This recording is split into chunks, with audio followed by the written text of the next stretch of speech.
The Worried Widow. Chapter 1. In the echoing emptiness of what, according to the estate agents, had once been a coach house, Keith Calder was reloading his pressure barrel when his wife, heralded by a flood of daylight, came through the door. He sighed and raised one muff of his ear protectors. "There's somebody on the phone," Molly said. Keith was both busy and absorbed. "Tell them I'm dead," he said shortly. "I can't. I said I'd fetch you. And I wouldn't have said that if you really were dead, now would I?" Keith thought that she very well might have done so. Sometimes he thought that it was Molly's mission in life to call him away from absorbing problems to take unwelcome phone calls. "I'm too busy. Say I'll call them back." "I'm not telling any more lies for you," Molly said. "Not after telling Mr. Wilmington you'd gone to Lerwick and you bumping into him 5 minutes later. It's a lady, a Mrs. Henderson," she added temptingly and gave a quick gurgle of laughter. "She asked if you were Keith Calder, the private eye." "Well, I'm not."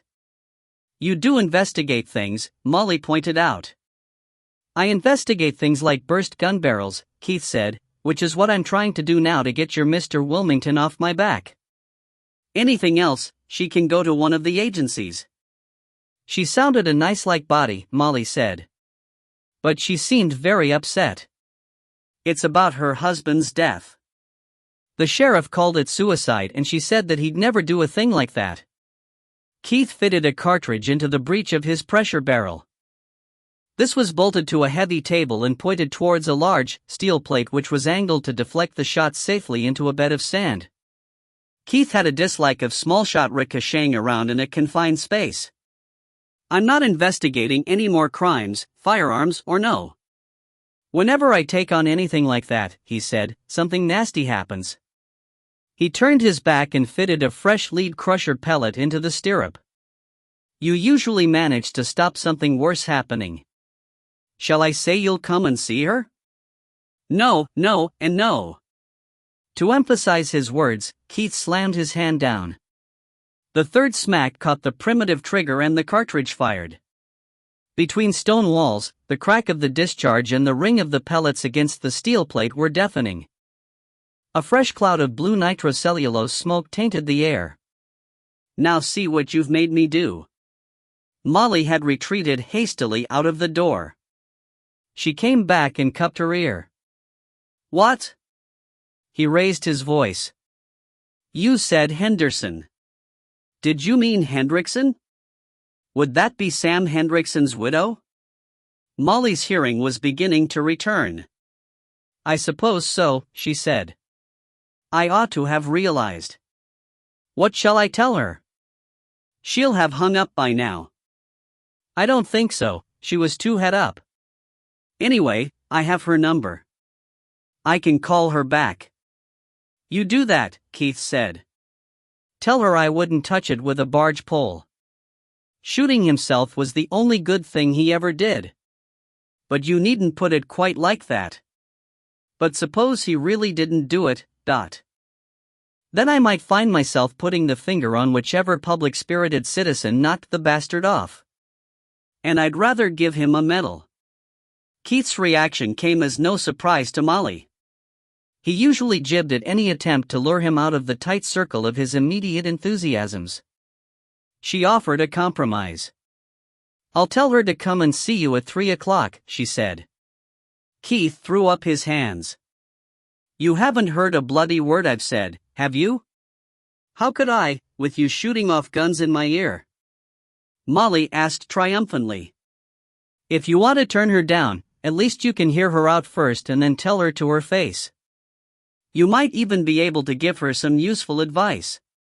I'm seeing Wallace at the shop at 3. "I'll phone Wall and make an excuse," Molly said firmly. Keith was going to see the lady and to take her case. Molly loved her husband in all his moods. If she should ever lose him, she would not know how to live on. But far, far worse was the image of his being branded a suicide. That would be the last straw, the final denunciation of a failed wife. No woman should have to face that. An hour later, when Keith, summoned by 3 peals on an electric bell, crossed the small courtyard and joined her for lunch in the blue and white kitchen of Breesland House, Molly's dormant curiosity had had time to germinate. "Why were you so much against Mr. Hendrickson?" she asked. "What did he ever do to get up your nose?" "Nothing personal," Keith said with his mouth full. "He was quite a famous sort of person, wasn't he?" "So was Hitler." Keith decided that he would only get peace to eat his meal if he kept Molly talking. "What do you know about him?" he asked. Molly put down her fork. "He was leader of one of the big Scottish unions," she said. "I've seen snippets about him in the papers now and again. And then there was a report of the fatal accident inquiry in yesterday's paper. It said that they'd moved here from Edinburgh after he fell ill, only 3 months ago. I mean that they moved here 3 months ago, he'd been ill longer than that. The sheriff, it was Sheriff Walker, the nice old man who kept looking down the front of my dress at Sir Peter's Christmas party, decided that he'd taken down his shotgun and done it while he was depressed over his illness. Mrs. Hendrickson heard the shot and found him. That must have been awful for her," Molly added breathlessly, visualizing the scene and mentally embellishing it with a wealth of gory detail. "Messy," Keith agreed. He finished his plate and pushed it away. It was more than just an illness, though. He'd had a stroke and was pretty badly incapacitated, which would be enough to push anybody in the direction of suicide. The sheriff decided that he'd done it while the balance of his mind was disturbed, which is a gimmick to permit his burial in consecrated ground. Not that Sam Hendrickson would have given a fart where he was buried, from what I've heard of him, but buried he was in the kirkyard a few days ago. But the point is, nobody could blame the widow for his doing it, so why would she be taking it so personally? But likely she'll tell you when you see her, Molly said. But nothing we've said sounds like a good reason for you to despise him so. I know you don't like the unions, Keith, but it can't just be that. Keith toyed with his coffee cup. "I've nothing against unions as such," he said. "I haven't had a whole lot to do with them after being a one-man band most of my life. There's Wallace. Wall's a partner. So're you and Janet. And although we do have the occasional, casual employee, the partners have never outnumbered the staff by less than 2 to 1. From what little I know about unions," Keith said, "there are some very good and responsible ones. I just think it's time that some of the other kind forgot the Tallpuddle martyrs and started acting in their members' interests instead of out of hatred and prejudice. Sam Hendrickson was a prime example of the sort of hypocrite I mean. I never knew him and I'm only putting together 100 different bits and pieces that I've heard or read over the years. But he came from a good home and had a good schooling, yet he was an out-and-out Marxist, dedicated to serving the communist cause whenever he could, usually at his members' expense, and the more harm he did his own country's economy, the better he was pleased. He lived better than most capitalists, with a swanky home and a big car and his children at private schools. What's more, he didn't live like that on his salary as general secretary of a medium-sized union. Yes. I can see why you and he might not have got on, Molly said, nodding. Keith, when he thought about politics at all, was right-wing and a fervent patriot. There's more. I've been hearing whispers. There was some big scandal brewing and only his illness was keeping it at bay. You can't drag a man into court if his doctor certifies that he isn't fit. If somebody did knock him off, Keith said, I guess that it was something political, which I'm not equipped to deal with. Even if I wanted to, which I don't. For that sort of thing, you need dozens of men, months of time, power to compel answers and the status to get search warrants. On the upper floor of Breesland House 2 large rooms, formerly bedrooms, were given over to Keith's need for workshop space, storage and other overflow from the shop in Newton Lauder a mile or two away. A former dining room had also been made over into a study for his paperwork and occasional writings, but it was in the upstairs workshop, at a bench among the racks of antique guns, that Keith was gauging and tabulating the lead crushers from his morning's work when Molly again interrupted him. Mrs. Hendrickson's here, she said. And guess what?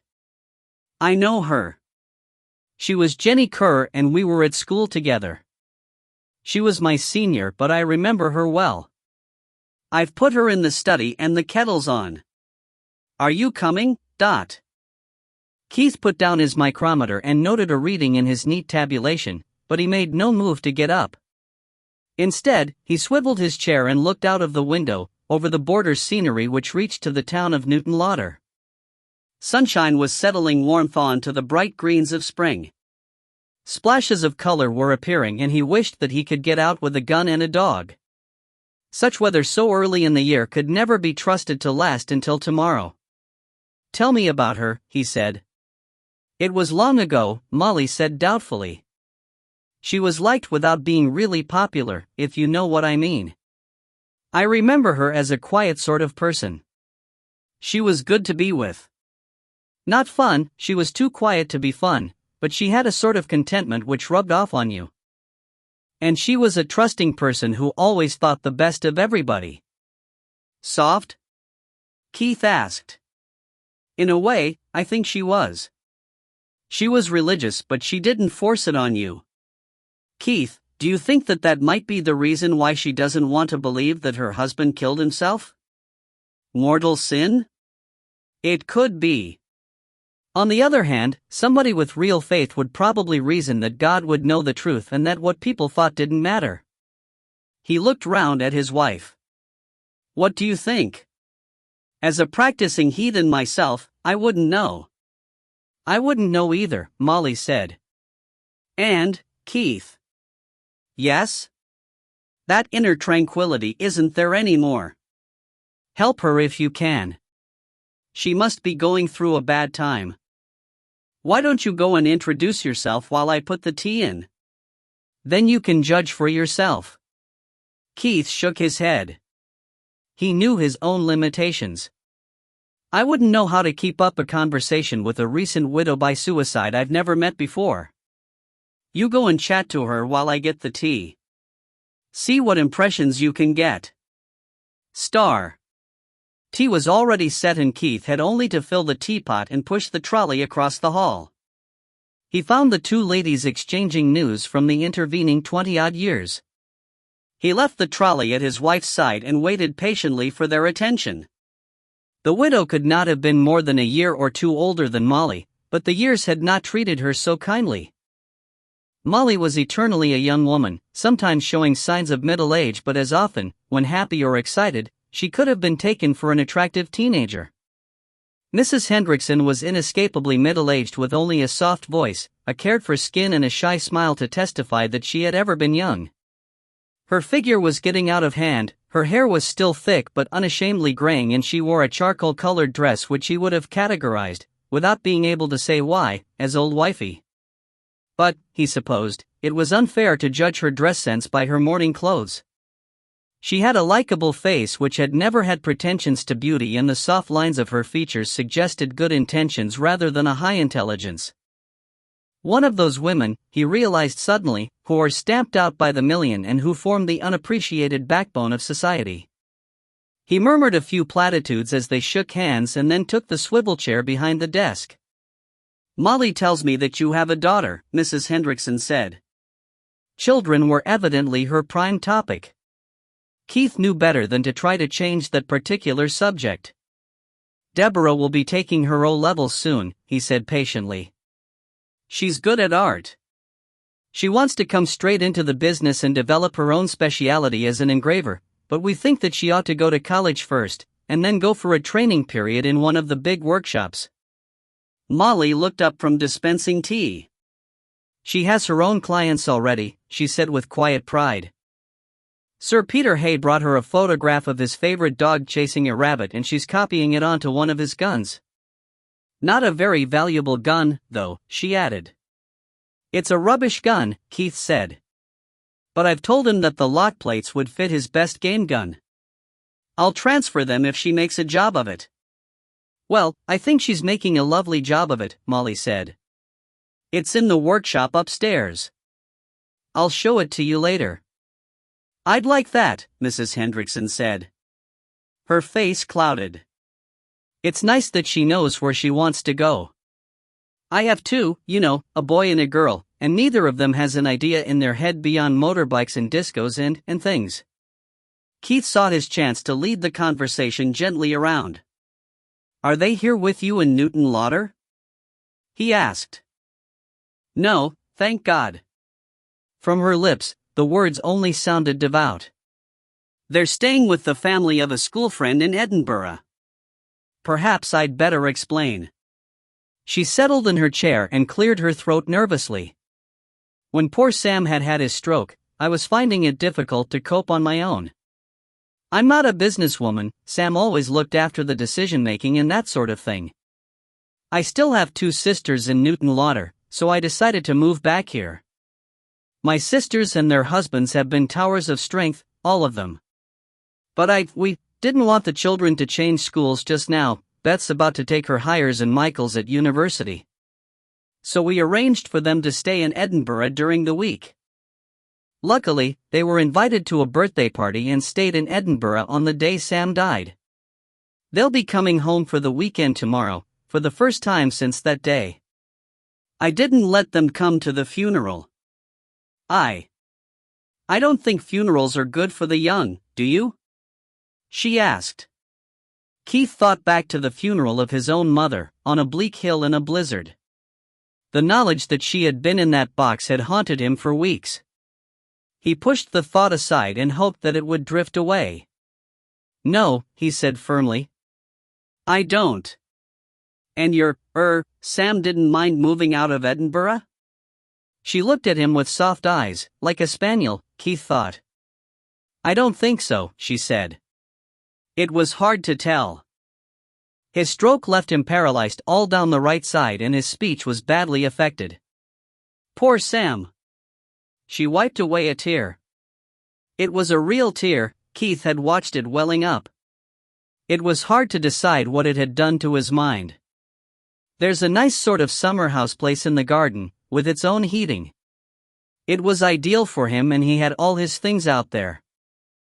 Sam had his own computer, one just like yours. She looked at the microcomputer which sat on the side table of Keith's desk, the only modern element in a deliberately old-fashioned room, and we brought it along.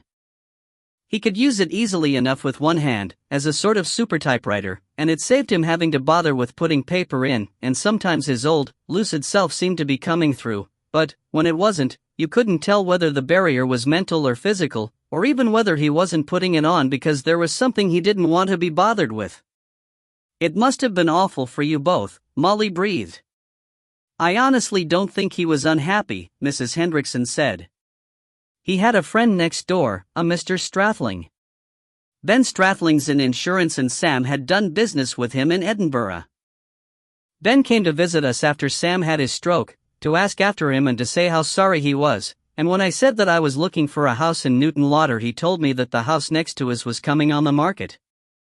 It turned out to be perfect, being all on one level for the wheelchair and midway between my sisters, and a shower cubicle for Sam. I couldn't manage him in and out of a bath.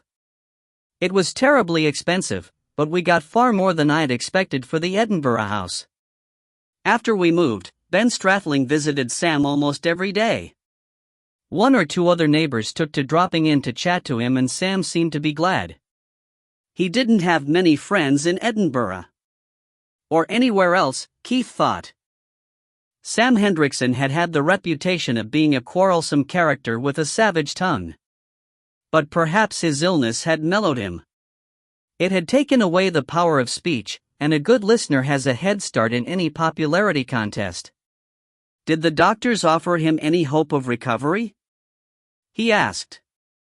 "There's always hope," she said earnestly, "and we tried to keep him believing that he was going to get better. But they told me, in private, that it would take a miracle. So I prayed, of course. And it did seem that there were signs of an improvement. On his very last morning, he found that he could wiggle the toes on his right foot. Just a little bit, but he showed me and he was so pleased, we both were. That's one reason why I just can't believe that a few hours later he'd do what they say he did." She choked on the last words and Keith looked away, drawing reassurance, as always, from the gracious room which was for him the symbol of his ascent from humble beginnings. Molly gave what comfort she could, and Mrs. Hendrickson dabbed at her eyes and managed to resume her brave front. "I'm sorry," she said, several times. "It's all been such a shock. And then that sheriff saying that he'd killed himself was just the last straw. I tried to tell him that my Sam wouldn't do a thing like that." "Anybody could do a thing like that, given the circumstances," Keith said gently. "If I ever have a stroke and get paralyzed, I hope that Molly'll leave the sleeping tablets within my reach." Both ladies looked at him with reproach. "You shouldn't speak like that," Mrs. Hendrickson said, "especially not in front of Molly. It's so wrong. We mustn't throw the gift of life back in God's face." "But did Sam think that?" Keith asked before he could stop himself. "Sam never could bring himself to believe in a personal God," she said sadly. To him, science and evolution were perfectly satisfactory explanations for everything, and he thought that all religions were just the outcome of wishful thinking. He wouldn't often discuss it. He said that he was as entitled to his disbelief as I was to my faith, and that I'd no more right to interfere with his atheism than he would have had to try to talk me out of my beliefs. Sam just couldn't conceive of a life after death.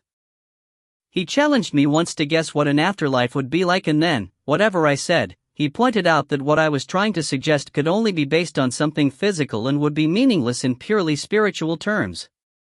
He wouldn't accept that there could be other dimensions which we can't even guess at. She gave a shuddering sigh. "Do you think that a man who couldn't believe in an afterlife would be prepared to extinguish himself totally?" Keith asked. "Sam wasn't afraid of death," she said. "To him, it would be just loss of individual consciousness. But he was a good man for all his disbelief. And he cared very much about his family. He provided for us very well, but a lot of his provision was by way of insurance policies, and Sam knew all about suicide clauses." Silence clapped down on the room. It was out in the open. The money motive. Keith had expected it. Exclusion of suicide without limit of time? He asked at last. "Not just for 1 year or 2.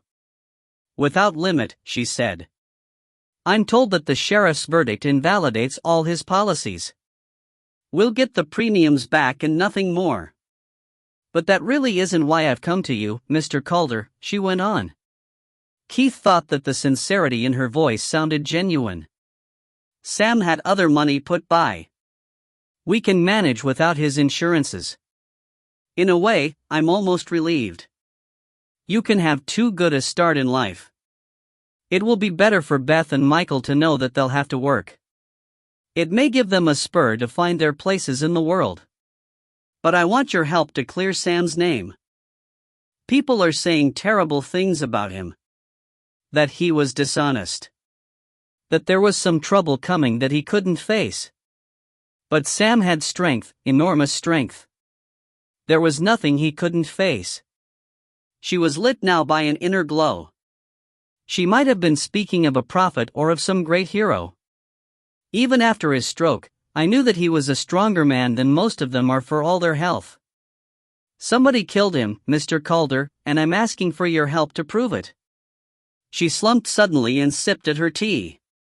It was as if virtue had gone out of her. Molly was looking at him, a message in her eyes. "You'd have to speak to my partner," Keith said weakly. "He's the money man. My time doesn't come cheap." She waved that aside. "I'll telephone him. I'm sure we can come to some arrangement," she said. Keith gave a mental shrug. He seemed to be committed. "Do you have any evidence at all?" he asked. "Any kind of a starting point?" "Very little beyond what I've already told you," Mrs. Hendrickson said. "But there are just 1 or 2 things. Yesterday, after the sheriff's inquiry, the police said that it would be all right for me to clean up the room." Keith closed his eyes for a moment. That was all that he needed, the scene freshly cleaned and polished. "With the children coming home for the weekend, I didn't want the summer house to be as it was." "You surely didn't do the cleaning yourself?" Molly exclaimed. "I thought that I owed Sam that much," Mrs. Hendrickson said, as if it were the most obvious thing in the world. It wasn't just his mess, you see, it was really him. He wouldn't have liked our cleaning woman to be clearing up what he'd left behind. I'd hardly started, except for wiping up the worst, she broke off, choking. "It's all right," Keith said. "We understand." Again, she gathered up her strength. In the process, I moved a couch which stood against the wall. I was going to have it taken away, because it would never clean.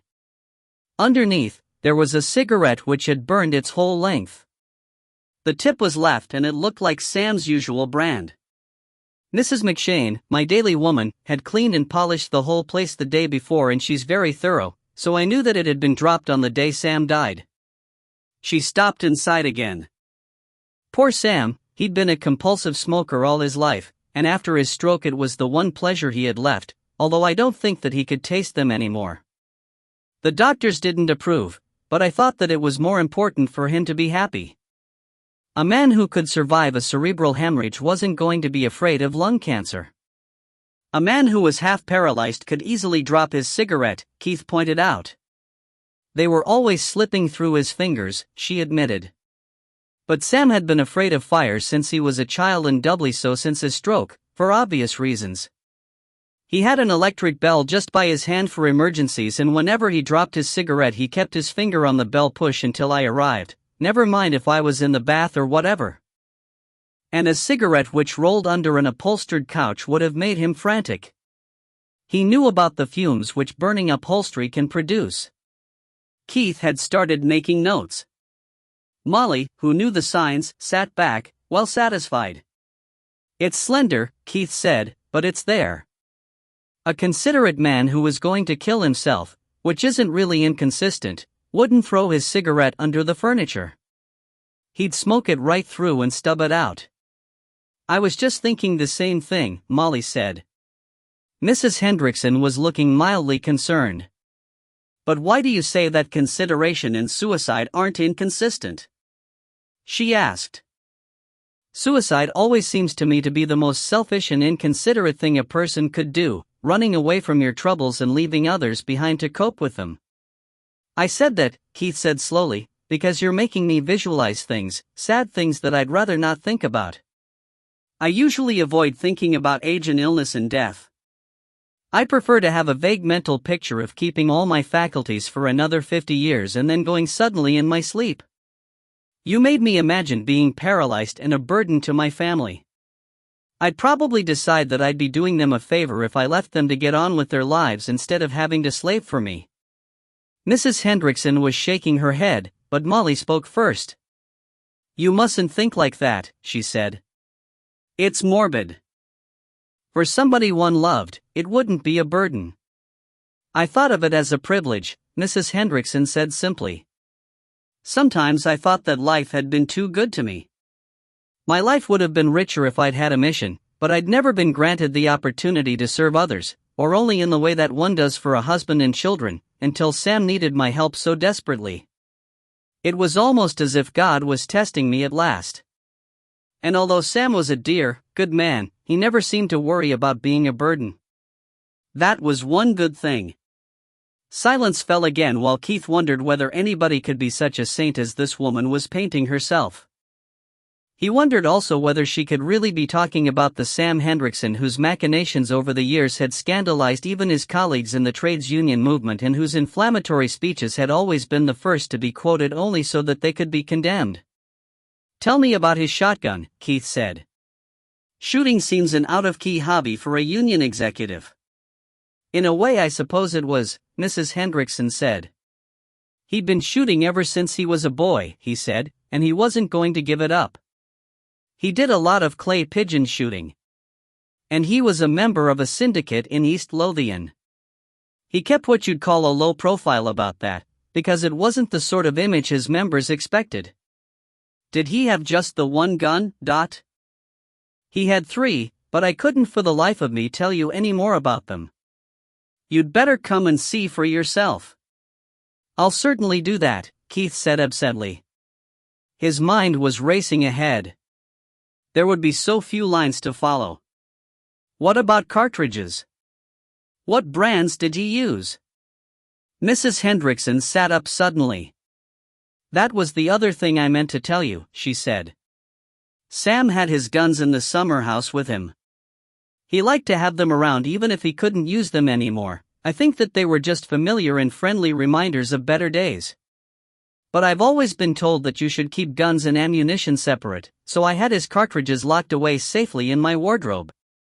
I was going to give them away to somebody, but I never got around to it. Keith was looking at the widow with new eyes.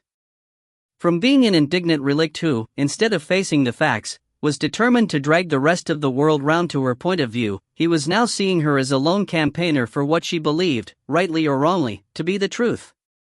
Or was there, he wondered, a difference? The cartridge which fired the shot, he said. Was it the same brand as the others? The gun and cartridge were on a table in the courtroom, she said. I didn't want to look at them after the first glance, but later I thought the cartridge had been an unfamiliar color. It was green. I thought that the others had been blue, so when I got home I went and looked and they were blue. So when I went to tell the police about the burned-out cigarette, I mentioned the cartridge as well. Mr. Monroe said that it was too late to reopen the case, and that if I wasn't satisfied I could think about consulting you. He said that I shouldn't expect you to do more than report on the likelihood of Sam having done what they said, but he did say that they would certainly consider your findings very carefully. Keith sat up and frowned. Superintendent Monroe suggested that you come to me? Yes. A long, thin Highlander with a face of gloom and a voice like a rusty hinge? Mrs. Hendrickson nodded. Did he really? Keith said. Well. Chapter 2. The former school friends walked out onto the gravel together. The Jaguar belonged to the Union. It had to go back. But it was too big for me, anyway, Mrs. Hendrickson said bravely. Molly stood at the front door, anxiously watching her friend drive off, slowly and carefully, in a small and tired-looking car. The Jenny Kerr whom she had once known had always made her feel protective. When the car was safely out of sight, she came back to the study. Keith was staring absently at a corner of the ceiling. While Molly waited patiently for a return of his attention, she gathered the used cups onto the trolley. The tiny sounds broke Keith's concentration. I'll have some more tea, he said suddenly. If there is any. Don't make fresh. Molly fetched a clean cup and sat down again. She hasn't changed, she said as she poured. She always had the knack of finding the right person to solve her problems and then persuading him, it was usually a boy, to go to work for her. I believe that, Keith said. She's very feminine, for all she's getting on a bit. She hasn't given you much to work on, though. He could have found a cartridge in a pocket. I'm always finding them in yours. Maybe. Although, if he'd been paralyzed for some months, all his clothes must have been through his wife's hands over and over again. A woman as conscientious as she makes herself out to be would surely have found and removed any 12-bore cartridges. They're heavy and not exactly small. Keith buttered another scone before going on. One curious thing is that nobody's mentioned a note. Do suicides always leave notes? Not the ones who do it as a sudden, desperate reaction. But, of the ones who do it as a premeditated act, I think it would be a rare suicide who didn't leave some kind of a message behind. You might want to escape from the troubles of this life, but your instincts would surely insist that you left some signs that you'd been around. Footprints in the sands of time. Mine would, anyway.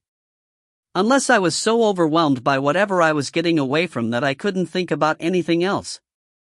If his right hand was paralyzed, you'd expect him to leave a message on his word processor, up on the screen where it would catch the eye. But, of course, that would in reality only be a tiny electronic trace. The first person along would only have to switch it off if they didn't want the message found. If, for instance, they didn't want it to be suicide. Or some people are compulsive switchers off of electrical things.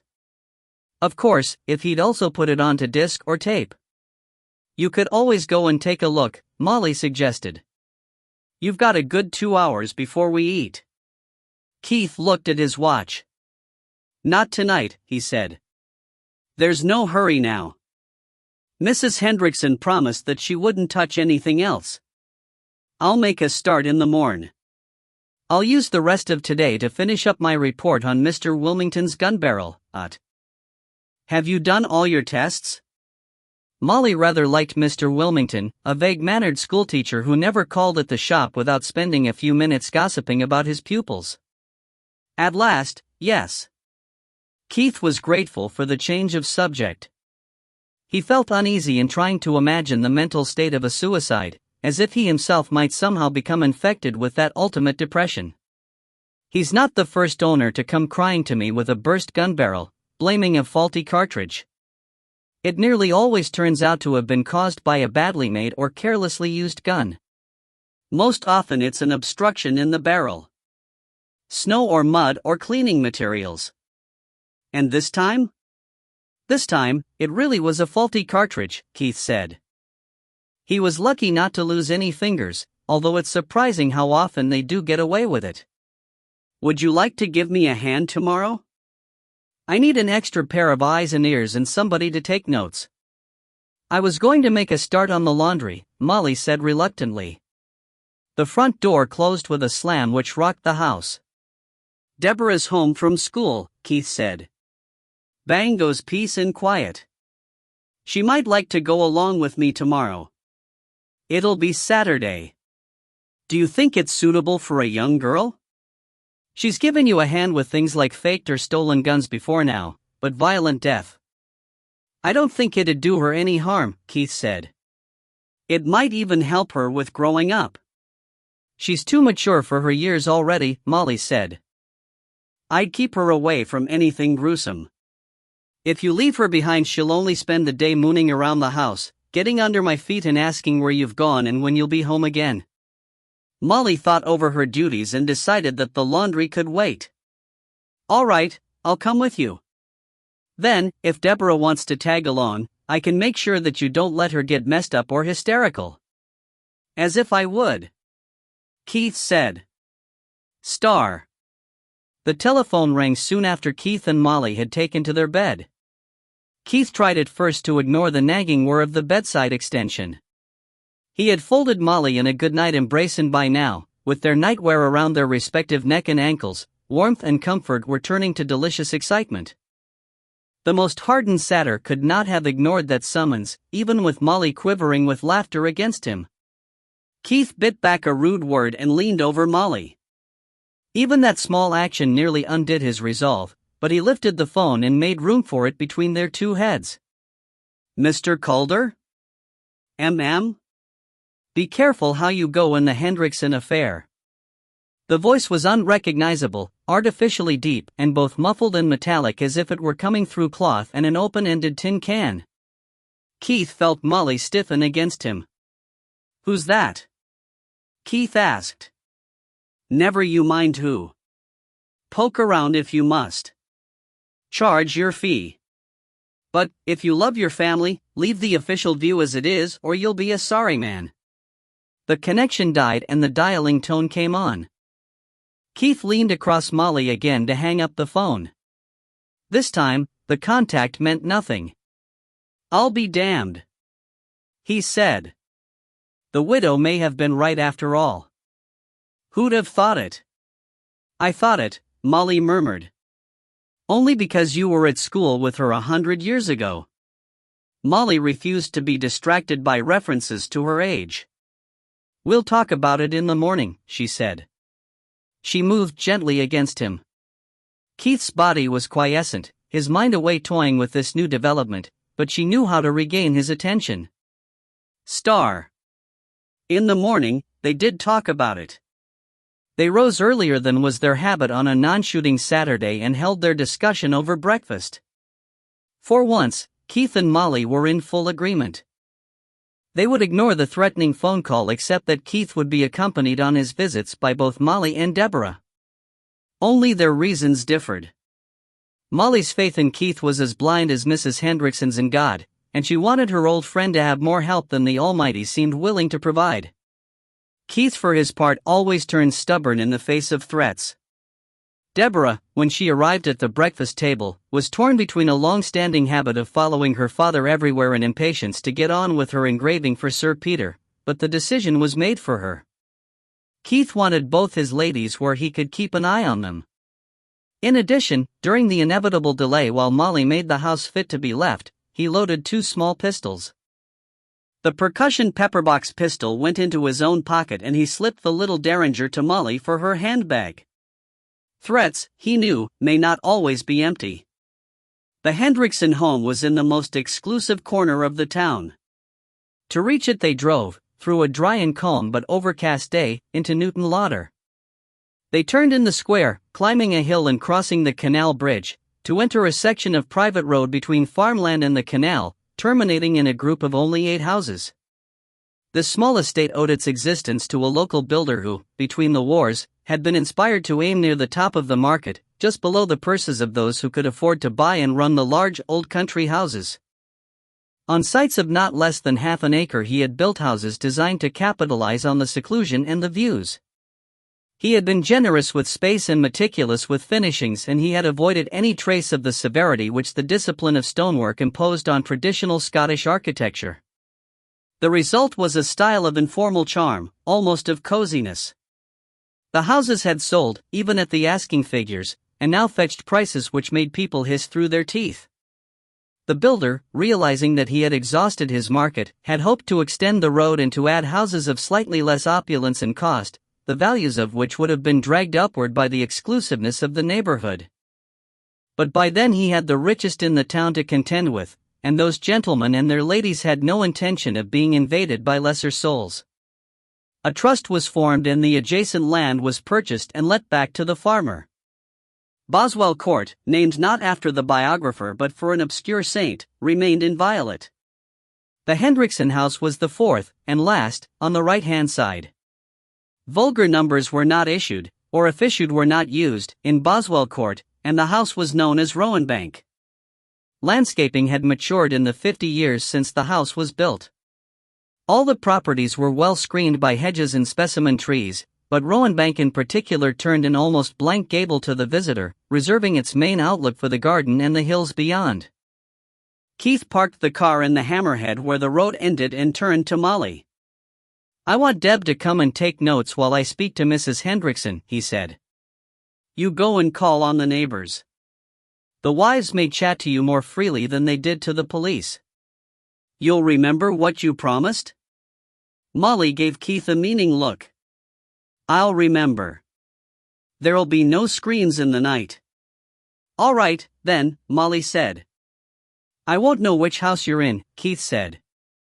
"I'll give 3 honks on the horn when I want you." Keith, with Deborah in train, followed a neatly paved drive round the Hendrickson house until he found the front door, sheltered by a deep porch which linked the door to a substantial garage. In this sheltered corner, Keith noticed, the spring bulbs were flourishing and the shrubs were at least a fortnight ahead of his own at Breesland House. Mrs. Hendrickson answered the door herself. Live-in maids were not the tradition in Newton Lauder, the servant problem, for those who could afford it, being answered during the week by an elaborate network of daily women. At weekends, the family ate out or the lady of the house was her own menial. She looked doubtfully at Deborah, evidently assuming that her arrival on Keith's heels was coincidental. "Mike and Beth haven't arrived home yet," she said. "I brought my daughter to help me," Keith explained. "Deborah. She's quite used to being Watson to my Holmes." "Or Clouseau to his Dreyfus," Deborah murmured. Keith quelled her with a frown. Mrs. Hendrickson shook Deborah's hand and made no comment beyond raised eyebrows. "Do come in," she said. "Or do you want to see the summer house first?" Keith remembered Molly's admonition against exposing Deborah to a scene which, if Mrs. Hendrickson had been sidetracked by her discovery of the cigarette, might still be spattered with dried blood and brains. "Perhaps we could talk first," he suggested. The living room was spacious but with no suggestion that it was ever subjected to the indignity of being dined in.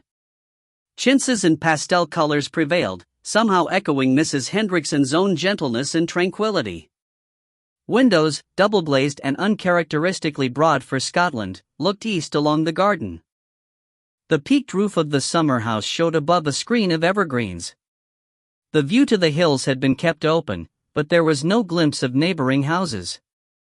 The illusion of being deep in the countryside was carefully preserved.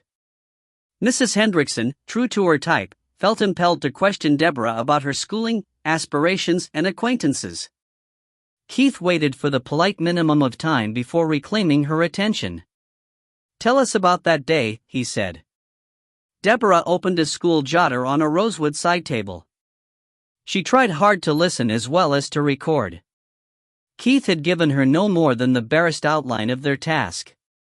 The mild animation which had enlivened Mrs. Hendrickson while exchanging trivialities with one of the younger generation faded and died. She visibly braced herself. "Yes, of course," she said. "It was the Saturday, a fortnight ago today, so I had Sam all to myself. No nurse, no daily woman. We woke quite early, about 8. To be honest, I could have slept on. I'd stayed up late to watch a play, you see." She nodded towards a huge television set. "But I sensed that Sam was awake and bored. Boredom was his worst enemy after he became so dependent on others, so I roused myself to make a cup of tea. I brought him his breakfast in bed. He could manage very well, except that I had to cut things up for him because of his being one-handed." "You're sure you want to know all this?" she asked anxiously. "We'd rather be told everything," Keith said. "You can't say too much, but you could easily leave out something which could have turned out to be vital." "I see. Very well. Usually I have to try to stop myself from running on, but this time I'll let myself go. I didn't feel up to getting him into the shower. My back was still troubling me from the day before, so I gave him a sponge down and helped him to get dressed and into the wheelchair. I got myself dressed and tidy while he used his electric shaver. There were a few letters, all bills. I slit the envelopes for him and he looked through them while I made the beds, then he gave them back to me to settle. I took him outside after that. He was strong enough to work the wheelchair on the flat, but there's a slight uphill to the summer house and anyway he had difficulty making it go straight, one-handed. It would have been a nice day for sitting in the garden, but he felt the cold terribly since his stroke. Anyway, he always preferred to be in the summer house with his things. It was a nuisance, having to trail up the garden, rain or shine, whenever he wanted something, especially the lavatory, Mrs. Hendrickson added in a decorous aside, but it helped him to feel independent to have a place which was all his own. I wheeled him there and took him inside and made sure that he had everything he wanted. Then I came back to the house and got on with the odd jobs. Do you want to know what I did? If you can remember, Keith said. I can remember every moment of that ghastly day. I've been over it often enough in my mind, Mrs. Hendrickson said wearily. I washed up the breakfast things. I wrote checks and envelopes for the bills, stamped them and put them on the hall table for posting. I put some dirty laundry into the washing machine. And I started to prepare something for our lunch. Can you put times to any of these things? Keith asked. I'm sorry, she said, but no. I wasn't watching the clock. Never mind, Keith said. Go on. There were 3 phone calls. One was from my sister Louise, to ask whether I needed anything. I didn't, but she said that she'd look in anyway during the afternoon. She was always very good about staying in the house while I went to the shops, just in case Sam wanted anything. The next, but I should have explained, Mrs. Hendrickson broke in on herself. Sam had an extension in the summer house. He couldn't make himself understood, but he liked to listen and I certainly never had anything to say that he shouldn't have heard, except when the doctors phoned. The second call was for Sam. A very gruff, deep voice with a strong accent. I said that Sam couldn't speak and the voice said, he can listen, can't he? I could always tell when Sam was on the line because it had a sort of hollow sound when his receiver was off the hook and sometimes I could hear his radio in the background. I could tell that he'd picked up the extension, so I said that Sam was listening, and without a word of thanks the voice said, "This is Huey," only he pronounced it Shuggy, the way Glaswegians do. So I hung up and got on with my work. A little later, our next-door neighbors came visiting. Not Ben Strathling, who's next door proper, Mrs. Hendrickson explained carefully. Mr. and Mrs. Albany live what would be across the street, except that the street stops without running in between us, if you see what I mean, so I count them as being our other next door. They've been very good about visiting and being some company for Sam. So I made coffee and we all went out and had it with Sam. He used to like that. In the old days, he hated what he called poodle faking, such a funny expression. But after he became ill, he enjoyed having guests for drinks or coffee. He couldn't join in the conversation except nodding or shaking his head, or writing it up on the screen of his computer thing if it was important.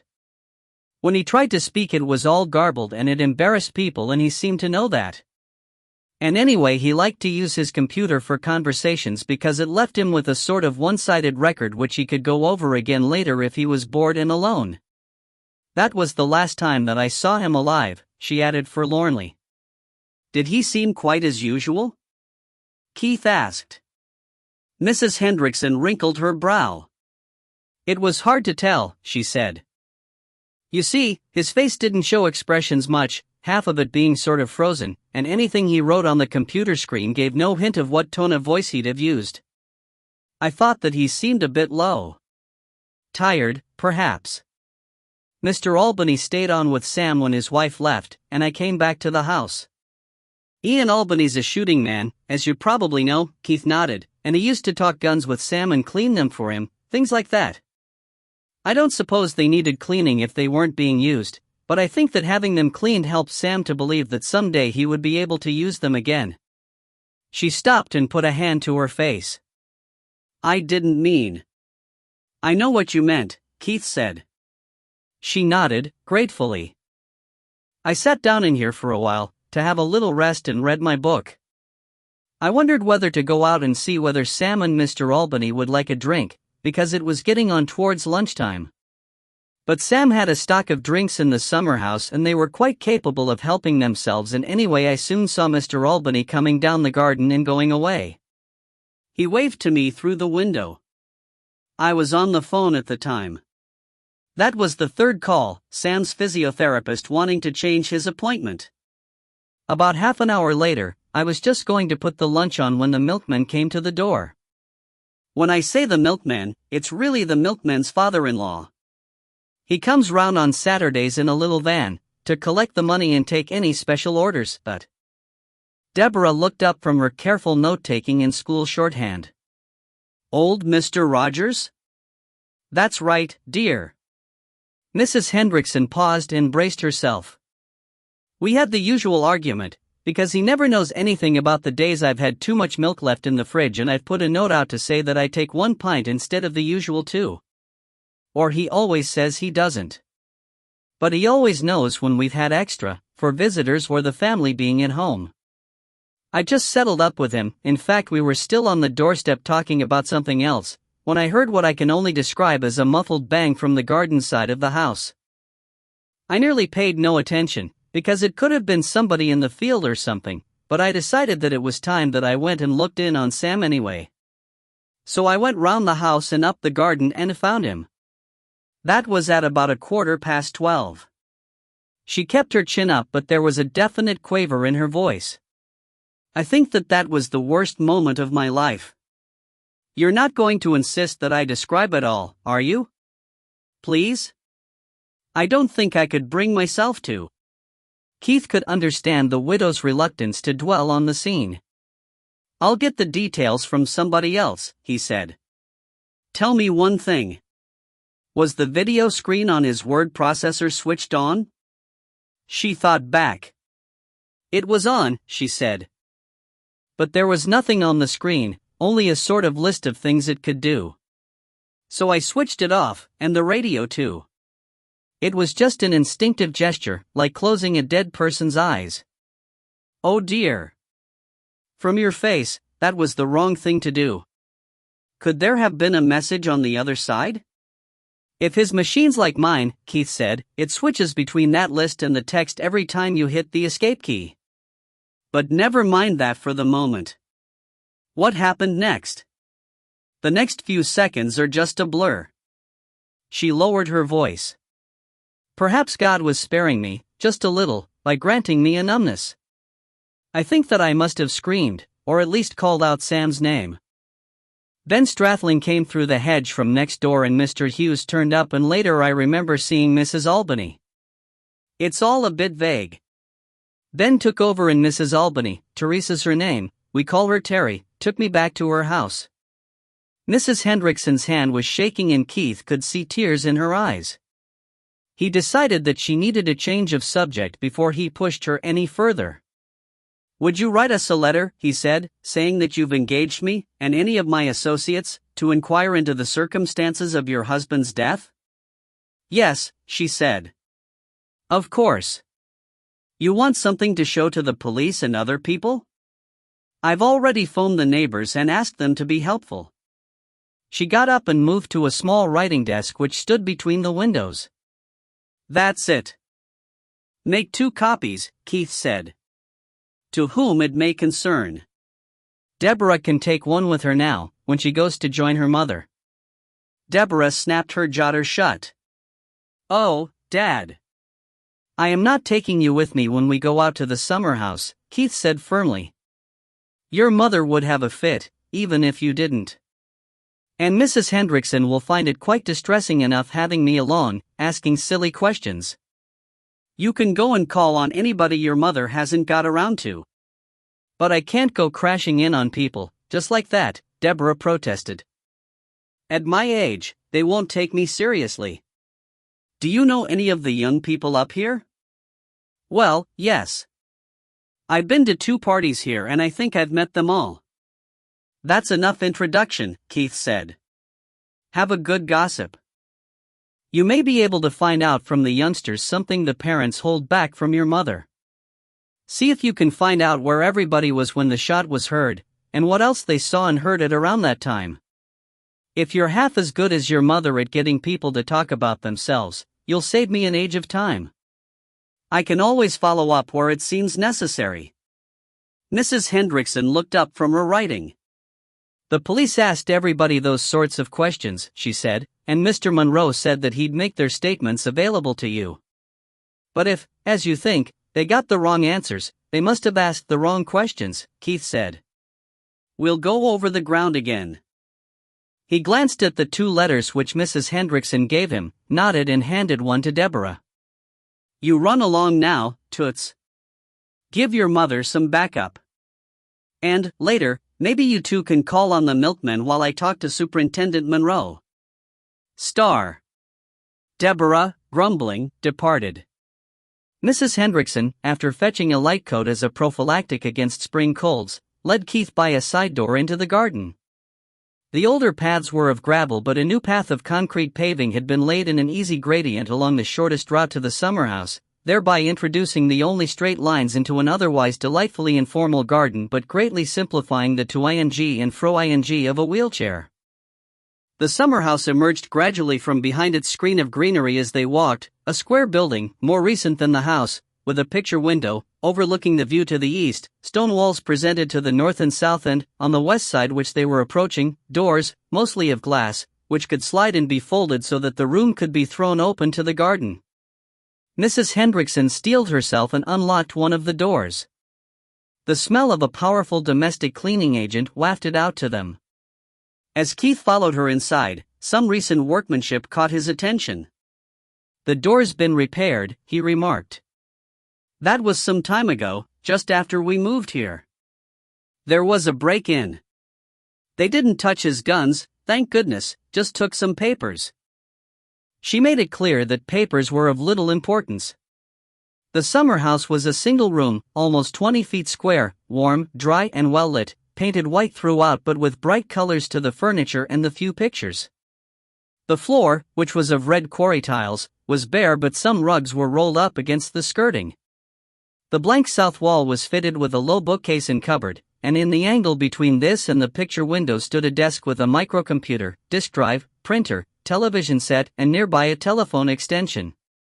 An electric bell push had been fitted to the corner of the desk. The large ashtray held a dozen or so cigarette ends, and beside it lay a half-empty packet of desiccated cigarettes and a gold lighter. A large cassette player cum radio stood on the bookcase. It was all arranged to suit a man confined to the wheelchair which still stood by the desk.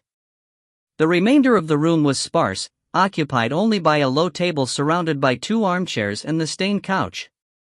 The arrangement was unbalanced because, Keith supposed, the couch which had stood under the picture window had been pulled out, forcing the displacement of the other pieces.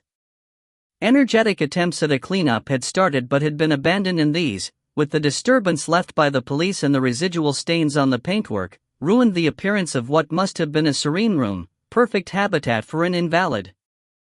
Keith had felt an unease as he approached the building, an atavistic fear of a place made unhallowed by the events it had enclosed, but, on acquaintance and ignoring the after-the-party disorder, he found it pleasant and not unfamiliar, as if his dream of the perfect working room had been translated into reality. "Let's sit down and talk again for a moment," Keith said. They took the 2 armchairs and tried to ignore the stains which disfigured the couch. "What papers were taken?" "I haven't the faintest idea," she said with complete unconcern. "As far as I could tell, it didn't bother Sam and he wouldn't have the police called. But the police arrived a few days later, with a warrant and a solicitor representing the union. Between them, they took away the rest of his papers, except for a few purely personal files, so I'm afraid you won't find much of use." "Was Sam upset when the various branches of the law came and impounded his papers?" Sam was the only person who wasn't upset. He was having one of his bad days. Or pretending to, I could never tell. The phone had been busy the day before, and I think that may have decided him to stay in bed. But I'll tell you this, I was upset. I am not used to having the police around the place.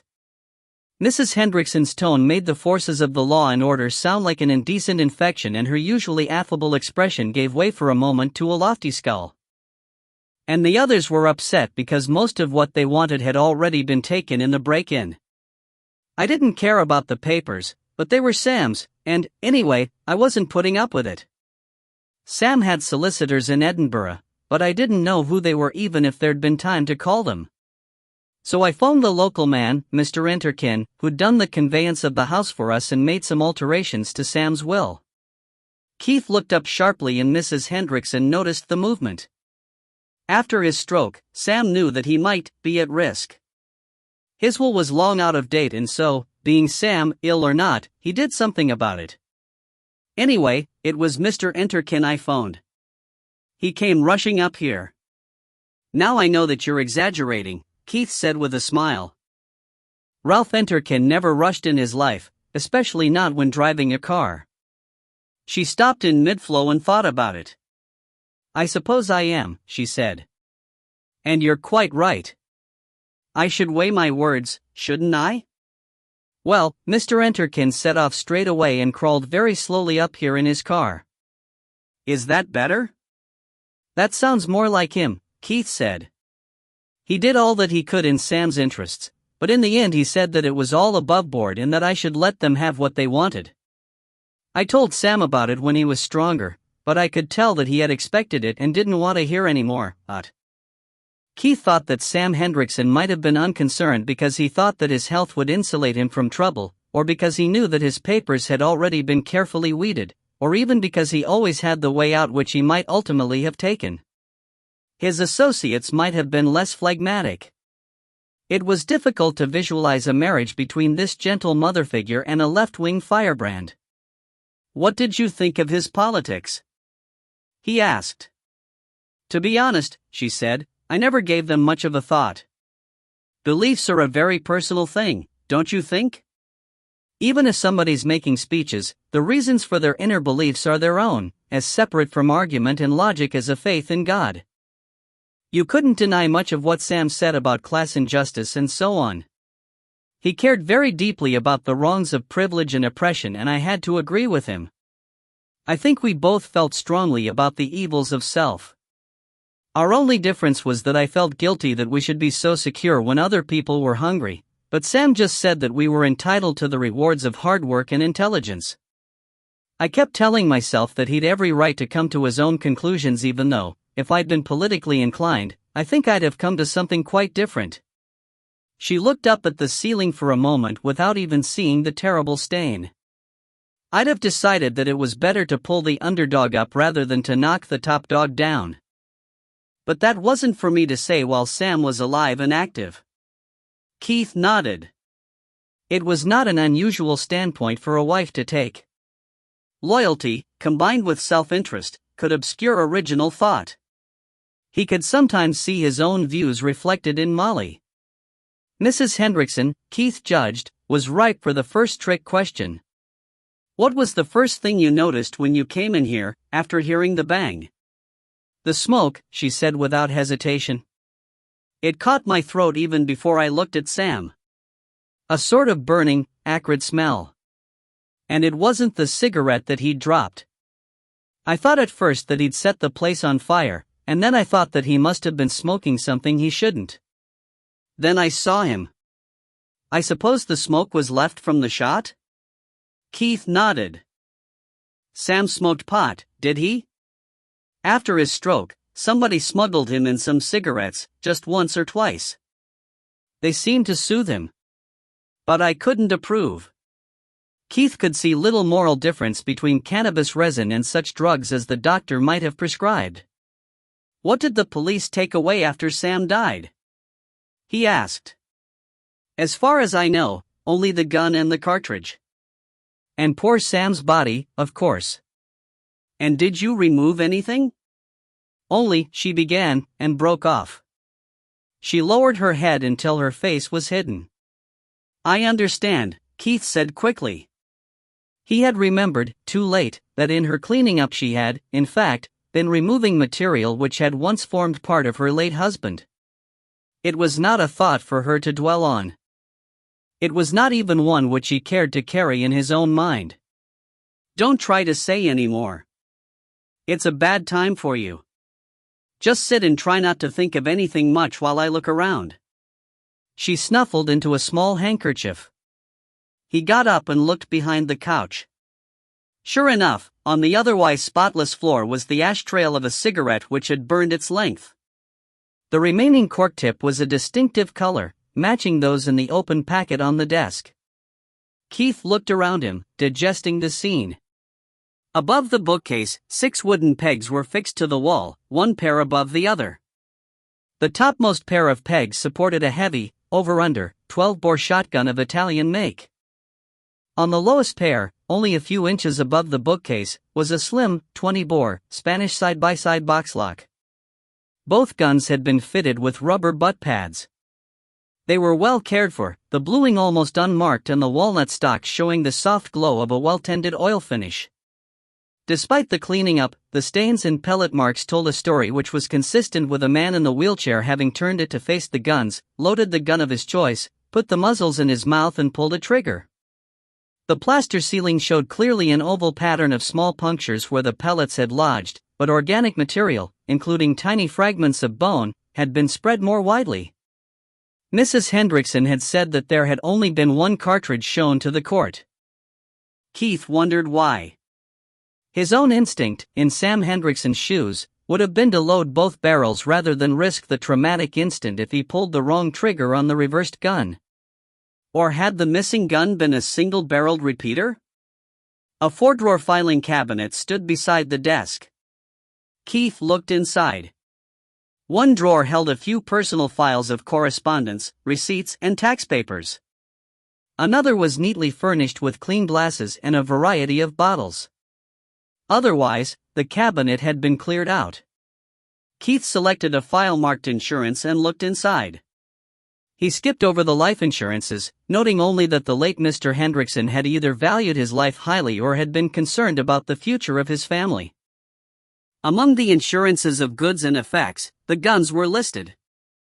The missing gun had been a double-barrel, 12-bore, Spanish sidelock of middle price but reputable make. Keith knew the model well. He looked through the drawers of the desk.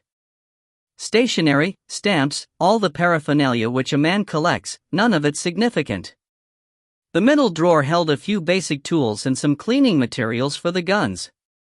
He moved a duster and found 2 yellow 20-bore cartridges.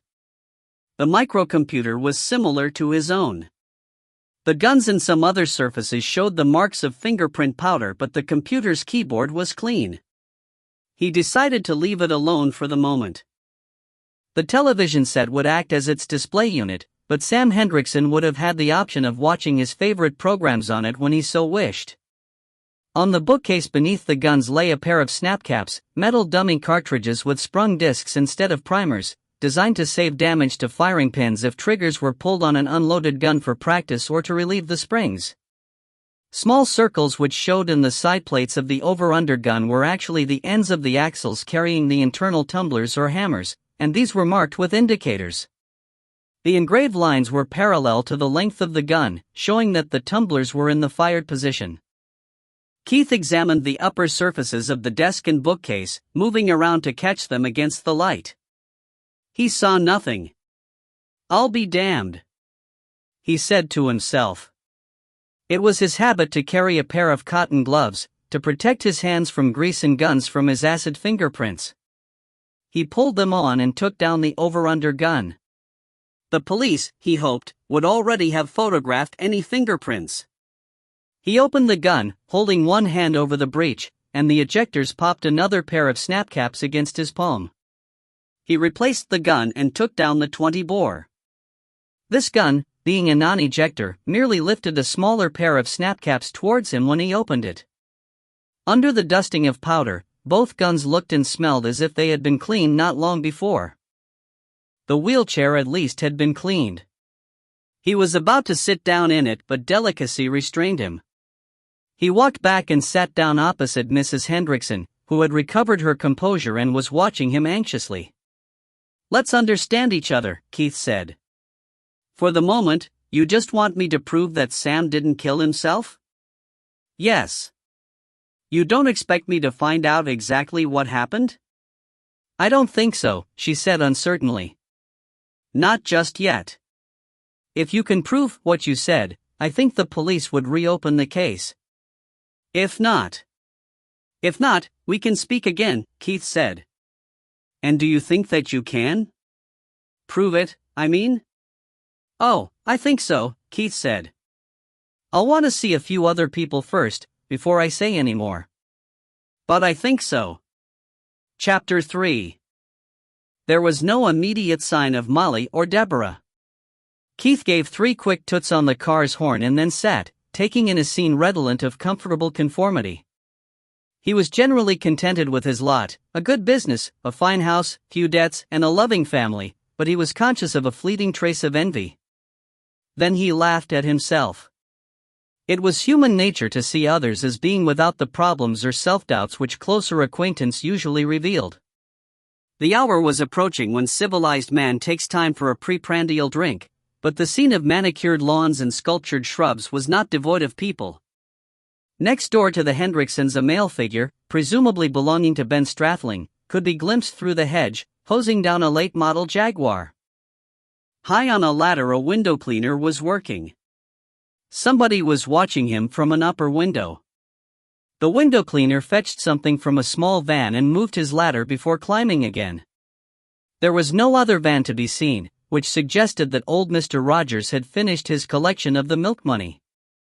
Deborah appeared, hurrying along the short street with the familiar grin which was so like Molly's, and hopped in beside him. Molly came out of a different house and paused on the doorstep, still chatting to a lady. Keith pulled the car forward and Molly broke away and came to join them. Keith set off back towards the middle of the town. "You were almost right," Deborah said cheerfully. "Nobody seemed to mind talking to me. 1 or 2 of the parents were a wee bit patronizing about it. Mostly, they said that they'd rather let sleeping dogs lie and then started to talk their heads off," Molly put in from the back seat. "Especially about one another," Deborah said. "You'd think that people like that came together in that special sort of place because they were at least prepared to try to like each other." "You might," Keith said. "I wouldn't. Except for Mrs. Hendrickson, who moved there because Sam already had a friend next door, they'd mostly come together because they're well off and they'd rather mingle with others in the same bracket than expose themselves to the envy of proles like you and me. Deborah snorted with laughter. Even her laughter was an echo of Molly's. "Come off it, Dad," she said. "You could buy and sell most of them." Keith looked at her out of the corner of his eye but had to return his gaze quickly to the road for the canal bridge. "A little filial admiration's all very well," he said, "but don't let it go to your head. We're doing all right, but we're not in that bracket yet." "If you say so. But some of them aren't as well off as they'd like one to think." "Do you believe that you can smell money in a house?" she asked. It was a serious question and Keith thought about it.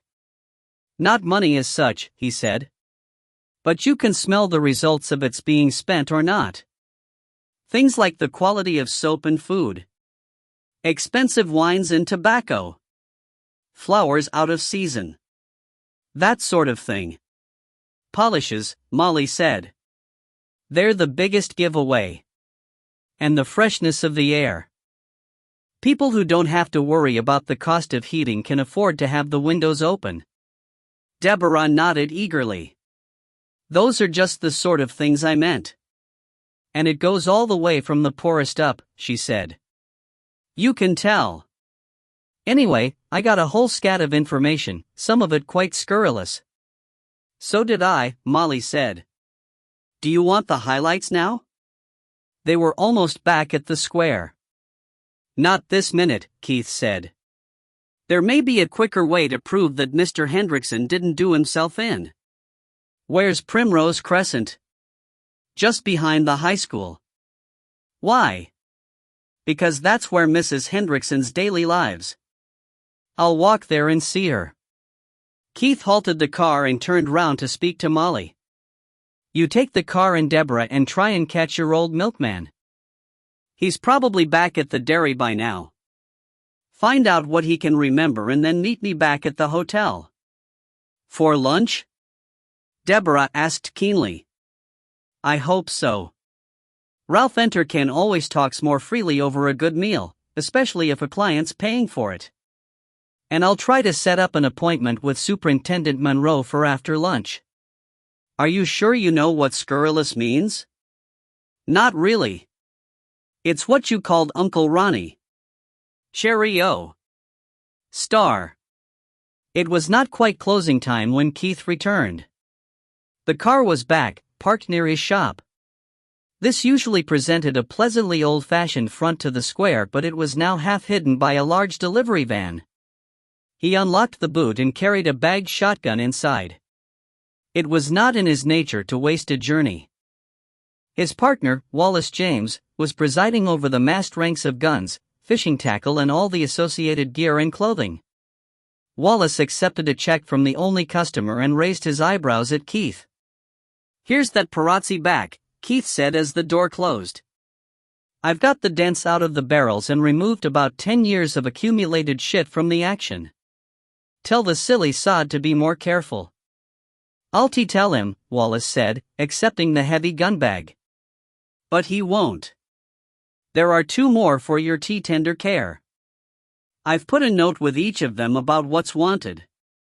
"Miracles, probably," Keith said. "I see, can't deny it." Wallace blinked in the sudden flood of light as the delivery van moved away. "Thank God. I was just nerving myself for another battle with old man Keckney." "Did you finish the report for Mr. Wilmington?" "Posted it last night. Duff cartridge, no doubt about it. He'll probably want me to go and argue the case with the Huddersfield Cartridge Company. Let me have your timesheet and I'll get an account out to him. He may as well square up as we go along. His money's as good as anybody else's," Wallace said. "Even Mrs. Hendrickson's." "I suppose," Keith said glumly. "I'd rather hoped you were going to set a fee which would put the lady off. It's not the kind of work I like." "I wish you'd told me so earlier," Wallace said. "I don't know, though. This time of year, we have to take what we can get. Just for God's sake handle it tactfully, your efforts mustn't look like muckraking." Have you made any progress with the suicide? The alleged suicide. Yes, I think I have. But it's too early to talk about it. Wall, did we ever take in one of Sam Hendrickson's guns for overhaul? Not since I've been with the firm, Wallace said. And according to his insurance papers, he only bought it 5 years ago. From the serial number, I'd guess that he bought it new. And if that's so, whatever this was, I don't think it happened quite the way the sheriff said it did. Keith borrowed a pair of 12-bore snapcaps out of stock, lugged the 2 shotguns awaiting overhaul out to lock in the car, and then walked across the square to the hotel. Deborah, sitting quietly for once, was already perched on a stool at the smaller bar beside her mother. Each had a glass of what Keith took to be sherry in front of her. There were no other customers. The hotel had been built at a time when solidity was still affordable, and successive managements had ever since set their faces against the intrusion of music. There was a hush as of an empty church. Mrs. Enterkin, the plump wife of the preeminent local solicitor, was behind the bar. She had been a barmaid before her remarriage, and her husband was content for her to continue working. He set no great store by his dignity, while her vocation helped her to remain a fountainhead of that local gossip which can prove invaluable in a legal emergency. Keith caught her eye and, behind Deborah's back, looked at the sherry glasses. Inconspicuously, Mrs. Enterkin tapped the water jug. Keith nodded. He should have guessed. He ordered a pint of Guinness. Ralph phoned, Mrs. Enterkin said in her gentle, West Country voice. He got your message and he should be here in a few minutes.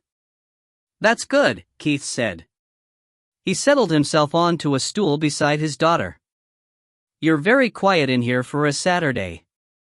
There's 1 or 2 in the lounge, but most of them are in the public bar for the finals of the darts championship. She looked up from the task of nursing the last few drops into his pint.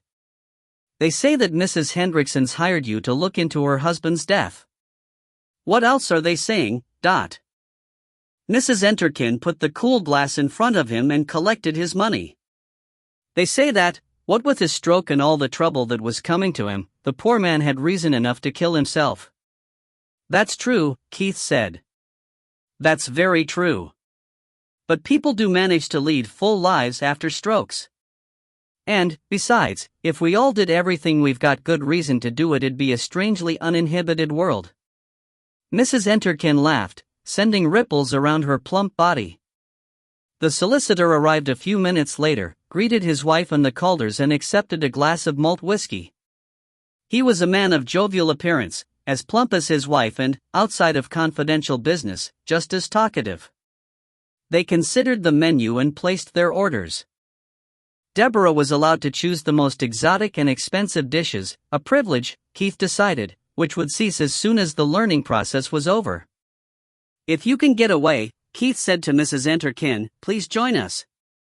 I can't, she said. Thank you all the same. But there'll be nobody else coming in here. I can have yours served on the bar if you like. Splendid. The solicitor said. Just where I'd want it. My natural habitat, as you wildlife enthusiasts put it. Now, Keith, to what do I owe the pleasure of a free lunch instead of a more valuable fee? Sam Hendrickson, Keith said. I supposed as much. I want everything you can tell me about him. I have his widow's authority. Keith showed Mr. Enterkin the letter. First, his will. I didn't like to question her about it. She's in an emotional state. Small wonder, poor thing, Mrs. Enterkin said. Not that anyone else seems sorry at his going. His will was deposited with me when they moved here, Mr. Enterkin said. He looked from his wife to Molly. This is not yet for general circulation, although the provisions are fairly mundane. I am, in fact, his executor. He seemed dissatisfied with his Edinburgh solicitors, and he made me his executor when they moved here. The will. One moment, Keith said. Before you go on, and while I think of it. When they moved here, he'd already had his stroke. How did he manage to change his will? Without the least difficulty.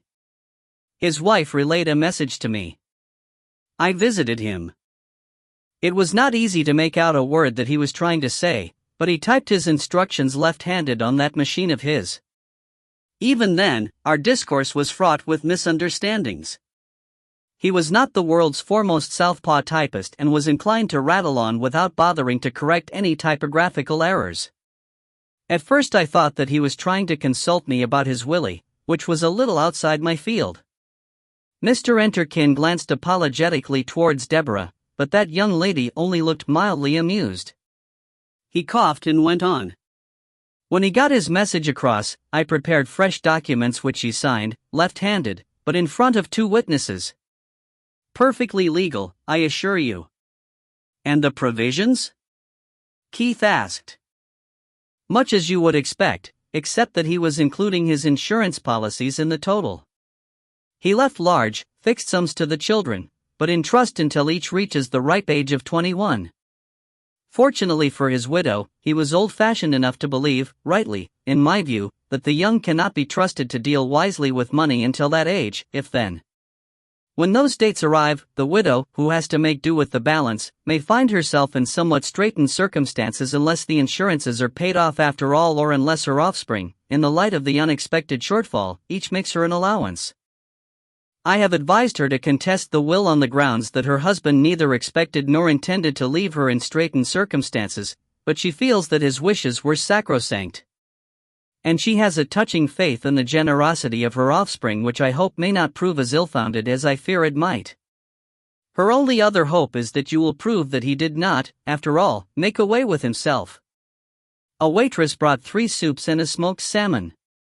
Mrs. Enterkin, who was also in charge of the tiny bar in the residence lounge, was summoned away through the back bar door. Keith waited patiently until the waitress was gone. What can you tell me about the scandal that was brewing up in the union? Mr. Enterkin looked surprised. Very little more than what's been in the papers, plus a modicum of scuttlebutt which has been going around in legal circles. You must know almost as much as I do. I doubt it, Keith said. Dad gets through the morning papers in about 10 seconds, Deborah explained. In that case, I shall expound, Mr. Enterkin said. It had been an open secret for some time that all was not well within the union. The newspapers had to be careful as to the allegations which they reiterated, but the general picture was becoming clear. Many of the shorter-sighted members would have supported Sam Hendrickson all the way, even had he sprouted horns and a forked tail, because their standard of living had shot up, aided by his personal brand of fertilizer and because he had an undeniable charisma in public speaking, especially for those whose upbringing inclined them towards his left-wing views. A policy of screwing the bosses always goes down well with those who have been brought up to see that as the order of natural justice. What they were unable to see was that he was enforcing his demands far beyond the point at which the survival of their jobs became endangered, and whenever a firm went to the wall they preferred to categorize it as an act of spite on the part of the management. But there was a sizable lobby which wanted him out, totally, and soon. His misbehavior was only too obvious and was bringing not only his own union but the whole union movement into disrepute. On the other hand, his grip of the union's activities, aided by a hard core of personal supporters who had every financial incentive for his continuance in power, made it very difficult for the disaffected to do anything about it. Indeed, anyone whose voice was raised too loudly in opposition was liable to find himself expelled from the union, for reasons which appeared sound enough, and thereby bereft of his right to a voice. Recently, however, there was an outcry about intimidation in ballot rigging, and demands for an independent inquiry. Keith had hitherto been spared involvement with trades unions, and he was floundering in the solicitor's wake. But an inquiry into specifically what? He asked. Misappropriation of funds? As to misappropriation, Mr. Enterkin said, who could tell? Such matters, if cleverly contrived, are not easily dragged into the light of day, and unions are notoriously coy about washing their dirtier underlinen in public view. What was very evident was that he was feathering his own nest from somewhere, and the incidence of strikes just where the biggest money would want them suggested very strongly that Mr. Hendrickson's services were up for sale. "You mean," Keith said, "that one firm could pay him to scupper a rival by fermenting a strike? Unless the rival cared to top the offer. Don't forget that the operations of a firm can be brought to a halt by a union quite unconnected with its immediate affairs. It needs only the cutting off of supplies, transport, mains services, fuel, maintenance, or any one of a dozen other essentials." "But," said Mr. Enterkin, "such surreptitious dealings can be more subtle than that." The biggest and most recent scandal arose out of the high probability that he had accepted money from a company to foster the strike which brought that selfsame company to a standstill. Keith was a good enough businessman at his own level, but his experience was limited to the management of a firm which had never had more than 4 persons engaged directly in its affairs. "You'll have to explain," he said. Mrs. Enterkin had returned. Her husband gestured to her. "Before expatiating any further," he said, "I require another drink. How about yourselves?" "I'm meeting the police this afternoon," Keith said. "I'd better not. I, on the other hand, can expect to spend the afternoon listening patiently while an indignant client tells me how he has been wronged and begs me to pursue the matter as far as the highest court in the land. Being more scrupulous than some of my brethren, I shall then tell him, in about 3 words, that he would be throwing good money after bad, or, as the French say, beating the water with a stick. I shall endure more easily and sleep more soundly through it all with another drink inside me. And you, young lady? Could I have a glass of white wine?" Deborah asked. Keith and Mrs. Enterkin exchanged a wink. The wine would be watered.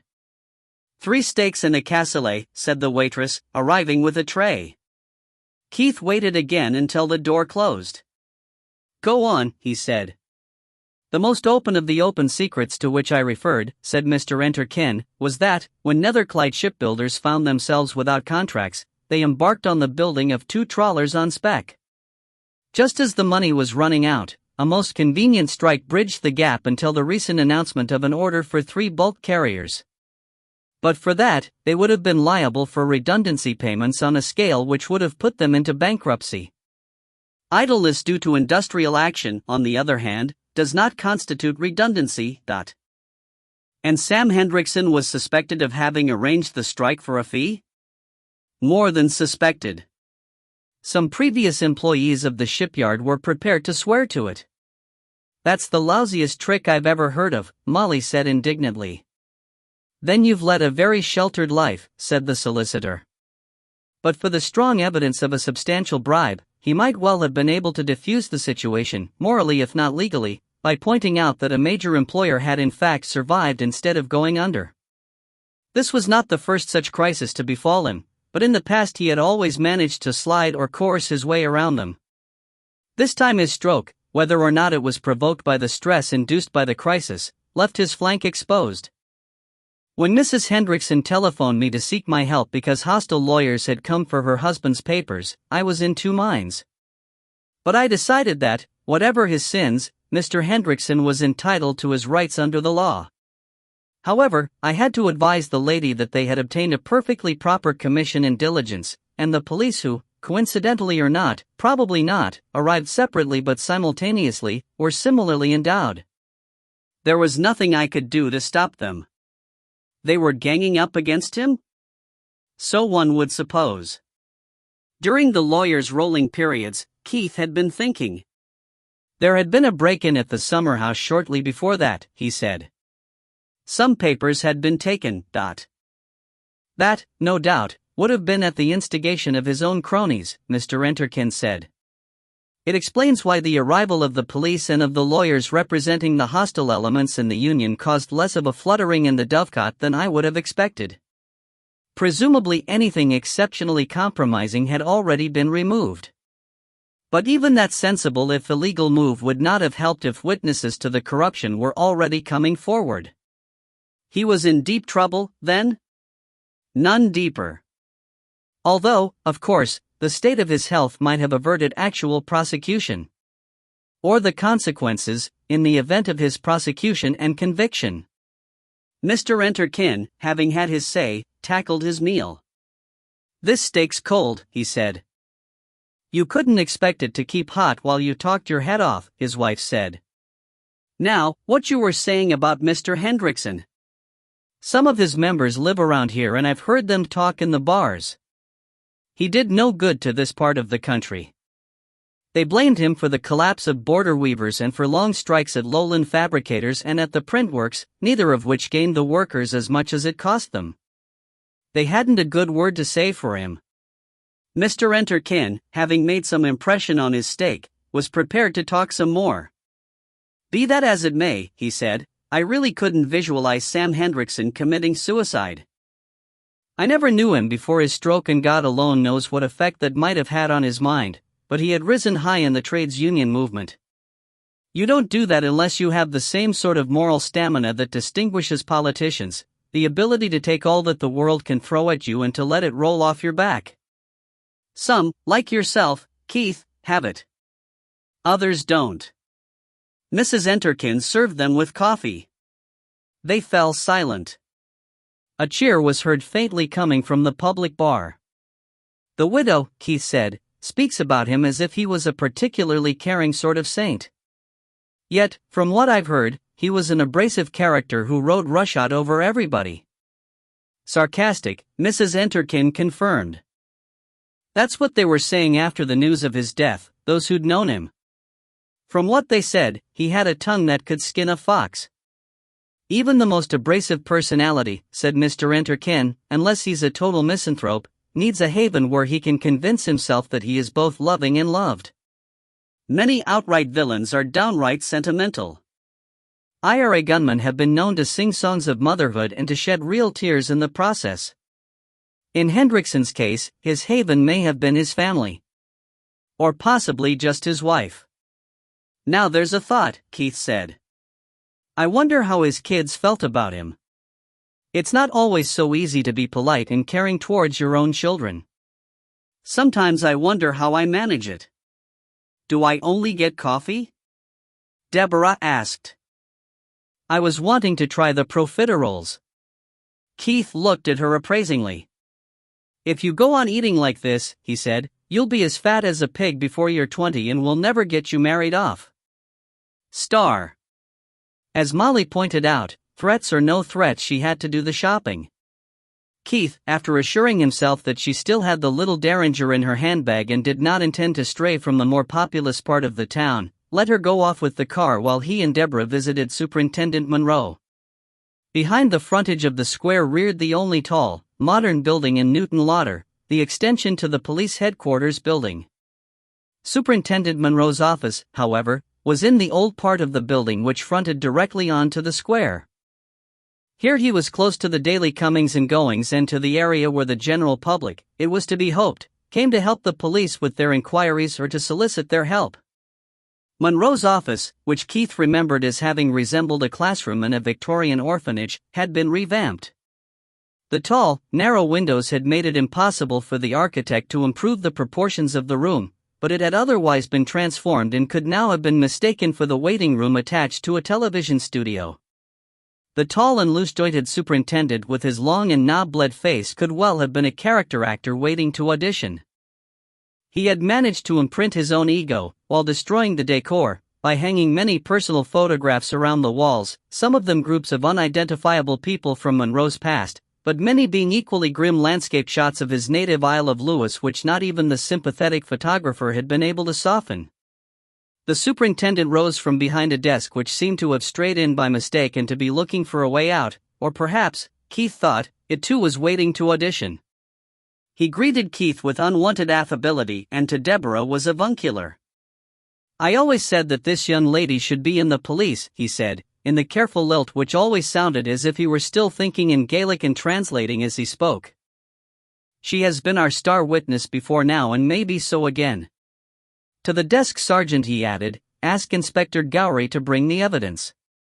Keith and the superintendent had, over the years, enjoyed a relationship which had swung between comprehensive loathing and occasional, uneasy alliances. Now, finding himself courteously offered a comfortable chair and the state of his health solicited, Keith felt his antennae quiver with suspicion. Detective Inspector Gowrie arrived in plain clothes, carrying Sam Hendrickson's shotgun over one arm with the easy air of one walking between pheasant drives. The effect was spoiled by the box file under his other arm. He was a chunky young man with a Lothian's accent and a brisk and confident manner.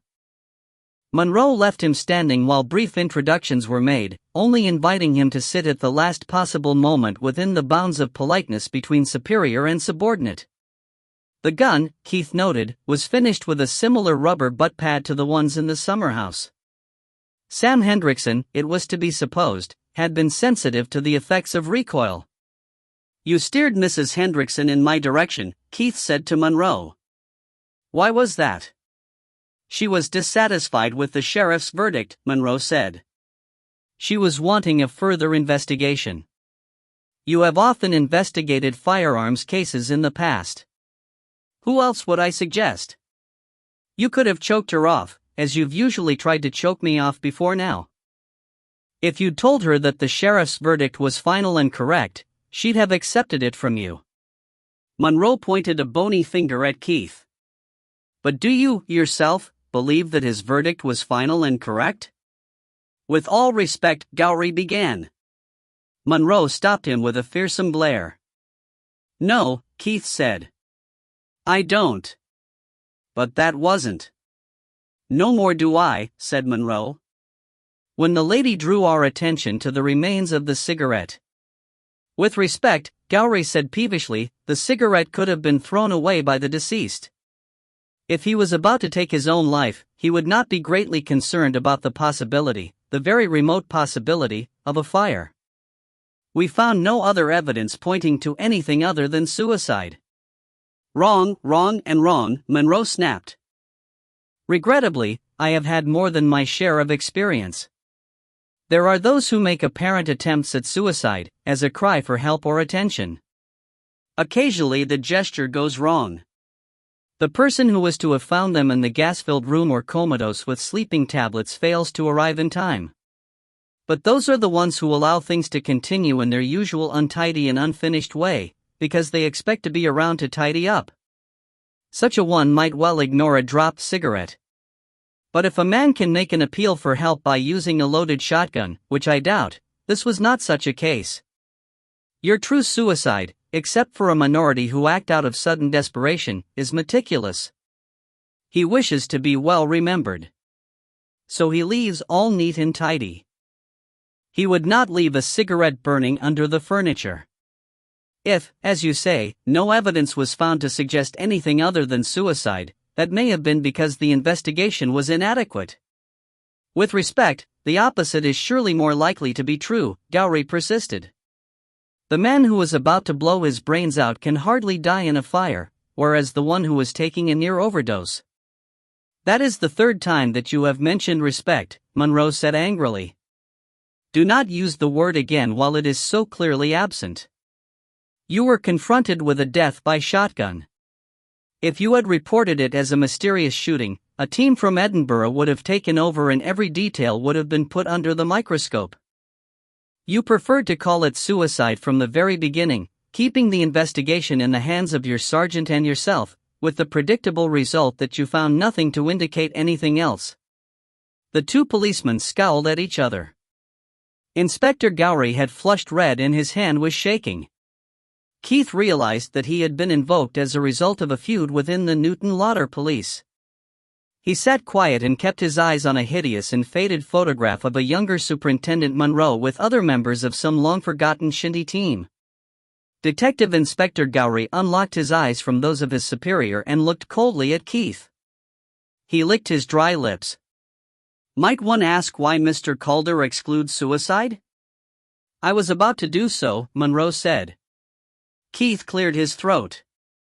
"Somebody phoned me last night to tell me not to contradict the verdict of suicide. He made an ominous but unspecific threat against me or my family." "If that is your only argument," Gowrie began. "My wife overheard the caller," Keith said. A hot little silence was broken by the superintendent. "Inspector Gowrie was not doubting your word," he said. The inspector seemed reluctant to contradict his superior yet again. "Are you asking for our protection?" he inquired. Not at the moment, Keith said. And I do have other grounds for disbelieving the verdict. I visited the Hendrickson summer house this morning. Although there's a thin layer of dust by now, I noticed that the furniture seemed to have been freshly waxed. Gowrie raised his eyebrows. So nothing for the moment. Bear it in mind for later. I also noticed, in the desk drawer, a couple of 20-bore cartridges, to fit the gun which a man in a wheelchair could most easily have reached down. Unless the police rearranged the order in which the guns hung on the wall?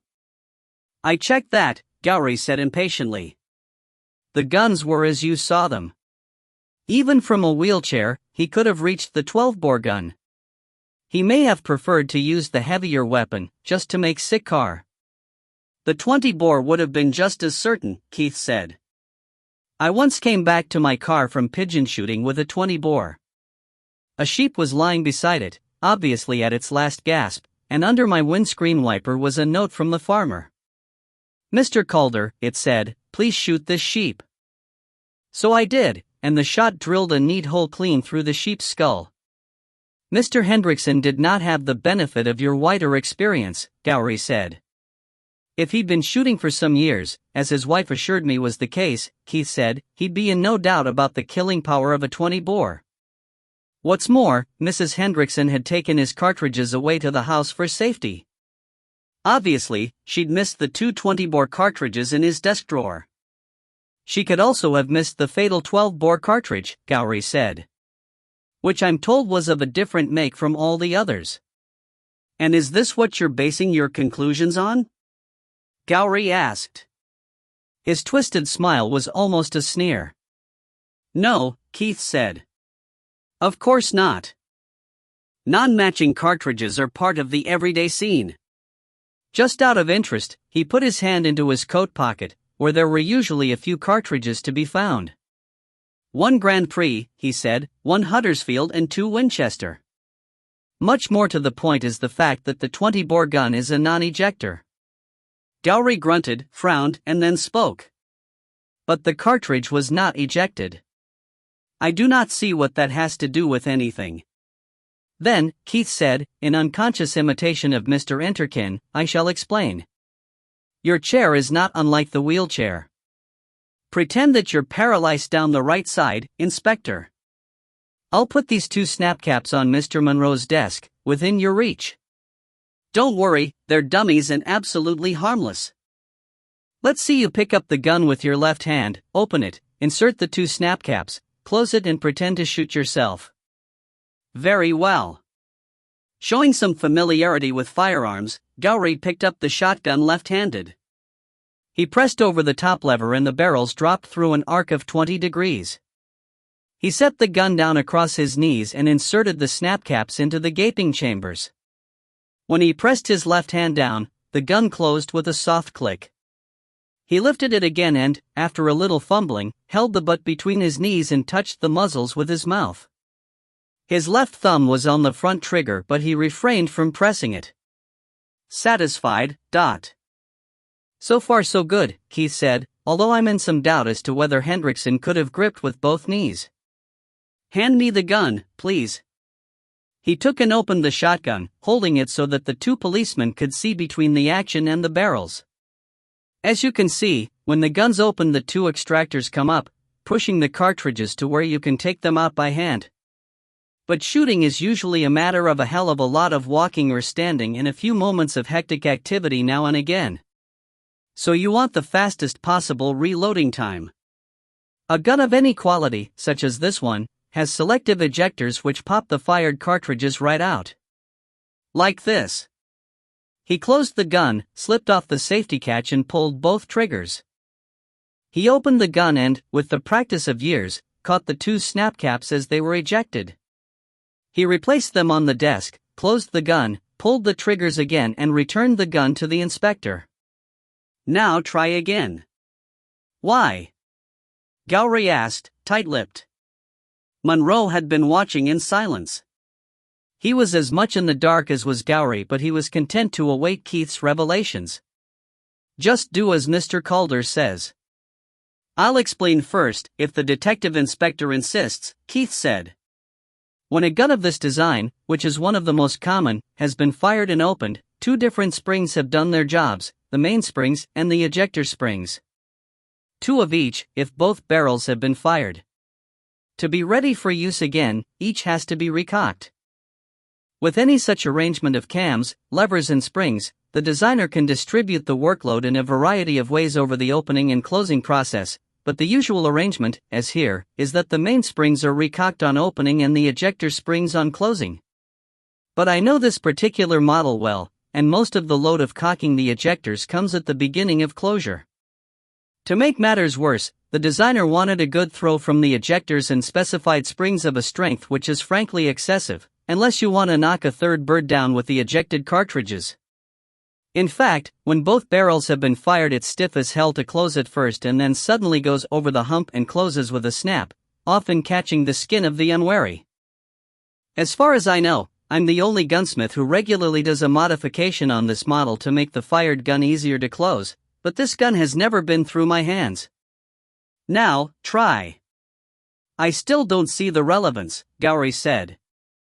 I see the relevance, and that is enough, Monroe said. Gowrie flushed a dull red. With slight difficulty, he opened the gun against his leg. He laid it across his knees again while he loaded the snap caps. And there he stuck. Struggle as he might, the gun would not close. You see, Keith said, I noticed that the two guns still on Hendrickson's wall had the triggers pulled. Some people prefer them that way. Gowrie paused in his efforts. That doesn't mean that the third gun was the same, he said. Deborah, who had been listening raptly as her elders argued, stirred for the first time. But it was, she said. She opened her jotter. I spoke to Mr. Albany this morning. This is what he said. After our wives left, I gave Sam's guns a clean for him. They didn't need it, but he liked to see it done. I put snap caps into each of them and pulled the triggers. Sam liked to feel that the mainsprings had been relieved. I'd told him several times that that was a fallacy. But if it made him happy, what the hell? Gowrie grunted again. He picked up the gun, still left-handed, and turned it so that the butt was on the desk and the muzzles rested on his shoulder. Under the greater leverage, the gun at last snapped shut, pinching a neat triangle of skin on the inspector's palm. There, Gowrie said, dabbing with a handkerchief. And now, Keith said, take a look at the mark of the rubber butt pad on the inspector's desk. That's why I mentioned that the furniture in the summer house was freshly polished. There's a good coating of polish and not a mark to be seen. You might be able to do the same trick with the butt on the floor, or by hooking the gun under the edge of the desk, but I'll tell you for nothing that the cartridges would fall out again before you could close the gun. And before you try it with the butt on your knee and the muzzles on the floor, let me point out that the floor of the summer house is of very hard quarry tiles and that the blacking on the muzzles of the gun is unmarked. Which, said Superintendent Monroe, is a long-winded way of saying that there is no way in which a half-paralyzed man could load and close that gun without leaving traces which you are unable to find. That, Keith said, is correct. And yet Mr. Hendrickson would have known that the 20-bore gun, which was closest to his hand and the lightest to lift down, would have presented no such difficulty and that there were cartridges to fit it in his drawer. Chapter 4. That two police officers of some seniority would give immediate acceptance to Keith's view of the sheriff's verdict was not to be expected. In the ensuing discussion, strangely, it was Superintendent Monroe who was determined to probe for weaknesses in Keith's argument, while Detective Inspector Gowrie, once he had put behind him his initial chagrin, was eager to set off on the new line of inquiry. Gowrie's box file, it turned out, did not contain the relevant photographs. He left the room to fetch them. Monroe sighed and leaned back in his chair. I must confess, he said, that I did not expect anything quite so dramatic from you. I had no more than a feeling in my water that the inspector's investigation had been superficial and that I could count on you to find something which he had missed. Just to teach him a lesson. At Mrs. Hendrickson's expense, Keith added silently. Well, no doubt he will be the better policeman in the long run over the heads of it. No doubt. So what happens now? Keith asked. Do you drop the mess into Edinburgh's lap? I think not. At the moment, we only have a few unexplained details to offset against an official decision which is presumed to have put an end to the matter. It may even be that some person aided and abetted Mr. Hendrickson to commit suicide. Did you think of that? Yes. But I didn't think much of it, Keith said. As to that, we shall see. Just as long as Edinburgh is informed that we have found some unexplained discrepancies surrounding the sheriff's verdict and are continuing an inquiry, we will have paid lip service to proper procedures. And then we will see what the inspector can do with a real investigation, Monroe added smugly.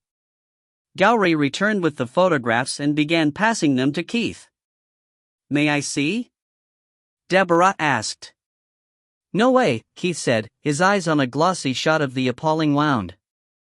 I don't want you waking me up in the night with the screaming horrors. Oh, Dad! Deborah protested. I'm not that soft. You've taught me to growl like a deer before now. It's different when it's people. Be satisfied with reading the pathologist's report.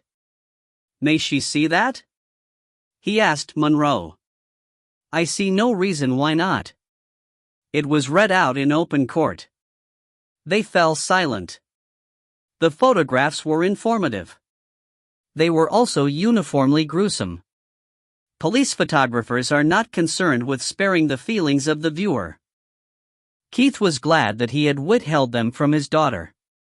The general shots, which would have been taken before anybody but the doctor had been allowed to touch anything, showed the guns placed as he had seen them. Deborah looked up suddenly from the pathologist's report. It says here that the contents of the brain pan were largely absent.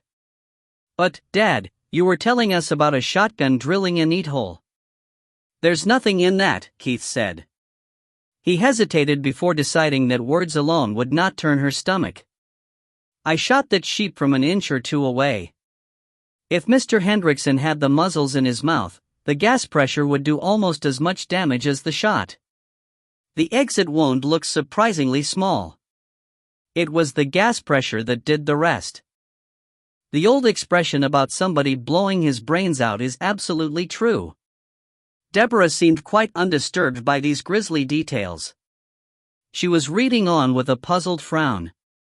Oh. It also says that the shot seemed to have passed almost vertically through the cranium. The lassie's as sharp as a knife, Monroe said. I had wondered about that myself. It suggests that he had his head back. That was common enough in the old days, when barrels were longer. A person had to tip his head back to reach the trigger. I've known them to push the trigger with a stick. Keith took up the thought. With a modern gun, with 27-inch barrels, it's not natural. Not if he was of normal size. 5 feet 11, Gowrie said.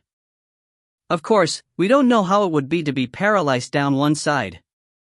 Each of the men, in turn, tried holding the gun left-handed and bringing the muzzles to his mouth while keeping fingers near the triggers. We're doing it all wrong, Keith said suddenly. We're trying to aim up through the top of the head by keeping the butt down.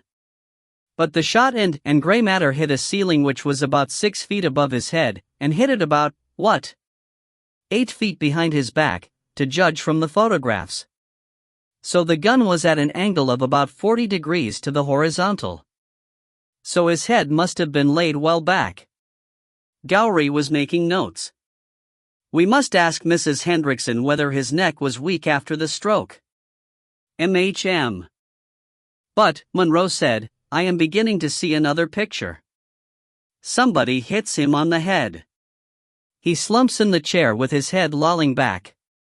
The visitor takes down the gun, loads it with a cartridge from his pocket, puts the muzzles in the unconscious man's mouth and pulls the trigger, deliberately angling the gun so that the shot would remove the bruised part of the head. What did the fingerprints say? Keith asked. The usual smudged mess, Gowrie said. He produced 3 more photographs, overwritten in black. This is the gun before we lifted the prints. Several of Hendrickson's, rather more of Mr. Albany's, none of them overlapping, and a lot of smudges. Heavy engraving is bad for prints, and it's easy enough to put a few prints from a dead or unconscious man onto the barrels of a gun. And it's so easy to get the very thin, plastic gloves, Deborah said. Where? Monroe asked. Almost any packet of hair tint. Suggestion, Keith said. He put his finger on the photograph. You have a row of 3 prints here. They're marked as being Hendrickson's, but I can't even tell which way up they are. Did you keep whole hand prints from the body? Gowrie nodded. We did. Have them copied onto a stiff but not rigid, transparent plastic, cut them out and try moving them around to simulate that group of prints. That might tell you what angle the hand would have been at and whether those prints are in the right relationship to each other. But Gowrie made another note. Worth a try, he said. I suppose, Deborah said shyly, that they really are left-hand prints? If not, there's something wrong. It doesn't say so, Keith said, looking at the photograph. They are, Gowrie said. Definitely. From his uncertain tone of voice, it was clear that he was guessing. But Monroe let it pass. This time, Gowrie would check and check again. Keith skimmed through some more of the photographs. For the moment, they had no more message for him. Could I see the cartridge case? He asked. Certainly, Gowrie said. He dipped into his box file. You're going to love this. He produced a green shell and handed it over. On the brass base was stamped Huddersfield 12, and printed on the green plastic were the words, Keith Calder Guns, The Square, Newton Lauder. We sell thousands upon thousands of these, Keith said. They're a standard cartridge. I pay a little extra to have my name on them, but it's worth it for the advertising. Anyway, that's my belief. My partner doesn't always agree. If you can find me the wad and a few pellets, I'll check to make sure that they could have come out of it. Deborah turned a few pages. The lab says that the wad and pellets were compatible with the cartridge and that the marks of the firing pin and extractor matched the fired barrel of that gun, she said. Very likely, Keith said. But being compatible doesn't mean that they were ever together. Did anybody check that the marks were in register? I bet that they just opened the gun and the empty case scooted across the room. I'm afraid that's exactly what happened, Gowrie said. As soon as the fingerprint man had finished, I opened the gun myself to make sure that there wasn't another live round in it. In that case, said Keith, you can forget it. What I was thinking, rather vaguely, was that somebody could, at any time, have picked up a case which had been fired in that gun. Then, if the only live cartridge which he had available was a giveaway, a reload, perhaps, he could have done the deed and changed cartridge cases. Unlikely, Monroe said, but possible, surely. Not possible, Keith said. Not without half dismantling the gun. The case flew out when Inspector Gowrie opened the gun. That would only happen if the trigger had been pulled again. The lab would surely have noticed if the firing pin had been struck twice. They would, Gowrie said, and they didn't and it hadn't. He passed Keith an enlarged photograph of the head of the cartridge case. The single imprint of the firing pin was clear and sharp. The whole question, Gowrie said, hinges on 2 things. First, did Mrs. Hendrickson move the wheelchair after she found him? Second, is Mr. Calder correct when he says that there are no marks on the desk? I want to go and see and hear for myself before doing any more. Superintendent Monroe looked at his watch, a chromed digital model as plain and serviceable as himself. We will all go, he said. Keith held up the cartridge case. If I can keep this for the moment, he said, I'll see what else I can find out. Gowrie put out his hand. I'll mark it for identification, he said. Now, shall we go? There was no sign of Molly, but Keith knew that once she had vanished into the shop she could lose all sense of time. He left a message for her with the desk sergeant. Star. As they rode back up the hill to Boswell Court in the rear of the superintendent's car, Deborah was anxious to talk but Keith shushed her. "I want to get my thoughts straight," he said. "One of these days," Deborah said, "you'll find out that I'm worth listening to." Monroe made a sound which could have been affirmation or amusement. "I hope so," Keith said.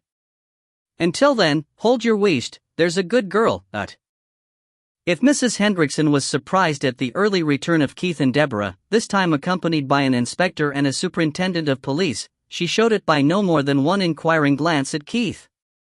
She took them into her living room and submitted patiently to a lengthy interrogation. The house had come alive with the muffled beat of rock music from somewhere in the further bedrooms. Gowrie asked the questions. He returned to the same points over and over again, approaching each time from a different direction, but Mrs. Hendrickson was firm and unshakable. She had not touched the body or the wheelchair which, when she first saw them, had been exactly where they were seen and photographed by the police. And her husband had been perfectly capable of holding up his head. The inspector seemed satisfied at last. He asked for the key of the summer house and Mrs. Hendrickson fetched it. "You don't need me with you?" she asked. "Only it's my family's first day home since their father died, and I want their meal to be special. Mike's out just now, saying hello to his friends," she added to Deborah. "But you could stay and meet Beth." "I know them both," Deborah said. "I'll see them again." "Dad, can't I come with you this time?" "I don't suppose I'll get any peace until you do," Keith said. The scene of Mr. Hendrickson's death had not been as unsavory as he had at first expected. The dark, dry stains had become unreal, as if on the set of some film thriller. Let her come," Monroe put in.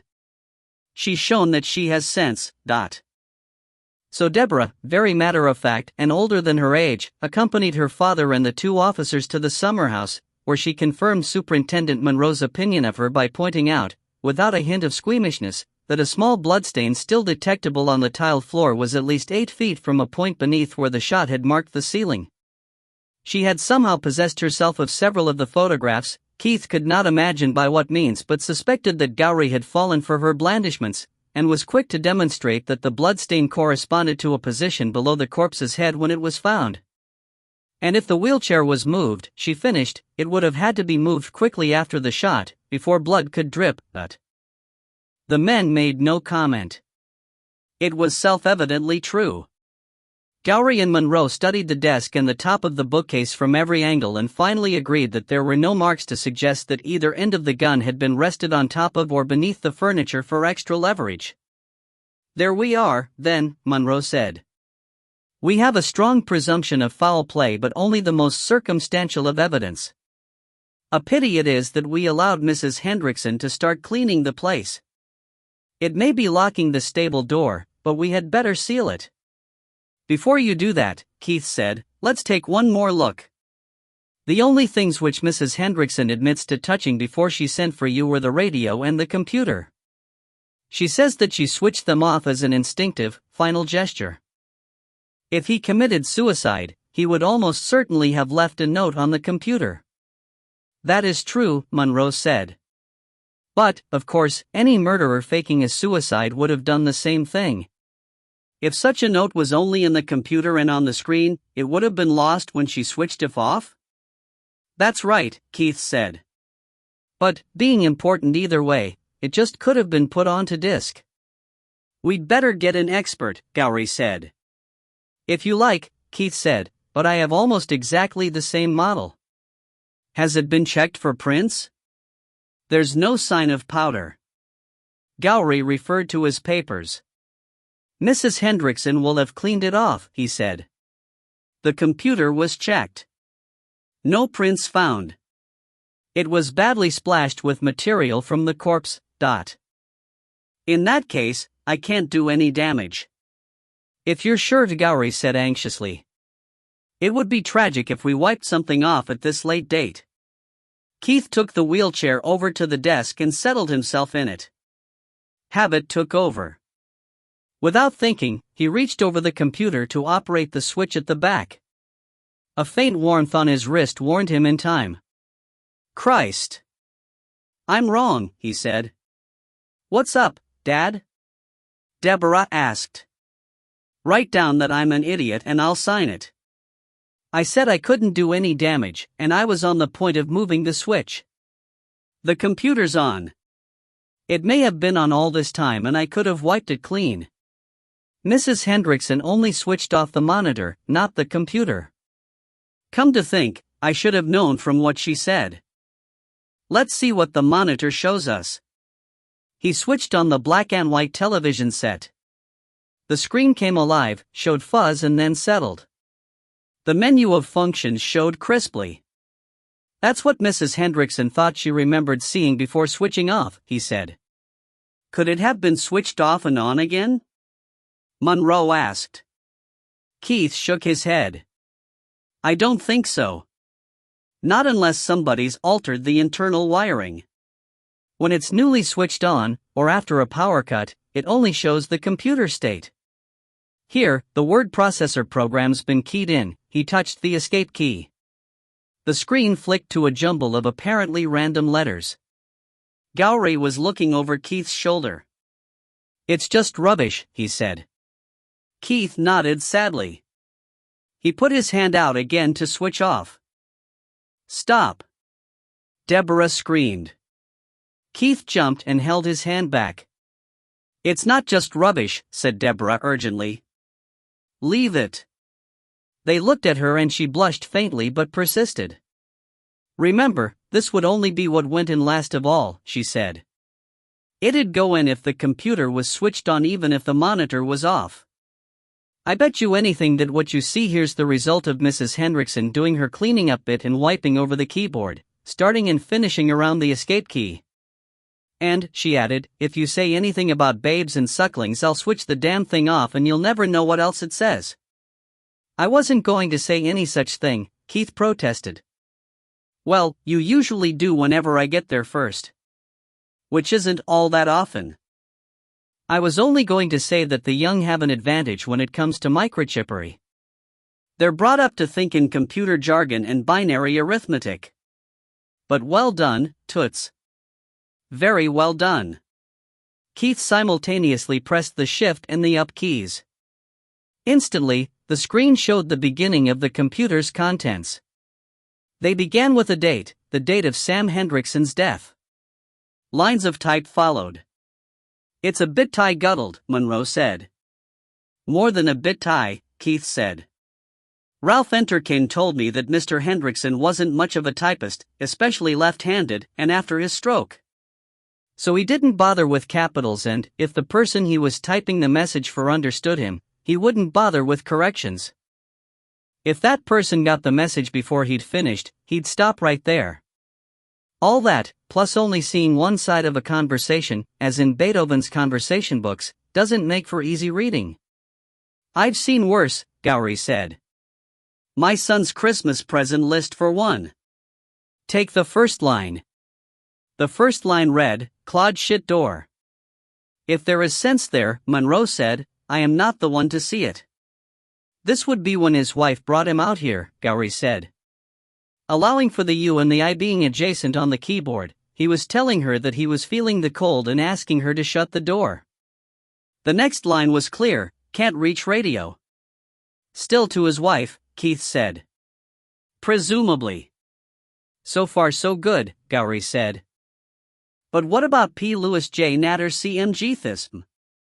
He did his best to repeat the line phonetically. Beats me, Keith said. No, it doesn't.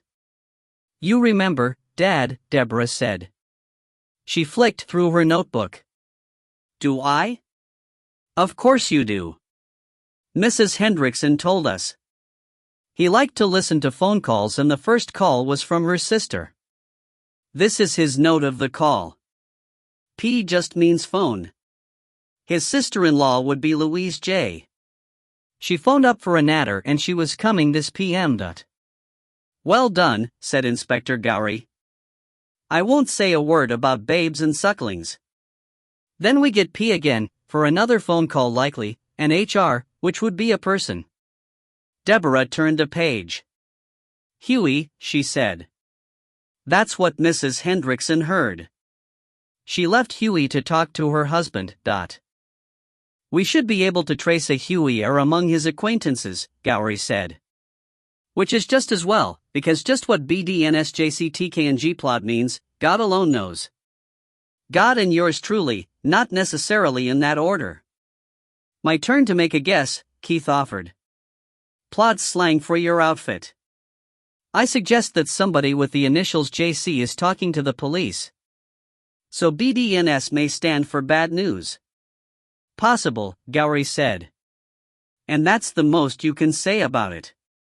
Huey can tell us when we find him. Who or what would Ian to be? Deborah looked on through her notes. Ian and Terry Albany, she said. Next door neighbors. They came to visit and Mrs. Hendrickson brought them up here for coffee. Which explains okay, thanks.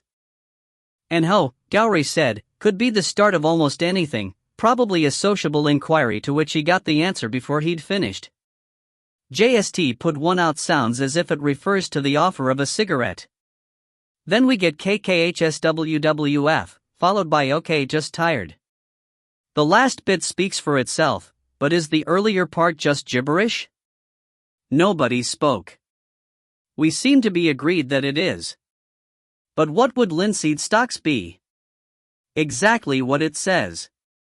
Mrs. Albany and Mrs. Hendrickson left, Keith explained, but Ian Albany stayed on and gave the guns a clean for him. This is a request to give the stocks a wipe over with linseed oil. There's a bottle and a cloth in the desk drawer. The barrels were greasy but I didn't notice any oiliness on the stock, Gowrie said. You probably wouldn't. The trick, Keith said, is to wipe nearly all of it off again. But it might be worth having his trousers examined. If there aren't traces of linseed on the knees, it would confirm that he didn't close the gun for himself. And the next words, SNP caps ND Triggs, suggest that he didn't get Albany to leave one gun with the triggers unpulled. Of course, he would have asked it and then wiped out the request so as not to involve his friend. I suppose that Fancy BR was asking him whether he'd like a beer. Or a brandy, said Monroe. We must persuade Mrs. Hendrickson to tell us about her husband's personal shorthand. Inspector Gowrie raised his hand and Keith saw that a spectacular blood blister was developing on his palm. Beer, the inspector said. There were 2 empty tins and used glasses. Then there's another phone call, PPH Tuesday. His physiotherapist phoned up to change an appointment, Deborah said. Making a note of that doesn't seem like a man who meant to kill himself, does it? He might have come to the decision later, said Monroe. In that case, Keith said, it would have been too late for him to ask Mr. Albany to leave the gun ready for use. Albany left while Mrs. Hendrickson was taking the call. They had reached the bottom of the screen. While he spoke, Keith keyed to lift the text. His eyes were still down on the keyboard and he heard the others make small noises of surprise or excitement. He looked up quickly. My darling, read the screen, you can't gun it like this tied to a cripple, it'll never be MYSRLF a game. Time I wasn't here. My love to Mike and BRTH. Bless you all. The remainder of the screen was occupied by the solid jumble of letters which they had already seen. Keith looked round at Deborah. Run down and get Mrs. Hendrickson, he said. Deborah looked at the 2 policemen. Won't it be an awful shock for her? Monroe nodded. But only Mrs. Hendrickson can tell us whether these could be her husband's words, he said. You can warn her. Awed by the importance and delicacy of her mission, Deborah hurried out. We now have a new problem, Monroe said. Was this written by Hendrickson himself or by somebody else? And when? Keith said. It could have been put into the computer at any time since the death.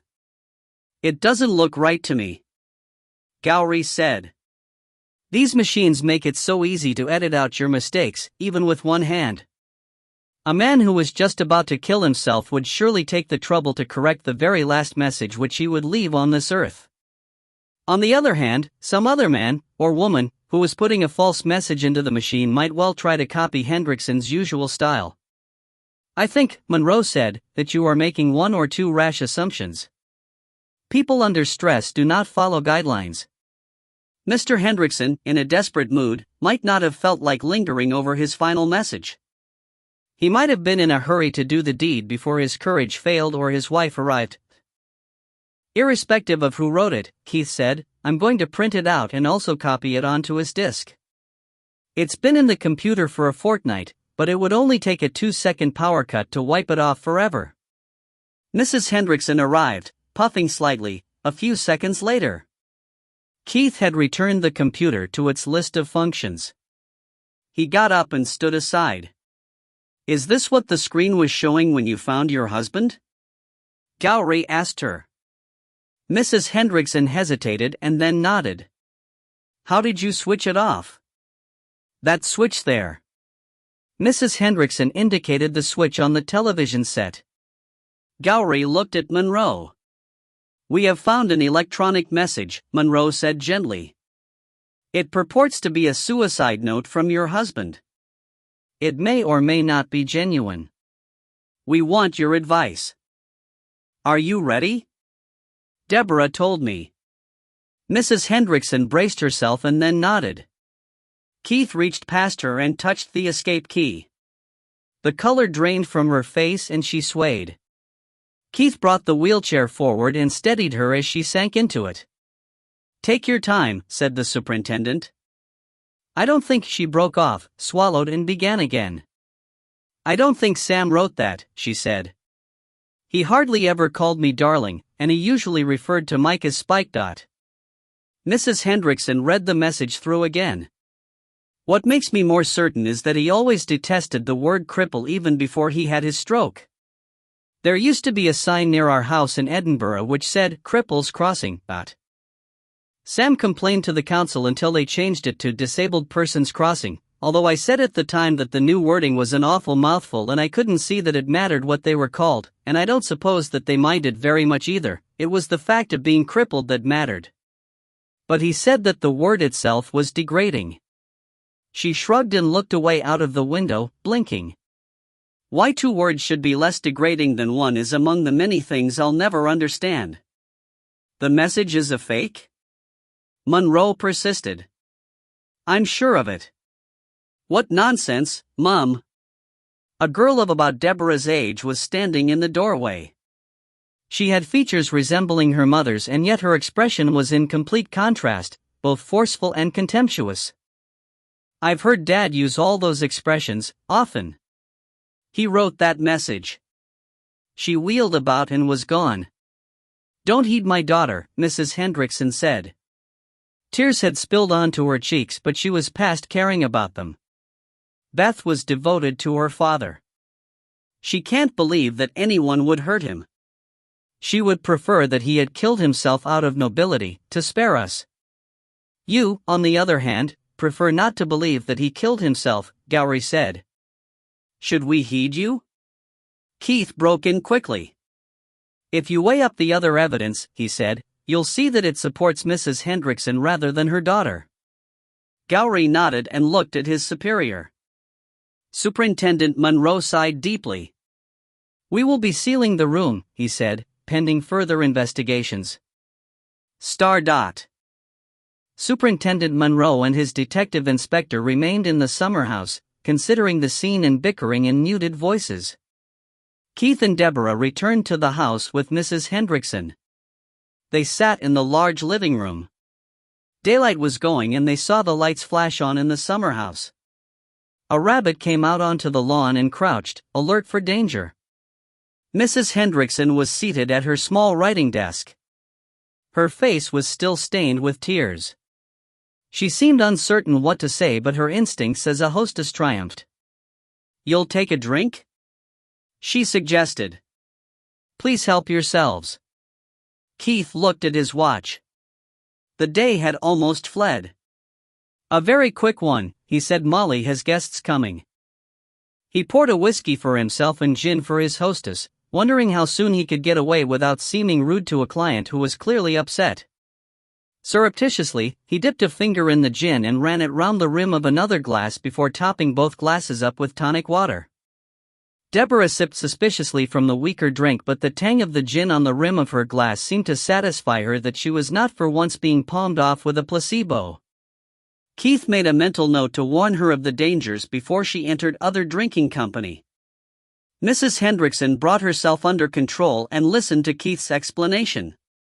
When he had finished, she raised her glass solemnly to the pair of them. "I really do congratulate you both," she said. "I wouldn't have believed that you could persuade them so quickly." "Nor would I," Keith said. "We were lucky that there were some strong indicators. The police still have to satisfy themselves that I'm not talking through my hat, but I've no doubt that they will." "I take it that that's all you want from us?" "It's up to the police now. But they may still decide that it was suicide. Or I suppose that they might agree with you but without finding enough evidence to reopen the case with the sheriff." "I can call on you again if I need your help?" "Of course," Keith said politely. "But they'll be thorough this time. And Superintendent Monroe's a very conscientious man. He won't make a final decision until they're sure, but if only he doesn't go by that silly girl of mine," Mrs. Hendrickson said. Her voice and body had been taut when they entered the room, but she had gradually returned to her placid self. "I expect he'll have more sense," she said. "I agree to rate with your partner. How many hours did you spend on it?" 7, Keith said. "Each of us. And a lunch for ourselves and Mr. Enterkin." He passed the receipt over, wondering what to do about Deborah. "Mr. James said that your daughter would almost certainly be helping you. He suggested half your hourly rate for her. I thought it was very fair." She opened the flap of her desk and picked up a pen. "So do I," Keith said. Privately, he thought that 50p and a pat on the head would have been ample. Forget about Molly. She won't take a fee from a friend. "Could you make my check out separately, please?" Deborah asked. "Uncle Wall phoned me. He said to get a separate check and he'd fix it so that I could offset it against my school books and not pay any tax." "But I buy your school books," Keith said. "That's what I told Wall. He said, so much the better. Mrs. Hendrickson handed over 2 checks. "I really am grateful," she said. "Poor Sam, luck was against him. His stroke and then, to die like that. He was only 48, you know. I feel that the least I can do for his memory is to see that he doesn't go to his grave as a suicide." The girl, Beth, appeared in the doorway. She ignored Keith, nodded to Deborah as to an acquaintance barely worthy of acknowledgement, and spoke to her mother in tones of cynical amusement which somehow failed to be convincing. "Give up, Mom," she said. "You're kicking against the pricks. Dad topped himself and you know it." Her voice had the throaty tension of the highly strung. Mrs. Hendrickson's hand clenched and then relaxed slowly. She took a deep breath. "I know no such thing," she said shakily. "How can you speak to me like that? Your father would never. He would. Like a shot, as they say." Beth snickered at her own joke. "Not to save you from wearing yourself out looking after him, he felt entitled to that. But he hated being ill and dependent, and he'd have loathed seeing his precious reputation going down the plug hole, which would have happened if he'd lived. So, for his own sake, not for yours, he popped himself off." "I won't believe it," Mrs. Hendrickson whispered. Beth came further into the room and they saw that an older boy, presumably her brother, had been waiting behind her. "You don't want to believe it," Beth said, "because of the money. It's not his reputation you care about. You don't want to be dependent on us when we come of age." The boy, Michael, pushed past. He caught Deborah's eye and checked for a moment, then walked quickly across the room. He looked back at his sister. "You'd rather that Dad had killed himself, just out of spite," he said hotly. "But he didn't write that note. He never, ever called me Mike," and even after his stroke he still managed to blow his top if anybody referred to him as crippled. He stooped over his mother. "But you can count on us, you know," he said. "We'll look after you." "I will, anyway." "He blew his top all right," Beth said. Keith forgot for the moment that he was off the case. "How did you know what the note said?" he asked. The boy raised his eyebrows. He seemed quite unperturbed. "Beth told me," he said. "I never said a word about it," Beth snapped and flounced out of the room. Mike broke into a second's brittle silence. "She did tell me, word for word." He heaved an exaggerated sigh. "I don't know what's got into her these days." "She's upset," said his mother. "Try to be nice to her." A ring at the doorbell heralded Molly's arrival. Keith and Deborah were glad to make their escape from a scene which was becoming embarrassing. Chapter 5. Keith and Molly were a sociable couple, but they had no social ambitions. Rather than attend a dinner dance at the golf club, they were content to spend an evening at darts in the local inn or playing snooker, not very seriously, at the club in Newton Lauder. As Deborah approached womanhood, however, they had decided that she must have at least a nodding acquaintance with social etiquette. So on Saturday evenings, when guests could linger without dread of the alarm clock's voice soon after dawn, Molly would often give a small dinner. Her guests that evening were Wall and Janet, with Sir Peter Hay. Sir Peter, during his lady's absences abroad, was a frequent guest, not only to round up the numbers nor because he was a good friend and patron, but also because, when it came to such matters as the right wine for a course or the proper fork to be used, his was a sure lead to follow. He knew such things as certainly and as unthinkingly as Keith knew the workings of a gun or Molly knew when a joint was cooked. By custom, Keith and Wallace wore suits, but Sir Peter honored the occasion by draping the least tatty of his many kilts around his long, thin frame. Janet, Wall's blonde wife, was aglow in cream silk. In earlier days, Deborah would have waited at table, but Molly insisted that Deborah must now learn to be waited on, so Deborah was in her only good party frock while Molly kept an apron over an outdated favorite dress, now an honorable retirement. Good manners held curiosity in check through the preliminary drinks in the living room and soup or pâté in the heavily paneled dining room, but when the main course had been served and their hostess was thus freed to give the conversation her attention, Sir Peter voiced the question which had been hanging in the air. "What's this we hear, Keith, about you looking into Sam Hendrickson's death? Did the scourge of the TUC not take his own life, then?" "I can't go that far," Keith said. "All I've done is to show that the issue isn't as clear-cut as the sheriff was led to believe."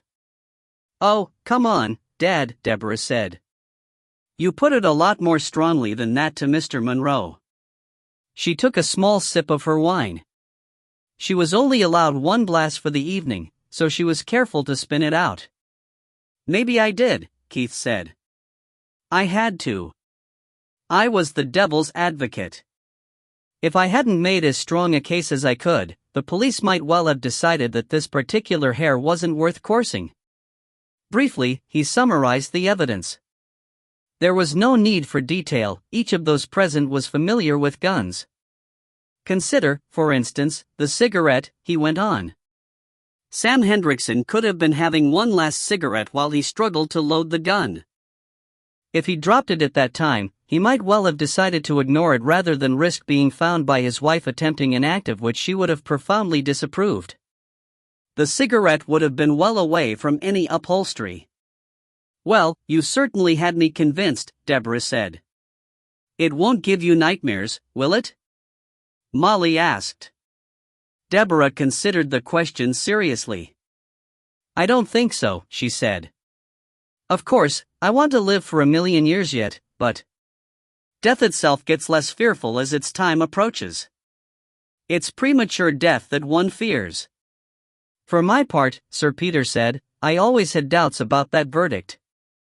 The sighs of relief when his death was announced combined to blow slates off the roofs in more than one city.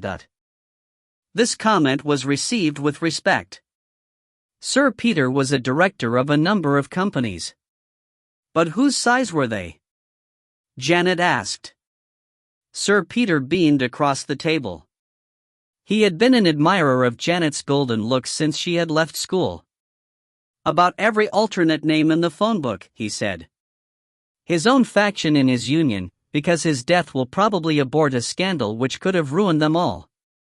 The less fanatical among the ordinary members, because they can now hope against hope for a more honest and democratic administration of their business."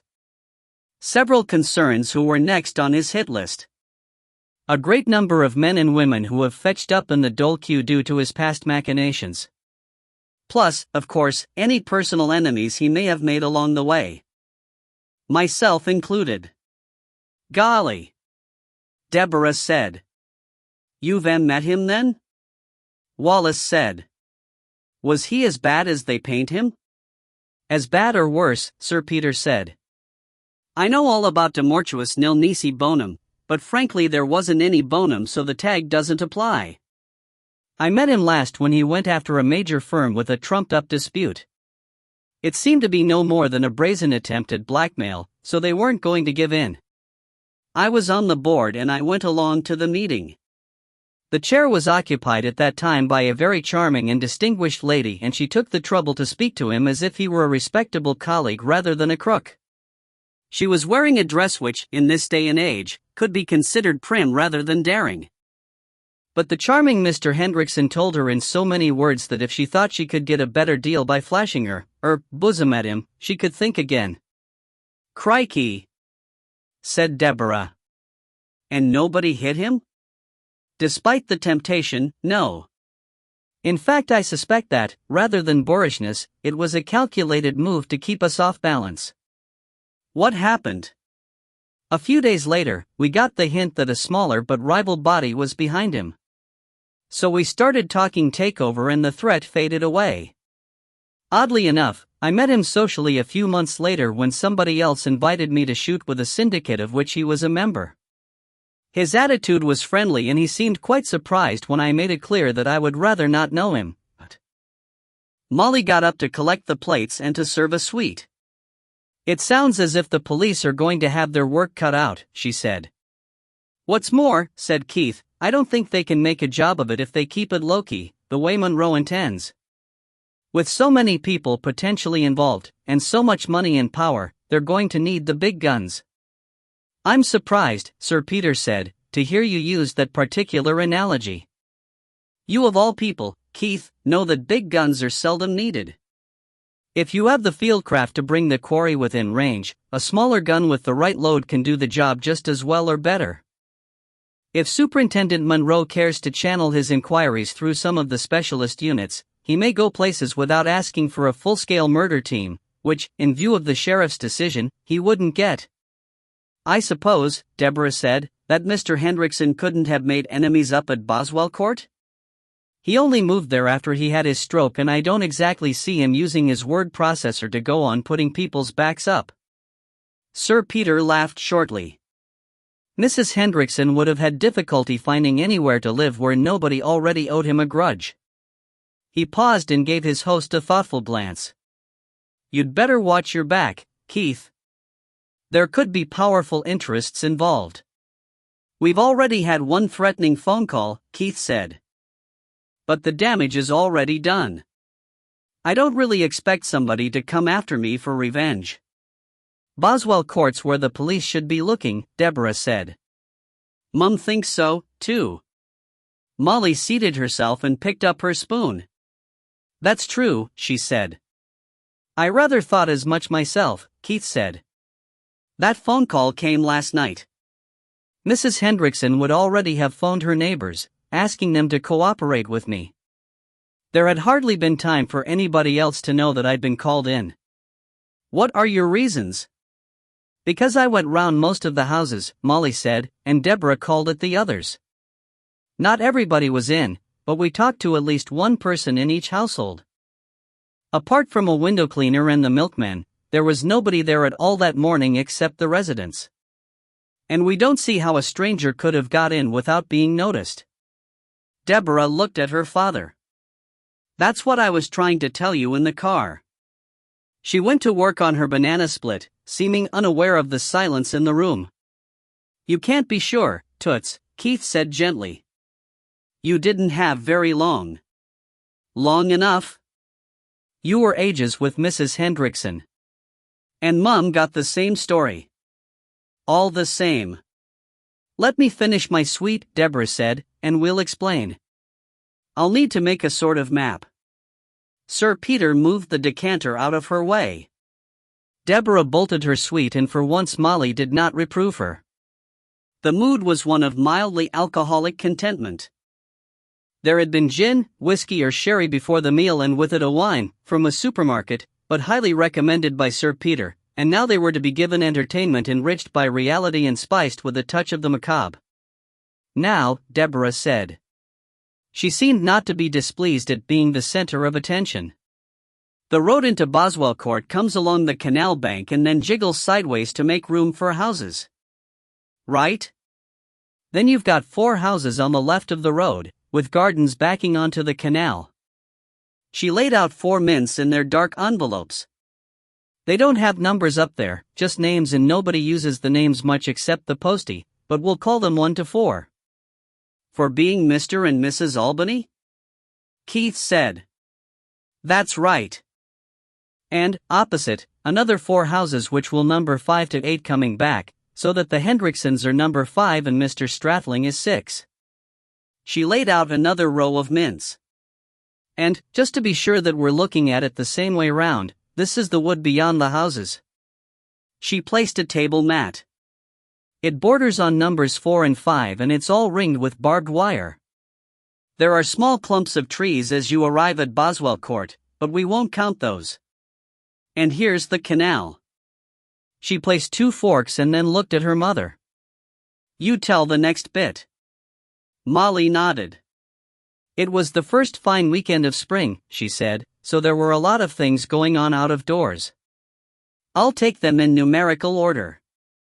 At number 1, Mr. Keckney was washing the cars in front of his garage. Wallace jumped as if he had been stuck with a pin. Keckney? Is that the K. Keckney who has the grocer's shop 2 doors along from us? And several others in the region. One and the same, Sir Peter said. He's a miserable, vicious old bastard, Wallace said. The complete disappearance of his slight stammer was enough to show that his anger was genuine. Frame him for it, Keith, if you can. He may not need framing, Sir Peter said. He's one man who had a genuine grudge against Sam Hendrickson. How's that? Keith asked. I don't suppose that I know the whole story, but several years ago Hendrickson's union was in dispute with one of Keckney's suppliers. Hendrickson approached Keckney, trying to persuade him not to patronize a supplier whom the union had blacked. Keckney told him to go and boil his head, but not so politely. The dispute with the supplier was soon settled, but Hendrickson had his knife into Keckney by then. Ever since, the grocer's been plagued by stoppages, and by deliveries which arrive late or damaged or even contaminated. Surely that would have stopped when Mr. Hendrickson fell ill, Janet said. That I wouldn't know, said Sir Peter. But habits die hard. And don't quote me, but, from what I hear, Keckney was hit hard enough that he's still carrying a bank loan which is making his life difficult. Remember, now, you didn't hear that from me. The table fell silent while the implications sank in. Go on, Deborah, Keith said at last. Golly, Deborah said. Some people play rough games. Who's next? At 2, Mr. Pollock was mowing the grass at the front. At 3, Mrs. Orton and her daughter, Pat, were at the back of the house, clearing beds ready for planting out while, upstairs, Mr. Orton's mother was sitting at her window looking across the road in the general direction of number 6. Mr. and Mrs. Albany we know went next door to visit the Hendricksons, but they were indoors after they got home. I know Ian Albany, Sir Peter said. Met him shooting. Good enough chap, but I wouldn't breed from him. It's a pity you didn't tell him that sooner. Deborah said. His daughter's a blot. Mr. Strathling, at 6, isn't much help. He was indoors until he heard the shot, watching the racing on the goggle box. He seems to be a fan. He was doing the same thing when I called on him. His wife was out shopping both times, She works in the bank, so that Saturday's her best day for shopping. I saw somebody I supposed was him washing a car this morning, Keith said. It must have been between races. I know Ben Strathling, Wallace said. But I'd forgotten that he lived up there among the knobs. He gave us a good quote for our insurance. He covers me as well, Sir Peter said. And I've met him socially. Bumped into him once or twice at the races or in gaming clubs. His company's one of the biggest and best, although they've been getting sticky about paying out on claims recently. If you've quite finished chatting, Deborah said severely, I'll take up the story. At 7, Mr. Beecher was away fishing, but his wife was digging the back garden. The McLeans, at 8, were away on holiday. Beecher's a customer at the shop, Wall said. Not fishing tackle, though. Cartridges. He shoots 16 bore. You altered the cast of his pump gun last year, Keith. I remember the gun. I don't know that I ever set eyes on him. On top of all that, Deborah said firmly, the window cleaner was working. He comes round some of the houses weekly and some fortnightly, so he was there again today and I spoke to him. Despite the sound of Mr. Orton's mower, it's electric, so it isn't too noisy. He heard the shot and he'd got as far as number 6, the Strathling house. Of course, he was facing the windows, but he says that he sees most of what goes on. The milkman, old Mr. Rogers, was going round collecting the money for the week. All those people, Deborah said, or at least most of them, the Keckneys went out before we got there this morning, were positive that no strangers were around the place.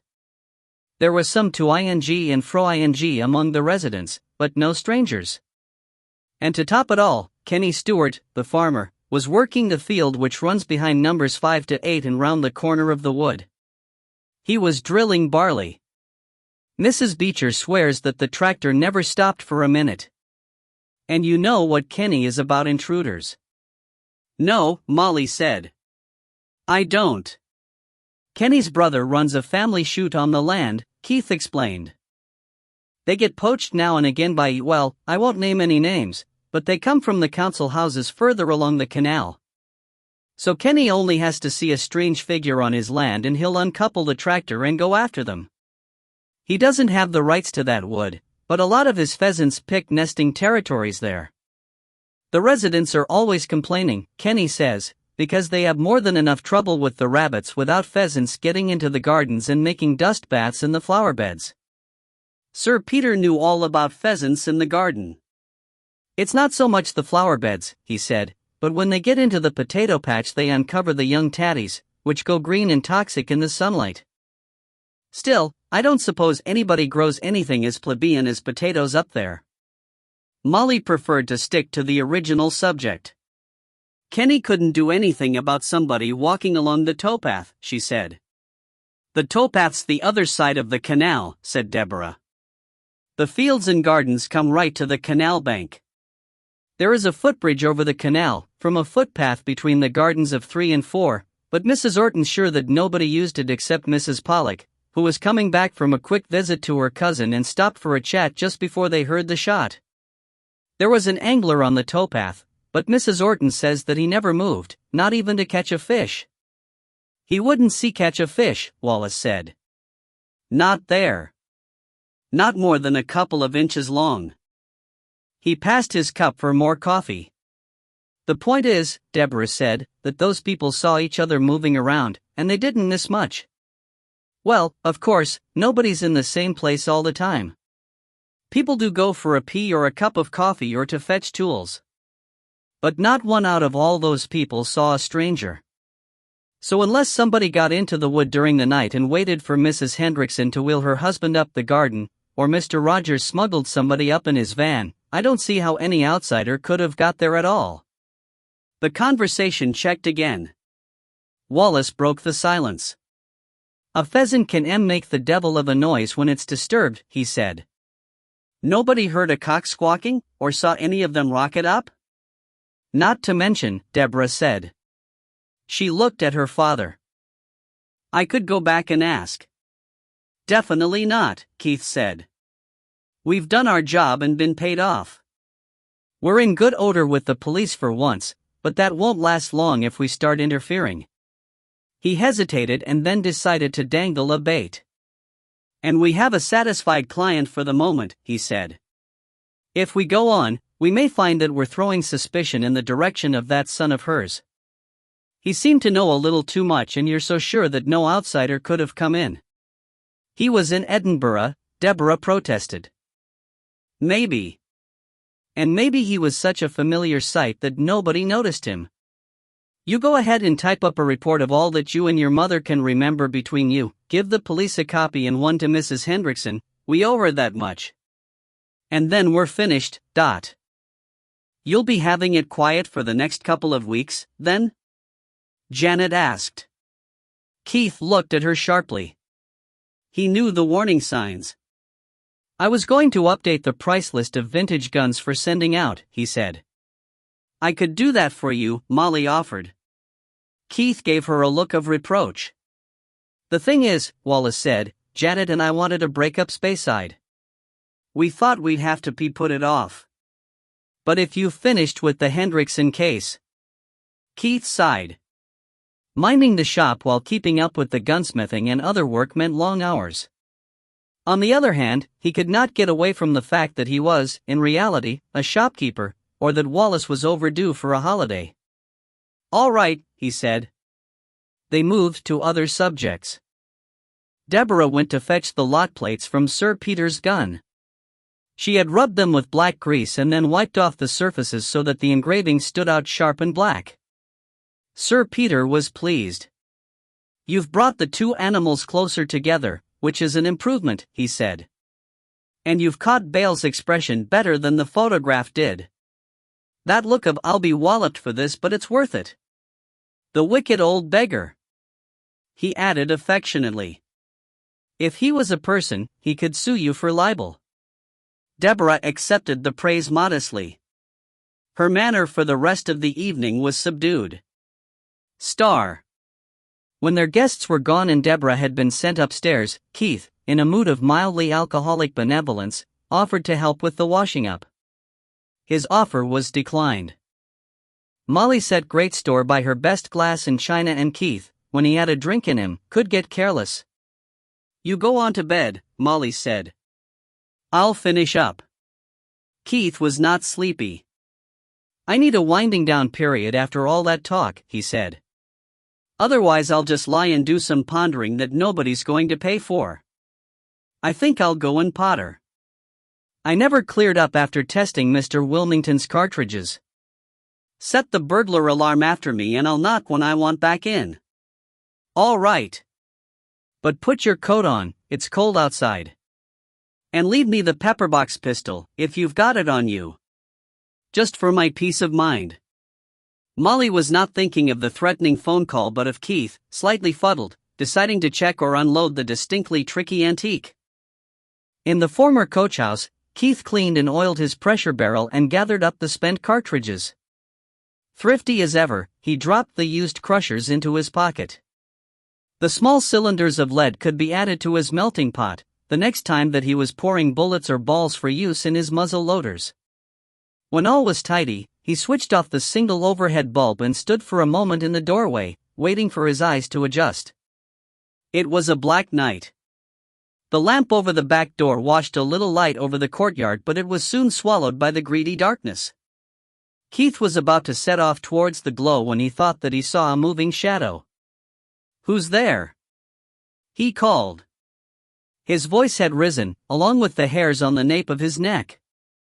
There was no answer. He thought that imagination had tricked him, but a foot scraped on gravel and suddenly the vague shadow was the silhouette of a man, very close, and two hands grabbed his lapels. He expected a butt and lashed out, low and hard, but his fist bounced off a wall of solid muscle. The hands against his chest pushed him with a weight and strength sufficient to send him reeling back from the door until he fetched up against his bench. A large shadow came through the doorway, black against the lesser darkness outside, and the door was pulled to. Keith thought, frantically. He was in no doubt that the man was larger than himself and stronger, probably younger, and he might very well be armed. Mixing it at close quarters would not be a good idea. Rather, this was a man to hit with something hard and heavy while remaining well outside his grasp. He heard, faintly, a slithering sound which, after a moment of panic, he identified as hands sliding on the wall, seeking the light switch. The dark was to his advantage. Keith knew the layout as surely as he knew Molly's soft contours. The single light bulb was above his reach. He took one of the crushers from his pocket and tossed it to one side, to cover his own sounds while he fumbled on the bench. It would take all night to unbolt the pressure barrel from its bench, but surely there must be something. With an upsurge of relief, he felt Mr. Wilmington's gun barrels under his hand, two conjoined, lightweight tubes, jaggedly burst at the heavier end. He swung them overhead. The first 3 swings found nothing. The fourth hit the light bulb. It must have coincided with the man finding the switch, because there was an instant of light, too brief for vision, and then darkness again and the sound of thin glass falling on the cobbled floor. Keith stood and strained his eyes. If any starlight was filtering through the skylight above, he could not see it. But the other man had been waiting in darkness. If his night vision were good. "Where are you, ye bugger?" said a voice. "I can wait as long as you." It was deep and gruff, accented with the Glasgow Irish growl of the Scottish industrial belt. Where had Keith heard such a voice recently? No, not heard. Mrs. Hendrickson had described it. Wrong, he could do no harm. But if he were right, he could unsettle the other man. Keith took 3 soft paces to his left. His prayers were answered and his soles did not crunch on glass. "Hello, Hughie," he said. He flicked another crusher against the wall and slipped back towards his bench. Somebody seemed to have removed it. His shot in the dark seemed to have struck home. The man started to speak and bit his words off. When he began again, he was speaking carefully. "You didna heed the warning you was given on the phone," he said. "I'm here to give you another that you'll no forget so quick." He seemed to be waiting near the door, as Keith would have expected. The words "shot in the dark" came back to Keith. He had found the corner of his bench by cracking his knee against it. He put down Mr. Wilmington's barrels where he could find them again and waited for the agony to abate. There was no sound of movement. Perhaps he had not, after all, groaned aloud. He felt in his coat pocket. He usually carried a few cartridges there in case of sudden need, and habit had not let him down. He found the 3 cartridges which he had shown Inspector Gowrie only that morning. He covered the noise by lobbing a small handful of crushers into the corner while he stuffed a cartridge into the breech of the pressure barrel. He wondered whether to use another crusher to hold the piston down over the pressure vent, but decided that an extra flash would be all to the good. He heard the sound of a footfall. The man was moving. Well, if he had wandered in front of the barrel, that was his problem. Keith turned his eyes towards the door and hit the trigger. The blast of the gun and the slam of the shot on iron almost drowned a squawk of surprise. In the bright flare, Keith saw the man to his right, almost in the path of the shot but looking away from him. In the newly intensified darkness and silence, Keith took 2 paces and swung Mr. Wilmington's gun barrels, in a downward chop in case his man had ducked. The blow landed solidly and he heard the man say "shit" with deep feeling. 2 seconds later, as he was beginning another swing, came the sound of a falling body. Keith stopped his swing and walked to the door. He met bare wall, fumbled the wrong way, came back again and put his hand on the doorknob. An instant later, he was outside in the cold, clean air. When he came back a few minutes later with a torch and a shotgun, there was no sign of the man and only the smell of gun smoke, the broken bulb and a few drops of blood to confirm that he had ever been there. The man's skull, Keith decided, must have been built on Clydeside. The remains of Mr. Wilmington's barrels had bent into a hoop. Star. A pair of tired-eyed, uniformed constables had dealt with Keith's Saturday night call, but Detective Inspector Gowrie arrived in time for coffee on the Sunday morning. Keith received him in the study. "Your visitor last night," Gowrie began. "I'm surprised you don't say alleged visitor," Keith broke in. The inspector raised his eyebrows. Your past dealings with the superintendent seem to have left you a bit on the touchy side. He has that effect on folk at times. But you needn't be scratchy with me. I've forgiven you for making me look daft and were quite prepared to believe you this time around. Last night, Gowrie produced and opened a typed report. You told our officers that your visitor's voice bore some resemblance to the voice of Huey as described by Mrs. Hendrickson, but not to the caller who threatened you on the phone. My caller disguised his voice, Keith said. But he'd been reared in an altogether classier neighborhood than Huey. He couldn't have been putting it on? Talking panloaf, as they say? If he was bloody good at it. The inspector shook his head. The weekend isn't the best time to get information from a union about its members and officials, but we have word of a Huey Reynolds who was a hanger-on of Sam Hendrickson and his crowd. He doesn't sound the type who'd be a good enough actor to fool you. Odd job man, keeping recalcitrant members in line, that sort of thing. Our informant described him as the size and shape of a brick shithouse and with a voice like a Randy Mastiff. Keith thought back. It was some years since he had listened to a Randy Mastiff. That sounds like last night's caller. He said. There's no sign of him around his usual haunts, said Gowrie. Probably keeping his head down until the lump on it goes away. There's nothing much else to incriminate him. There was nobody lurking by the time our men got here. I'll ask you again, do you want protection? Unarmed? Of course. Don't bother. I've no immediate intention of using firearms, Keith said carefully, but there are a number of guns in this house. Because of their value, I have the latest in electronic alarms, and, just in case the wires get cut, my nearest neighbors have instructions to phone your boys if the alarm goes off. I'll call you if I have any doubts about coping, but, for the moment, thanks but no thanks. Gowrie put his coffee mug carefully down on a table mat. The least amount of force compatible with self-defense, he said. I'd hate to have to prosecute you or one of your family for manslaughter or culpable homicide. I'll remember, Keith said. Have you made any other progress? Miracles take a little longer, said Gowrie. Away from Superintendent Monroe, he was given to enigmatic statements.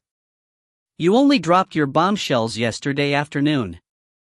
And I'd been looking forward to a free weekend for once, ho-hum. Have you had any more thoughts? Some, Keith said. I've done my bit and been paid off, but I'd have to be a vegetable not to go on thinking about it. And you? Thoughts, yes. Progress, no. I tried to recover Mr. Hendrickson's trousers from his widow, but she'd already sent them to Oxfam, although, as the super pointed out, any traces of linseed oil could have been there for months for all the lab would have been able to tell, so there's no harm done.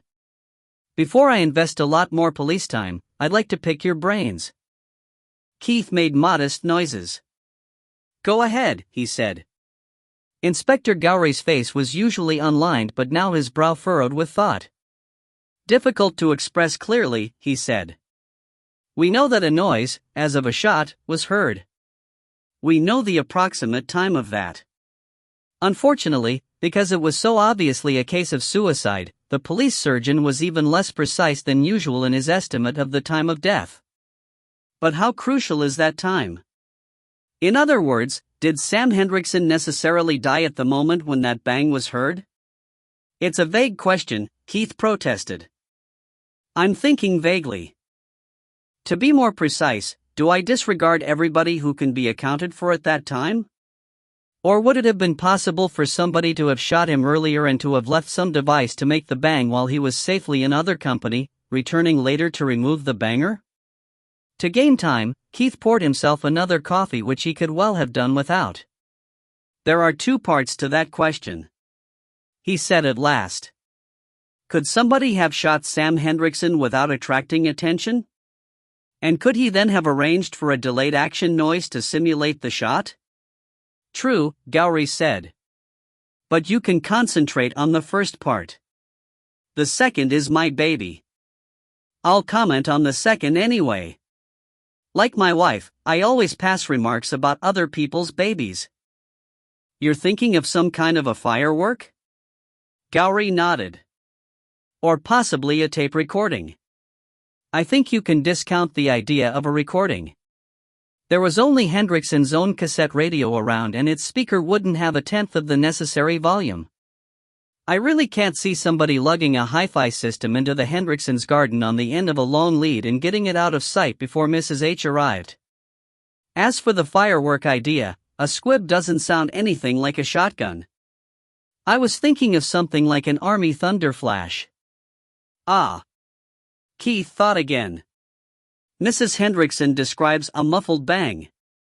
A thunder flash might be suitable. But it's pretty powerful as fireworks go. It would be difficult to use without leaving traces. Down the nearest drain? Gowrie suggested. When I was young and wicked, which was a long time ago, Keith pointed out quickly, I once dropped a thunder flash down a drain. It was after a party and I was showing off. Every brander in the street erupted like a fountain. You think nobody in Boswell Court would have noticed something like that? Leave it for now, Gowrie said. We may find a scorched patch in the wood. What about the sound of the rail shot? Difficult. There's no doubt that he really was shot, or that the muzzle was inside his mouth at the time. Right? Right, Gowrie said. You can't fit a silencer to a double-barrel gun. There are silencers, of a sort, to fit a single barrel. One of the neighbors, Beeching, has a 16-bore pump gun which would suit. But such silencers as I've seen fitted to shotguns weren't very effective, and they were too big to go into anybody's mouth. Why are you so keen to upset the time element? The detective inspector looked at Keith in mild surprise. I'm not busting a gut to upset the time, he said, but how can I not question it? Those who were nearest to Sam Hendrickson are too well alibied for my peace of mind. One, for instance, was seen waiting near your road end at about the critical time. Gowrie got up to look out of the window. It was drizzling steadily. He turned and sat on the windowsill. Stop me if I'm wrong, he said, but I think that what's loosely called a silencer is only a sort of expansion chamber to modulate a single, violent pulse of gas pressure and let it emerge gently and over a longer period.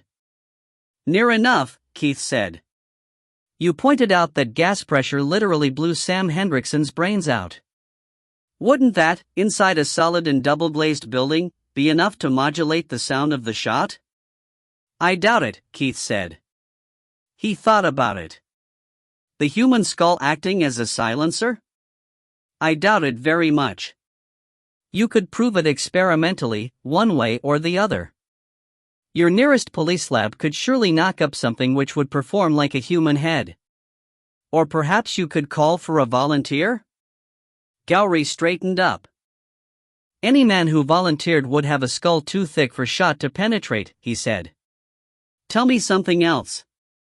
My sergeant suggested that, if Sam Hendrickson was shot with a different gun, one with a silencer, the empty case in Sam's gun and the dirty barrel could be explained by the murderer having fired through it a cartridge which had been previously fired and then fitted with a new primer only.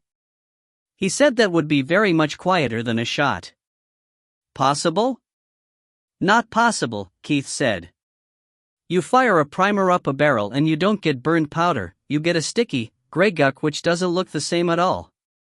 Gowrie sighed deeply. Thank you for your time. And the coffee.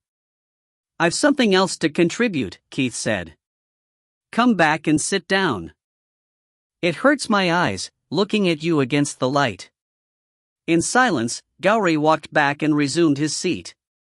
From his desk drawer, Keith produced the three main components of a conventional shotgun. I've just poured cold water on part of your thinking, he said. Yet I've been doing a little more thinking of my own. I made a mistake yesterday. Put it down to trying to think of too many things at the same time. He hooked the pair of barrels to the action body and closed the gun before clicking the forend under the breech end of the barrels. Assume that you've solved the other problems and that Sam Hendrickson was shot either by another gun or by his own gun using a cartridge which would be a giveaway, even a 16-bore cartridge, which could, with some difficulty, be fired in a 12-bore gun. The murderer has a spent cartridge which was once fired in Sam's gun. Watch. Keith slipped the safety catch and pulled one trigger. The firing pins clicked. He removed the fore end, pressed the top lever and allowed the gun to swing open. It moved freely. The cocking action and the tripping of the ejectors are transmitted by the fore end, he explained. He took a fired cartridge from the drawer and inserted it, closed the gun and replaced the fore end. There you are. If you open it now, the case will eject just as it did when you opened Sam Hendrickson's gun. And just as if it had only now been fired in this gun. Now that, Gowrie said, is very interesting. It opens up a whole spectrum of possibilities. I'm much obliged to you. Not at all, Keith said. Glad to have been of help. Of course, you'd still have to explain the dirty barrel in Sam's gun and how the murderer knew in which barrel the spent cartridge had originally been fired. The lab report was quite clear. It said that the marks of the firing pin and extractor matched the dirty barrel. Inspector Gowrie sat in thought for a full minute. So Sam Hendrickson was shot with his own gun? He said at last. That's how I see it. Which could not have been fitted with a silencer, No way that I can think of. And any alibis for the time the shot was heard will stand up? Yes. Keith watched with amusement as emotions chased each other across the inspector's countenance. You can swear if you want to, he added helpfully. Chapter 6. Responding to the demands of the alarm clock on a damp Monday morning and trailing into Newton Lauder to open the shop came close to being Keith's idea of hell. Years of leaving the retail side to Wallace James while concentrating on the gunsmithing, antique arms and general wheeling and dealing had accustomed Keith to a freer way of life. He might rise earlier or later as the mood took him, but he preferred to do so when he awoke of his own accord and not at the command of an impersonal machine. Wallace had promised him a quiet fortnight. Keith found it busy if not very profitable. The complicated logistics of ensuring that Deborah never traveled alone and that Molly was either in company or armed and safe behind the alarm system at Breesland House saved him from any risk of boredom. The game shooting season was over and fishermen seemed already to have equipped themselves for the summer. But the clay pigeon season was beginning and there was a steady outflow of cartridges and clays. Heavyweight over-unders came in for a quick check or overhaul and lighter game guns were left to be readied for the autumn. The workshop in the back premises had long since been absorbed by the retail side of the business, so any guns requiring more than minimal servicing had to be taken home for attention during the evenings. Keith would have forgotten Sam Hendrickson, as most of the late Union leaders' acquaintances were trying to do, but for a succession of visitors, each with something to say about the case. Star. On the Monday afternoon Keith finished answering, on the telephone, a series of penetrating questions about the history and condition of a flintlock fowling piece which had figured in his last catalogue of antique arms, to find a customer waiting patiently for his attention. He recognized Ian Albany immediately. The chairman of the local shooting club was a distinctive figure, stocky and so squat and lantern-jawed that Keith had had to alter several guns to allow for his unusual proportions. We're shooting for our various trophies on Saturday, Albany said without preamble or greeting. He placed an order for clays and cartridges. And can we hire an extra trap from you as usual? No problem, Keith said. Do you want Deborah to come and work a trap for you again? I can ask her. Ian Albany smiled. He had a friendly smile but his teeth were not quite straight, the canines protruding so that his smile sometimes looked like a snarl. I asked her myself, he said, when she came to see me about Sam Hendrickson's death. She thought she'd probably be available. I think I'll use my Perazzi on Saturday. Do you have any 16-bore skeet cartridges? Keith climbed the stepladder. As he searched, he spoke over his shoulder. One of your neighbors shoots 16-bore, doesn't he? Jim Beecher, Albany said. And that's all he shoots. If you can call it shooting. He won't come to the clay pigeons and sharpen up, although I try to tempt him. From what I hear, if he hits a sitting rabbit he buys drinks all round. Keith found him 2 boxes. Wallace had tucked them away behind some bags of hardened shot. According to Deborah, Keith said as he descended, "You cleaned Sam Hendrickson's guns for him on that last morning and left all 3 of them with the tumblers down on snapcaps." The smile changed subtly, became more snarl-like. "Are you still stirring up the mud? Haven't you done enough damage?" "All I did," Keith said, "was to point out to the police that the sheriff's verdict didn't account for everything. My part's finished. Now I'm no more curious than the next man. I'd be grateful if you'd pass that word around." "That's all very well," Albany grumbled. "But the police are making our lives a misery and they've got us looking at each other and wondering what happened and which of us was responsible. It's the widow I'm sorriest for." "What I did was at her request," Keith pointed out. "She had to twist my arm. I wish somebody would twist my arm, using money as the lever.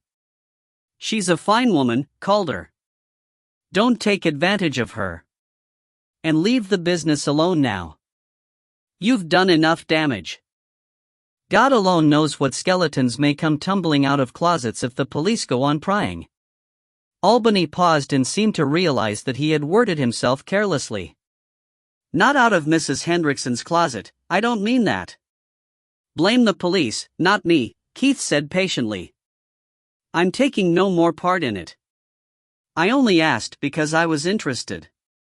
You can't expect me not to take an interest. And not many people worry about relieving their springs these days."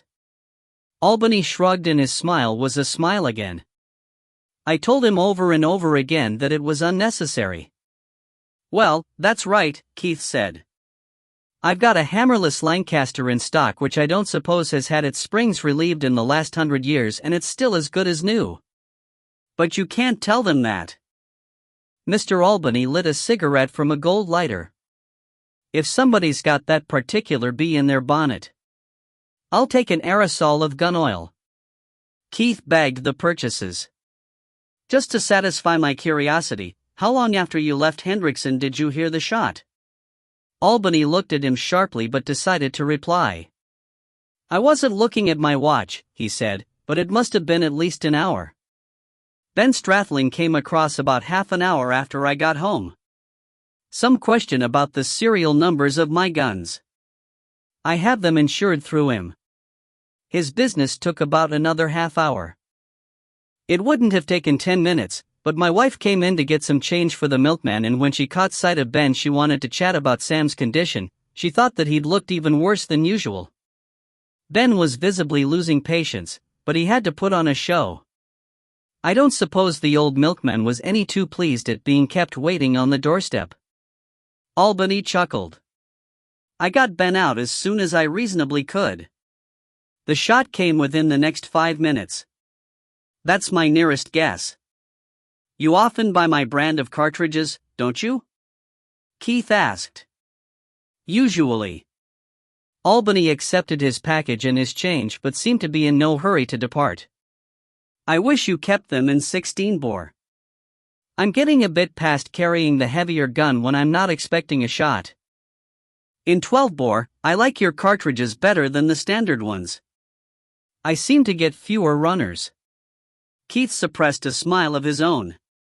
As he had told Detective Inspector Gowrie, his brand of cartridges was absolutely standard, but the most important factor of any load is the user's confidence in it. "You must have handled that gun quite often," he said. "If you left it with the tumblers down, didn't you wonder how on earth he'd managed to recock it with only one arm working?" Albany drew himself up to his full, modest height. It brought the top of his head level with Keith's chin but, armed with all the arrogance of money and status, he managed to seem taller. "Now you listen to me," he said. "I never knew which gun he'd used until that cocky young inspector came badgering me yesterday. It took me some time to wake up to the trend of his questions. He was having the bloody impertinence to suggest that I'd left the 12-bore side-by-side ready for Sam Hendrickson to use on himself, maybe even loaded it for him. I sent the young pup off with a flea in his ear. I wasn't going to aid and abet a crime, I told him, in my position, when Sam could perfectly well have used the 20 bore. If anybody had good reason to help Sam to end it, I pointed out, it was that wife of his, poor soul. I'm sure that she didn't, but she had the motive. She'd no life of her own, waiting on him hand and foot, but she never complained.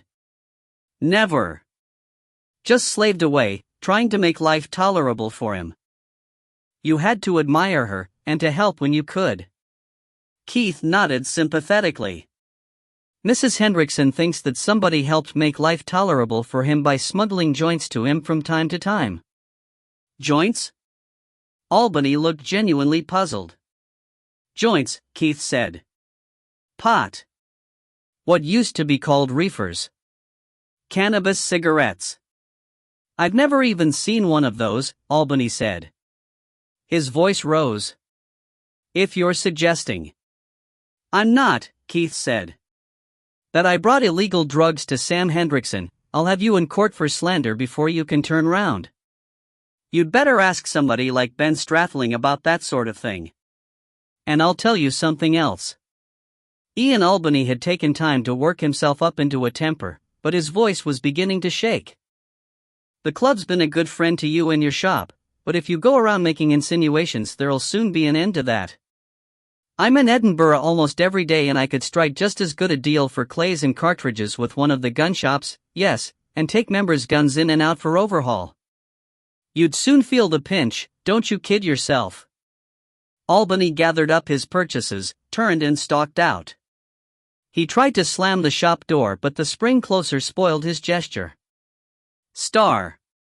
Another familiar face came into the shop on Tuesday morning, although Keith could not have put a name to it. It was an elderly face, lined and hollowed by the passage of time, and its owner was a small man in clothes which had seen better days. He bought some very small fishhooks and a large pike lure. The unusual combination triggered an idea. You fish the canal quite often, don't you? Keith said. The other nodded gloomily. It gets me out of the house in my time off, he said. If I hang about, the wife has me at the decorating. If there's one thing I can't thole, he added peevishly, it's painting things. I haven't the patience for it. You're still working, then? Gateman at the Tweed Mill. You'll need plenty of patience to fish beside the footbridge, Keith suggested. That's different. That's sport. But Wallace says that there can't be anything there. The old man looked slightly less glum. Och, your Mr. James is a nice lad but he doesn't know it all. I just bide there until I've caught a few wee perch or bream to use as live bait. Then I'm away a mile along the canal, to Wilkie's Pool, to try will I get a pike. There's pike in there the size of your leg. I've hooked one afore now. Never landed one yet, though. He relapsed again into his habitual gloom. You were by the footbridge on the Saturday Sam Hendrickson shot himself, weren't you? Aye. That I was. The old man paused and scratched his chin. He gave Keith a sharp look. It's you that put the police up to spearing into it o'er again. And I'll save you asking the same damned questions. Not a soul came past me, except two Wi-Fi's that crossed the footbridge. Nobody along the towpath. Nobody on the far bank. Not a boat going by nor a frogman coming out of the water or a hang glider out of the sky. I'd have seen them, Dot. You'd have been watching your float, Keith said. Not me. I don't watch a float. I feel, he drew the word out while slowly raising his fingers in an unintentionally obscene gesture, for the fish. If there'd been anybody, I'd have seen them. All morning I was there, and not even a wee fish to show for it. And so I told the police. They've been on to you already, have they? Aye, surely. That Inspector Gowrie, the old man added in tones of great dislike.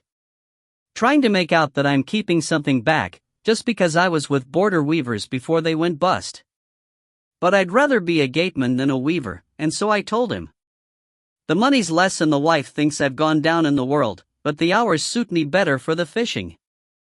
And now, if you'll kindly take my siller, I'll be getting alone. I won't charge you, this time, Keith said. Good luck.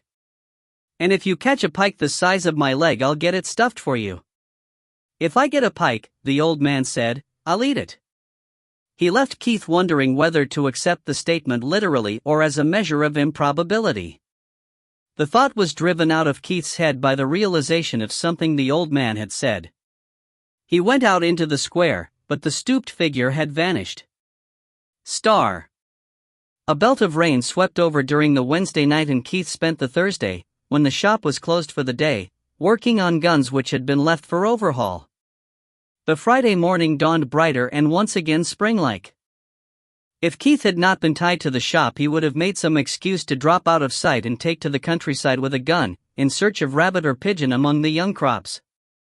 He was standing in the shop doorway, wondering whether Wallace would ever hear about it if he closed up for a few hours, when a businesslike estate car pulled up in the square and a gentleman, very dapper in a black jacket and striped trousers, got out and looked around the signboards.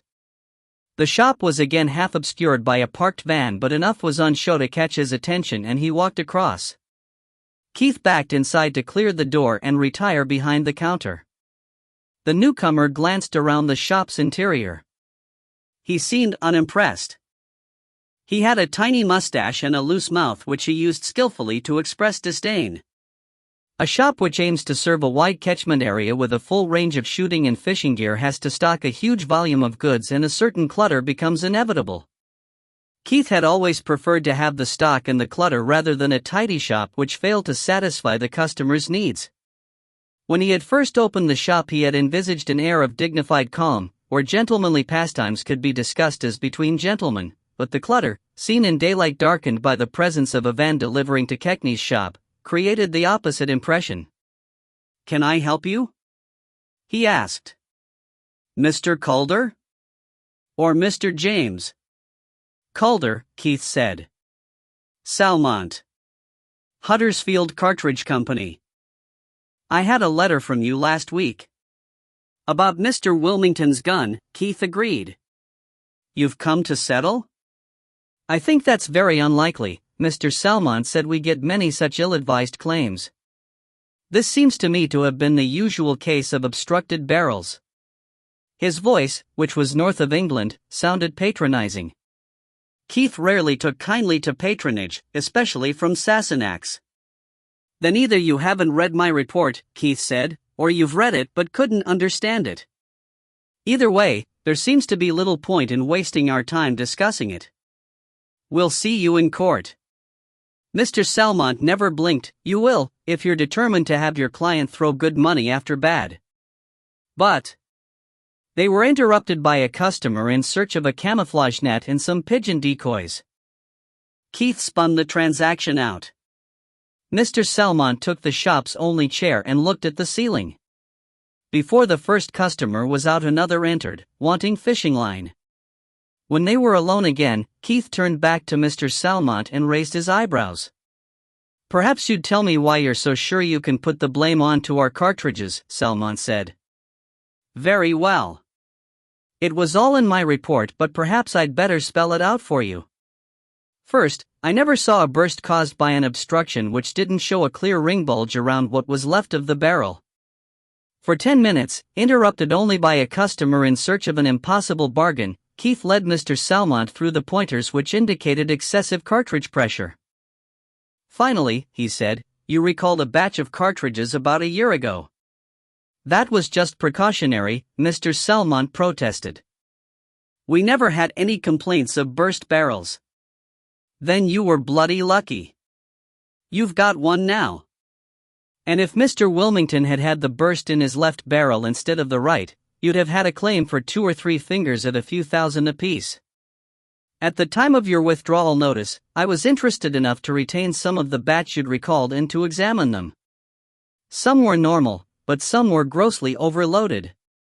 I checked the weights, and it seemed that 2.5-inch cartridges had been going through one of your machines, which was fitting a Magnum primer and cramming in a 3-inch Magnum load. Mr. Wilmington had kept the rest of his cartridges, and I found several among them which corresponded exactly with the overloaded ones in the batch you withdrew. I tested them with lead crushers in a pressure barrel and I was finding pressure up to 10 times the normal. Keith allowed a patronizing note to creep into his own voice and Mr. Salmont recognized it. His lips tightened further. And you think that sort of evidence would stand up in court? Friend, Keith said sadly, it always has done, so far. 2 years ago, in Glasgow, I spent 3 hours under cross-examination by the Dean of the Faculty of Advocates, after giving just this sort of evidence about the damage done by one of Salisbury's hyperclay cartridges. I find it hard to believe that you didn't read about the case. It was widely reported in the technical press. He couldn't shake me and we won hands down. What's more, we got more in damages than we'd have been prepared to settle for, and they collected a whole lot of very bad publicity and all the costs on top. Having dropped his hint with a shade of emphasis in his voice, Keith waited for a calculated interval. It's all in my report, for those who care to read and digest it, he finished. Show it to your lawyer. Perhaps he could explain it to you. They were silent. Keith could hear voices in the square and the hum of a distant car. At last, Mr. Salmont stirred inside. Suppose I were prepared to give you an immediate check, what would you settle for it? He asked. Keith relaxed. The other had only been probing to see how he would be likely to show up in court. The gun's a total write-off, he said. A new one the same would cost over £1,000.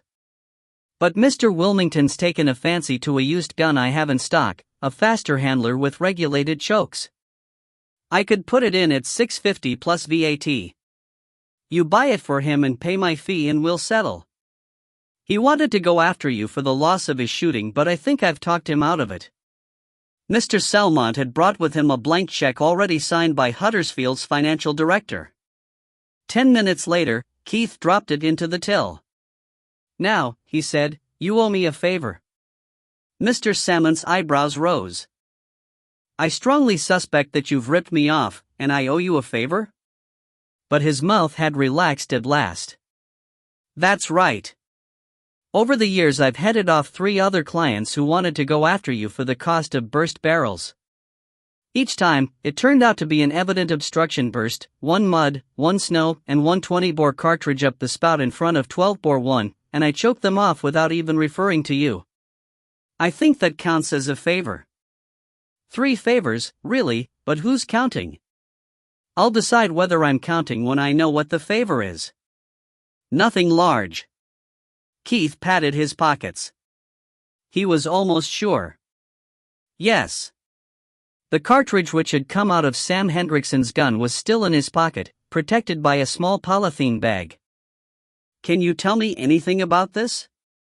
Mr. Salmont accepted the case gingerly. This wouldn't be another complaint? I shouldn't think so. It fulfilled its function perfectly. What can you tell me? Nothing whatever.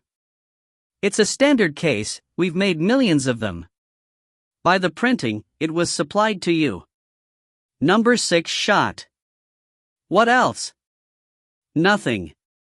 How can I possibly? It's been fired once, never reloaded. Mr. Salmont studied the extractor marks on the brass head. Obligingly, the van outside pulled away, releasing a flood of light into the shop. It was fired in a conventional gun, a double gun, not an auto or a pump gun. Go on. What do you mean, go on? Mr. Salmont retorted irritably. There's nothing to go on about. He turned the case and looked at the flat of the head. Nice, central firing pin impression. He looked closer. By gum. He said. You're in luck. After we had to recall those cartridges, we overhauled our machines and brought in new safety procedures, and we changed the style of lettering so that we could be sure we could tell the new cartridges from the old. But it took some time to make new dies, and we were rushing to get out replacement orders to such as yourself, so in the meantime we knocked the dot off the I in Huddersfield, just as a stopgap. This came out during that time. And how long were you putting these out for? Keith asked. Not more than 10 days. You'd have got one batch like this and your next order would have had the new lettering. What else can you tell me? That is absolutely the lot. Mr. Salmon's manner suddenly changed. He became ingratiating and even managed to smile. While I'm here, perhaps I can take an order and save you the cost of a phone call? Star. After Mr. Salmont had departed, Keith had peace for an hour. He used the time to look back through the firm's records. Wallace was meticulous in his record-keeping, Janet only slightly less so, and Keith had little difficulty in building up at least part of the picture. The Huddersfield Cartridge Company had issued its recall notice early in April of the previous year. This had left the firm short of 12-bore cartridges for its customers just when the season of clay pigeon competitions was getting underway, and Keith noted that Wallace had bridged the gap by placing small orders with 2 continental manufacturers. The next delivery from Huddersfield had been on April 19 and the invoice showed that the cartridges had carried the shop's own brand name. A larger delivery had followed after another fortnight. Keith scratched his head and muttered something rude. There was no way of knowing whether any of the first replacement batch had been left when the next batch arrived. Any remaining boxes might have been pushed to the back of the shelves and only have emerged for sale during the last few weeks. Nevertheless, he dug out the sales slips for the month following April 19. Most cartridges are sold a few boxes at a time, at values insufficient to make it worth noting the name of the purchaser. There were a dozen sales to cash, and several corresponded to a multiple of the price of a box. Keith embarked on an attempt to identify purchases which could have comprised cartridges plus some other specific item, but several prices had changed during the period and he gave up when he realized that the permutations were almost infinite. The small purchaser would usually buy cartridges as he ran short, and could be expected to have used up those cartridges long ago, but Keith knew that some men always take cartridges from the end of the cartridge belt which comes easiest to hand, refilling the empty pockets before the next sortie. With such a man, cartridges from a particular batch could linger at the unhandy end of the belt for years. Not long before, he had noticed a brown, wartime utility cartridge in another man's belt. The only purchasers of 12-bore cartridges whose names were noted were Ian Albany, because his 4 boxes had been added on to an order for waxed cotton, waterproof shooting clothes, one local man who had since emigrated, and James Beecher, the last because Molly, who had served him, was excessively meticulous. The total of cartridge sales during the period seemed to add up to much less than the delivery of April 19, unless a remarkable number were buried among the sales slips, in Wallace's neat script or Janet's scrawl, which mentioned only cash or goods. Which, Keith decided, went a long way towards proving nothing at all. He wrote a note to that effect for Inspector Gowrie. He then reopened the envelope to add that a purchase of 12-bore cartridges by a man who shot only 16-bore could be explained a dozen ways, although, if the purchase had been made for himself, it left unanswered the question as to whether any had remained in his possession a year later. He left the note at the police station on his way home. Chapter 7. Keith Calder had often grumbled against the law which, in Scotland as well as in parts of England and Wales, forbade the shooting of most live quarries on a Sunday, a law which, as he never failed to point out, was hard on the shopkeeper of a sporting bent, preventing him from shooting with those companions who worked a more conventional week. On the other hand, since the addition of Wallace to the firm, it had not usually been necessary for Keith to work shop hours, and while he would have preferred to get out with a gun and a dog on the day of leisure which others counted as the Lord's Day, he would have had to admit that any such change in the law would have been to the detriment of the Breesland house garden, which rarely felt his shadow on other days. On the Sunday morning just a week after the visit by Inspector Gowrie, he was weeding a bed of flowering heathers when Deborah joined him and stood silently watching. "Do you want some help?" she asked abruptly. Keith beamed at her. "There's nothing I want more," he said. "Help me get the couch grass out. These ericas have never really got away. This clay doesn't suit them. I think I'll interplant them with periwinkle, the big variety." "You'll end up with a bed of periwinkle," Deborah said. She went down on her knees. "If I do, it'll be a damned sight easier kept." They worked on. The labor kept them warm despite a cool breeze which found its way between the azaleas. Dad, Deborah said suddenly in a very small voice. Dad, you didn't mean what you said, did you, about Mike Hendrickson having something to do with his father's death? I don't think I suggested that he had anything to do with it, Keith said carefully. Just that he might have questions to answer if his sister stays determined to drop him in the clag. She's a bitch, Deborah said. Perhaps. That would have nothing to do with whether she was telling the truth or even whether she'll blurt out something stupid in the wrong quarter. The inspector, Keith said, keeping his eyes firmly on what he was doing, hinted that young Mike had been seen near here at about the time his father died. Anyway, if he was safely in Edinburgh, it can't arise. Another few plants were lifted and the trailing roots of the couchgrass removed. He wasn't, Deborah said miserably. He came through on his motorbike to meet me. Motorbike? Keith said. He looked up in spite of himself. Deborah was faintly pink. Gowrie didn't say anything about one of those. I don't suppose he knew. Mike only bought it a few days before that, so I don't think it'd be on the records at the computer place yet. He's been keeping it secret because his mom's terrified of motorbikes. His people weren't expecting him, so he didn't go home. He went back in time for the birthday party. There. I see, Keith said. He went on working without looking up. You guessed? I knew there was something, from the way you looked at each other. And you changed the subject in a hurry when I brought Mike into the conversation, the day we lunched with Mr. Enterkin. You could have told us you were meeting him, you know. We try never to ask where you're going at the weekends, but you could have told us. I expect so. Deborah sat back on her heels and looked at the sky. It's just not the kind of thing you want to tell parents. Not because of anything wrong, I don't mean that, but because if it was talked about it wouldn't be quite so special anymore. You know how Mom would go on. And he's a bit shy about getting his leg pulled, because I'm still at school. Hoy! Keith said. Don't stop working. It's all right, Toots. I know exactly what you mean. So you can give your boyfriend an alibi. His own concern, he was surprised to find, was less over the possibility of a romantic entanglement than the picture of that fragile body on the pillion of a motorcycle. He was at one with Mrs. Hendrickson on that subject. I hoped I wouldn't have to say anything, Deborah said in a choked voice. Mike didn't get on with his father, but he didn't have anything to do with killing him. I know that for a fact, and anyway he wouldn't. He's the gentlest person I know.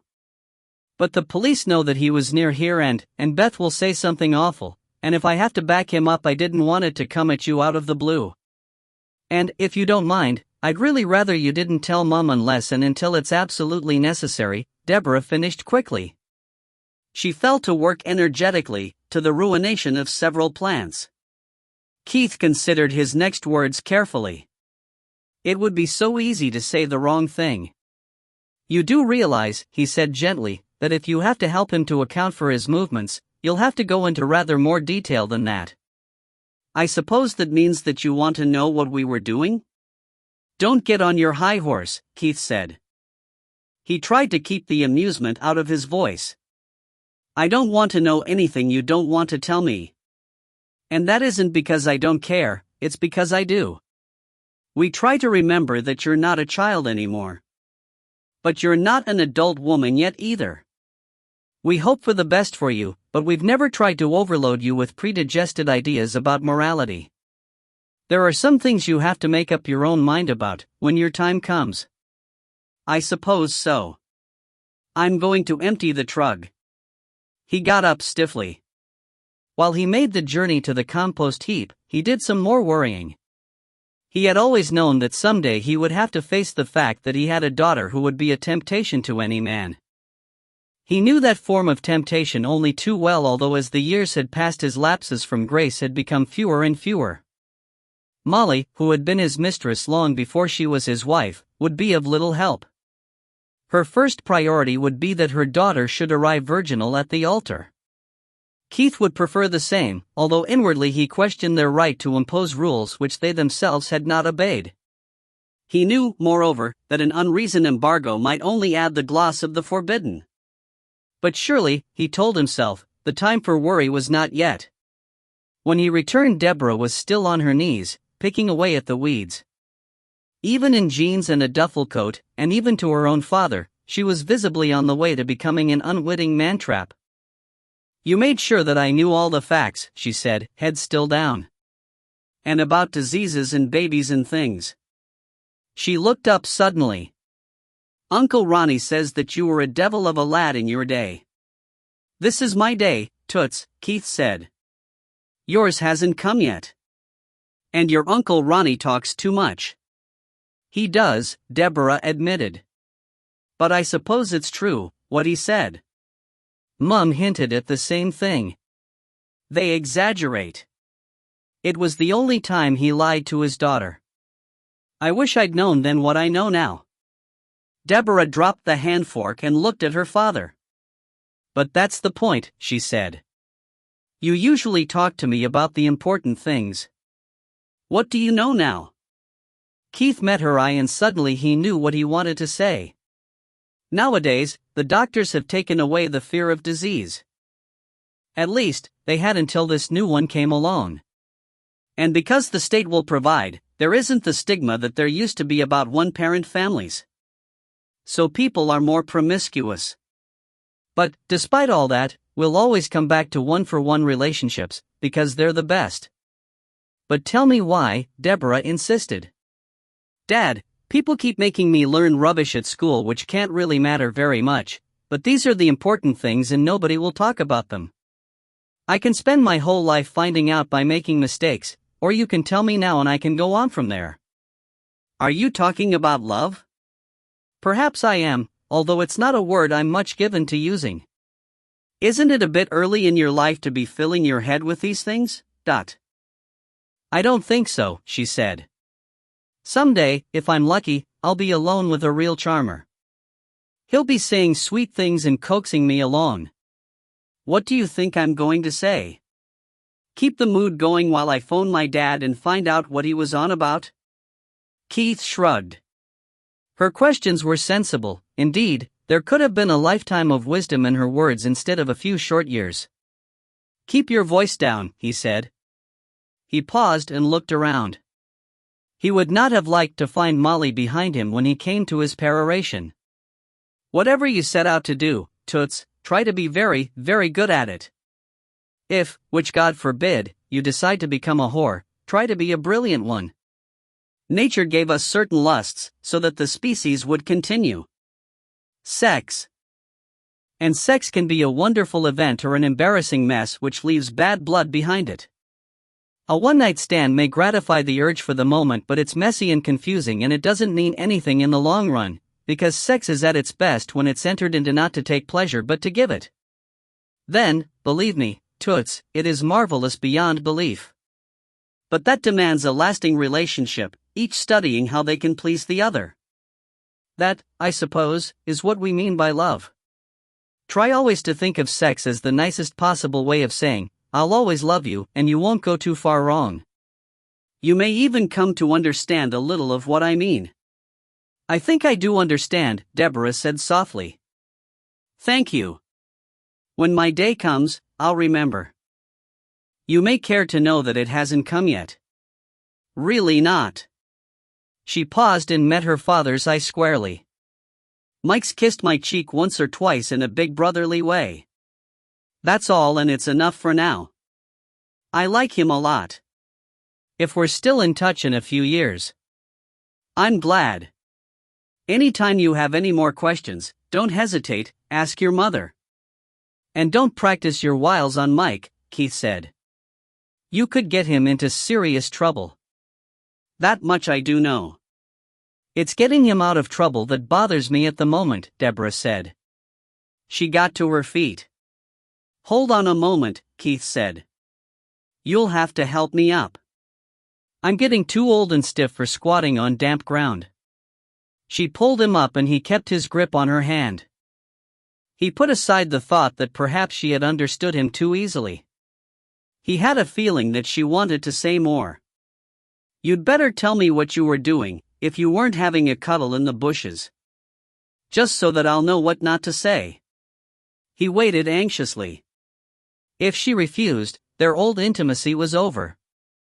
I suppose you're right, she said at last. She pulled him to the seat which stood under the sycamore. Rest your weary old bones, she said lightly.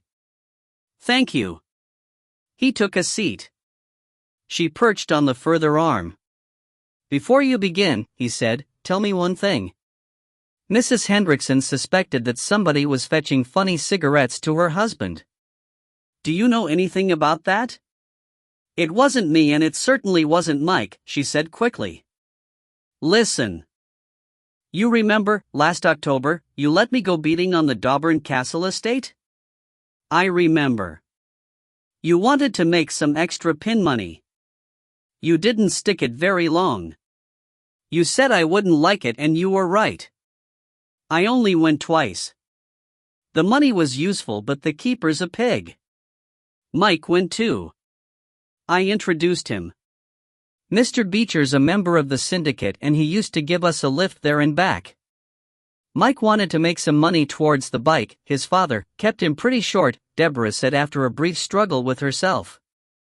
You're not to think too much of that. I won't.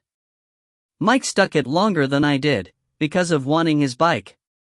It's not easy to get in with better shoots, or beaters and pickers up tend to stay all their lives. Anyway, the other beaters were talking about Mr. Gregor, the keeper. They're plagued with foxes over there, so he has to keep a line of snares going right through the season.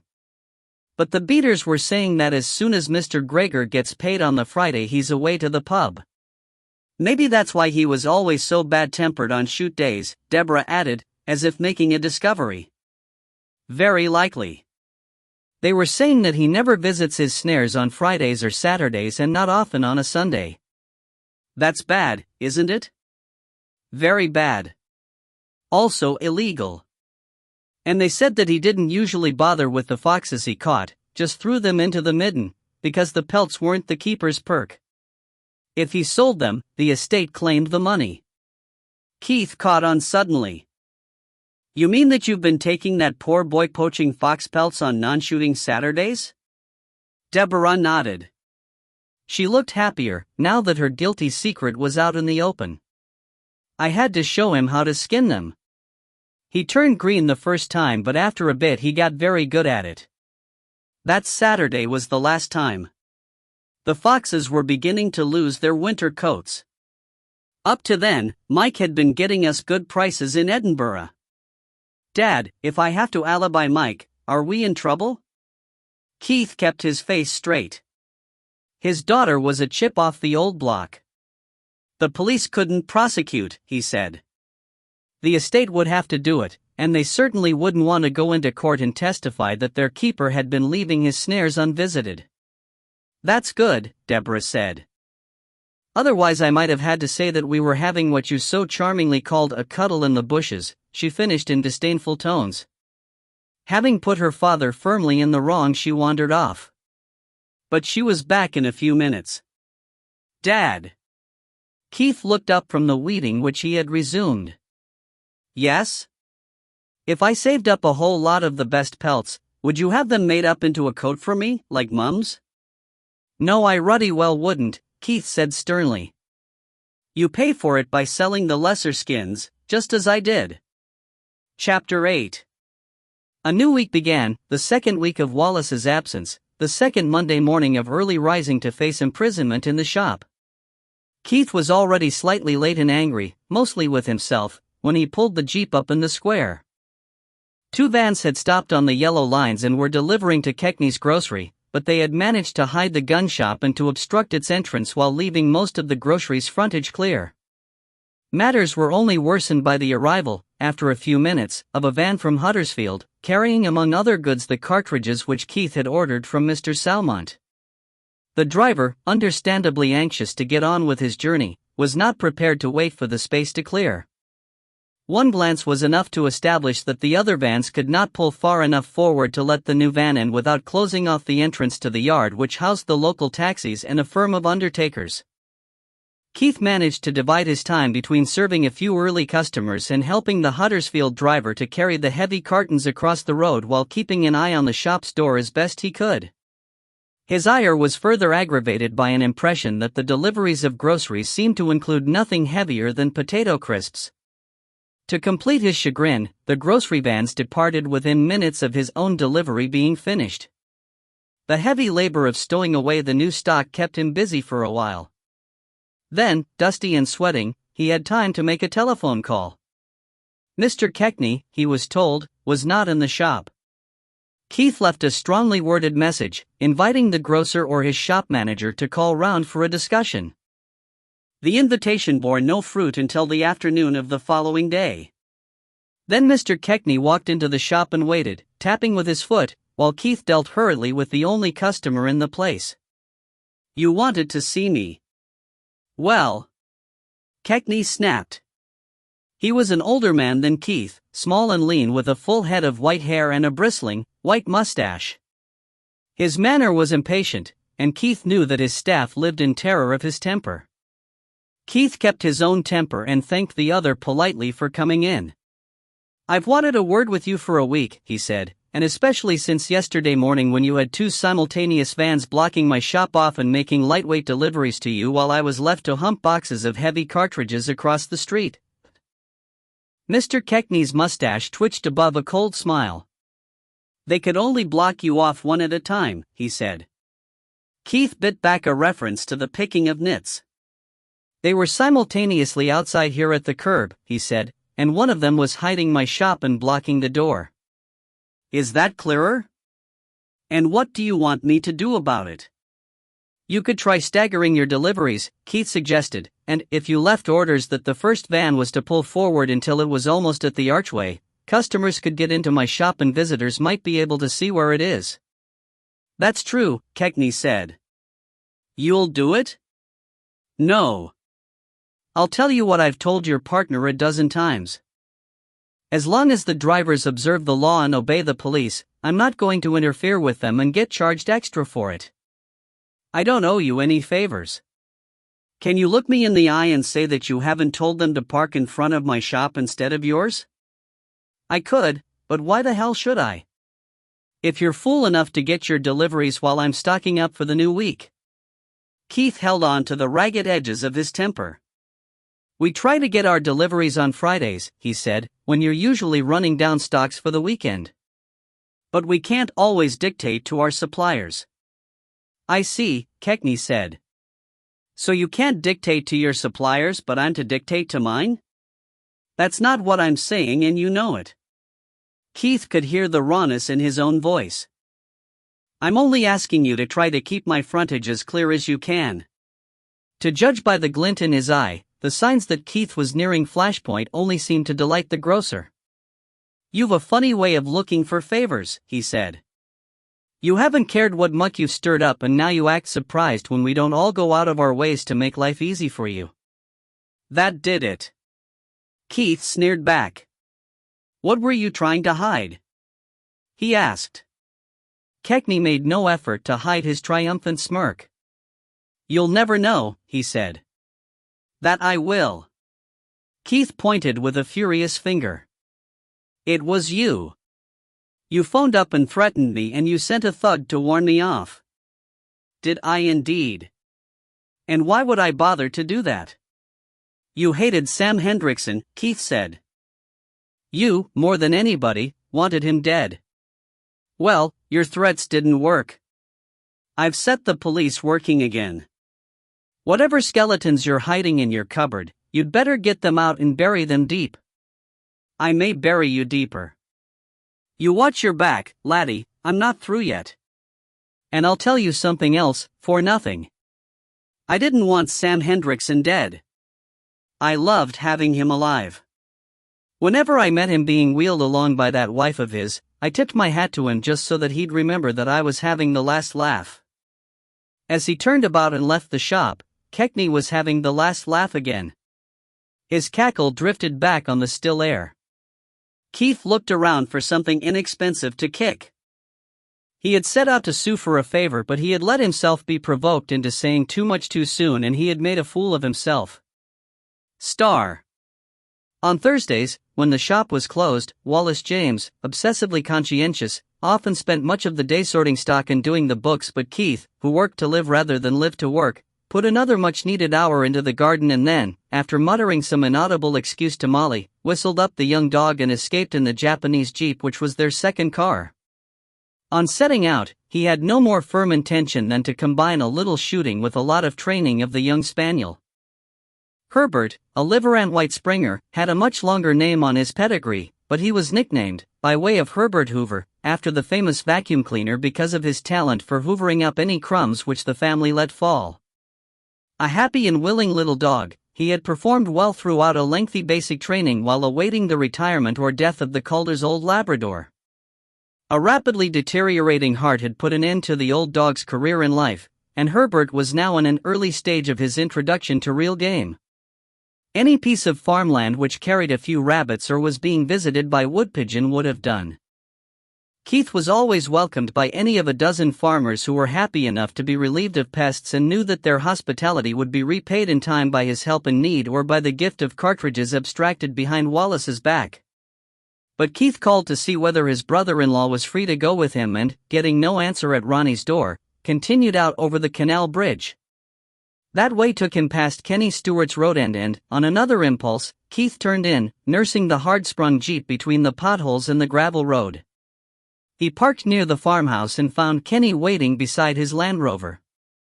Kenny Stewart was a fit, middle-aged man with a jovial expression, rough hands and, when the occasion demanded, a rougher tongue.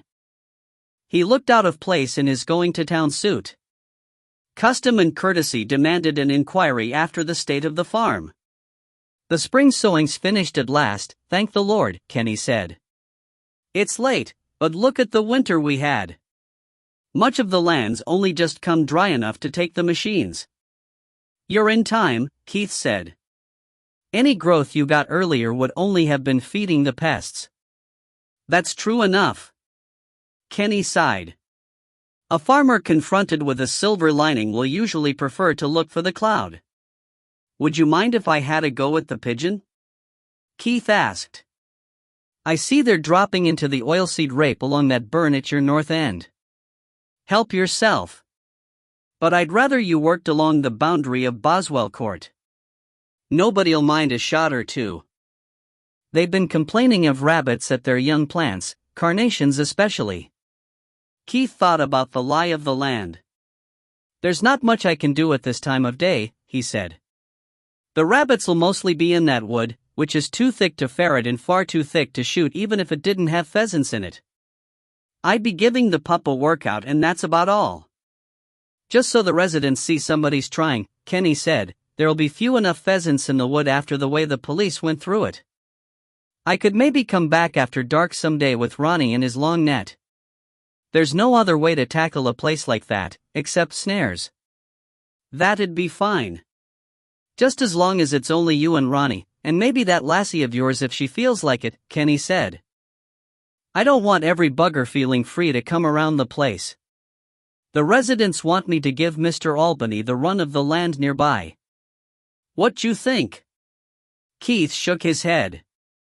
Ian Albany was not in his good books at the moment, and shooting permissions are not lightly shared. He's chairman of the shooting club. He'd soon be pressuring you to let them all on." "That's what I was thinking myself." The two men nodded at each other. Kenny seemed to be in no hurry. "For lack of anything else to say," Keith asked, "you remember the day Sam Hendrickson died?" Kenny nodded solemnly. "Aye. Yon policeman Gowry's been at me about it. I was drilling barley just behind Boswell Court. Not that I knocked about it at the time. I'd not hear a shot over the noise of the tractor. You began that morning?" "That I did." The farmer looked steadily at Keith for a few seconds before going on. "I'll save you asking the same damn questions Gowry asked me. By the time the shot was fired, the verge along the road, the back gardens and the canal was all freshly drilled and chain-harrowed. Any footprints on that bit were made since then, likely by Gowrie himself. And I'd seen anybody coming over the fields or along the canal, but apart from a car or two on the road there was nobody. I could see folk moving in the gardens, here and there, and old Mrs. Orton at her window. She jied me a wave as I does, and I waved back. You've more need to speak with her. I'm not investigating, Keith said. I did my bit 10 days ago. All the same, I wonder what time she got to her window. That I can't tell you.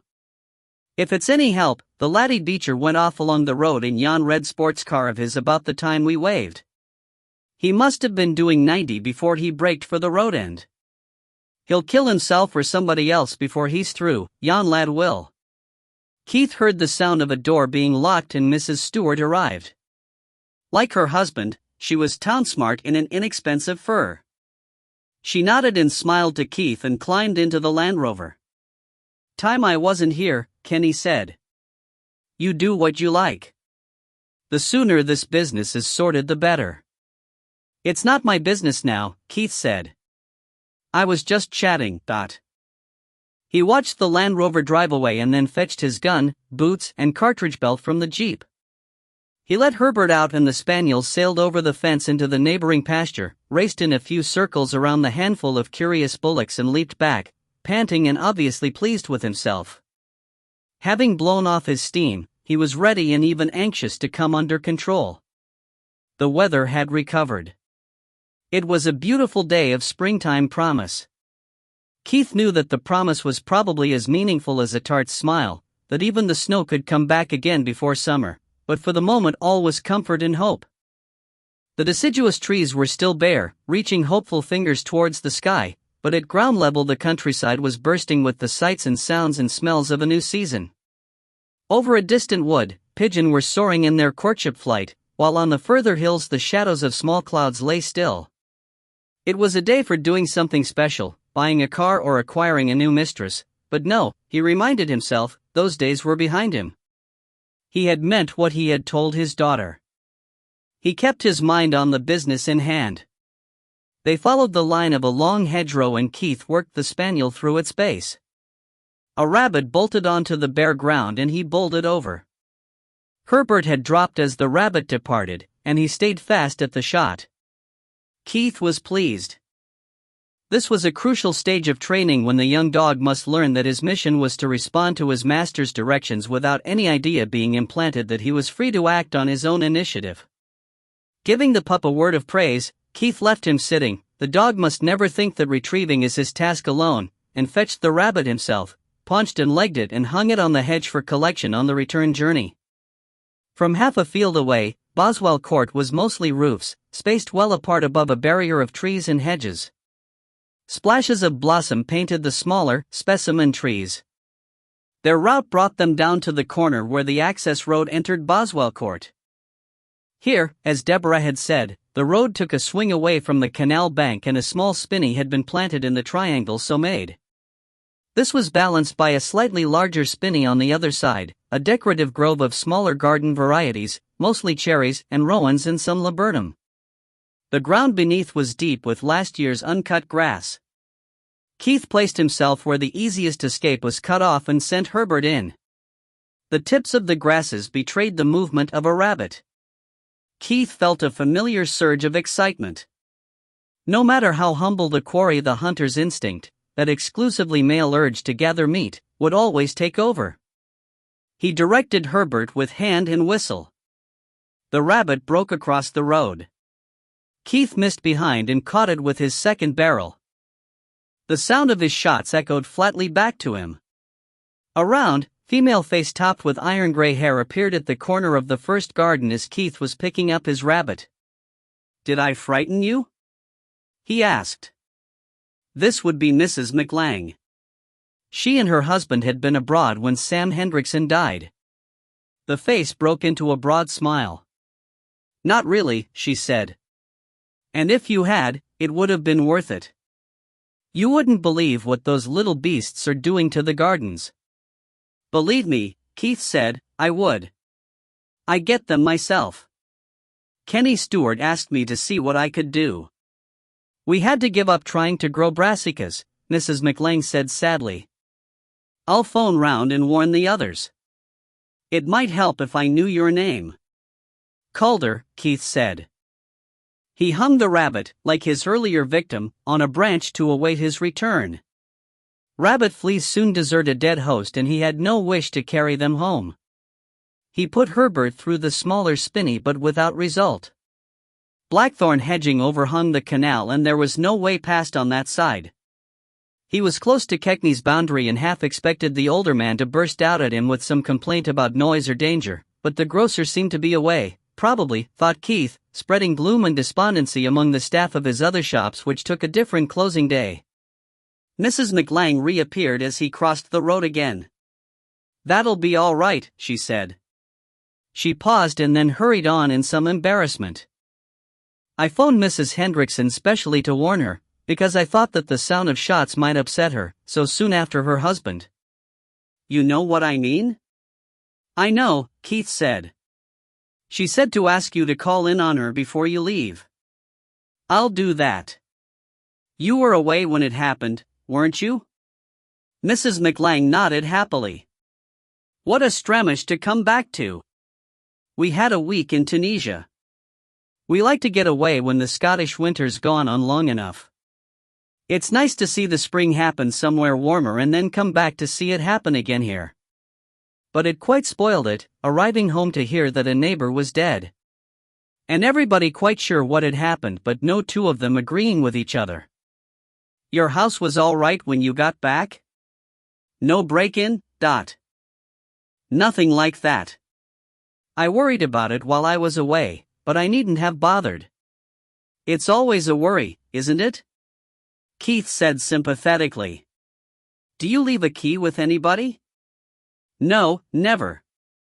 Mrs. McLang glanced anxiously over her shoulder and lowered her voice. I did once, with Mrs. Strathling. But when I got home I could see that she'd been through all my things. Just nosiness, but it's not very nice, is it? A car was approaching. Keith was unsure whether the road had ever been adopted by the local authority, but had no desire to find himself in an argument with a policeman over the definition of the word recklessly, or as to whether the road near which he had been shooting constituted a public thoroughfare. He gave Mrs. McLang a nod and a wave and made his way back into the field. He took Herbert along the margin of the field at heel. Only one set of footprints preceded him along the soft soil, and he guessed that they would be those of Detective Inspector Gowrie. It was his intention to work the hedges back from the thicker wood at the far end. The rabbits would have an easy escape into the gardens, but at least he would be pushing them away from their safest haven. He could trace the garden boundaries by the hedge materials: holly for the McLangs, berberis for the Beechers, cypress at the Strathlings and beech at the Hendricksons. He walked on around the wood, studying the fencing. He was on his way back and had just come abreast of the beech hedging when another female head appeared, disembodied above the hedge like that of the Cheshire cat, but not grinning. This, he guessed, was Mrs. Strathling. She was older than he had expected, perhaps in her 50s, with a patrician face and a recent, disciplined home perm. Her complexion was slightly too perfect to be true, and her hair was tinted. He had seen her at the bank without knowing who she was. "Psst," said the head. "Come through." Quietly. There was a thin place in the hedge, almost a gap, and Keith squeezed awkwardly through. The remainder of Mrs. Strathling was in keeping, thin, thanks in part to an excellent corsetiere, neatly tweed and with a brisk sparkle of costume jewelry at her throat. She soon dispelled any idea Keith might have had that she expected him to emulate D.H. Lawrence's gamekeeper. 3 or 4 rabbits come out of the shrubbery every dusk, she whispered. Come with me. The shrubbery, a thickly planted display of almost every shrub known to horticulture, bulged out from the hedge on the Hendrickson side of a large lawn. Above it, Keith could see the peaked roof of the summer house. Mrs. Strathling placed him outside her French windows and retired to the hedge. This is the only gap, she whispered. The rest of the hedge grew around a chicken wire fence. If you sent your little dog in now, they should bolt across the lawn. It may damage the turf, Keith warned. Once. But those damn rabbits damage the garden every day. Get on with it. Keith loaded his gun and took 2 spare cartridges between the fingers of his left hand before sending Herbert in. One rabbit bolted almost immediately and he dropped it in the open. He took advantage of a pause in the action to slap his barrels down. One spent cartridge went over his shoulder. He slipped another in and closed the gun, dropping his left hand to his belt for a replacement.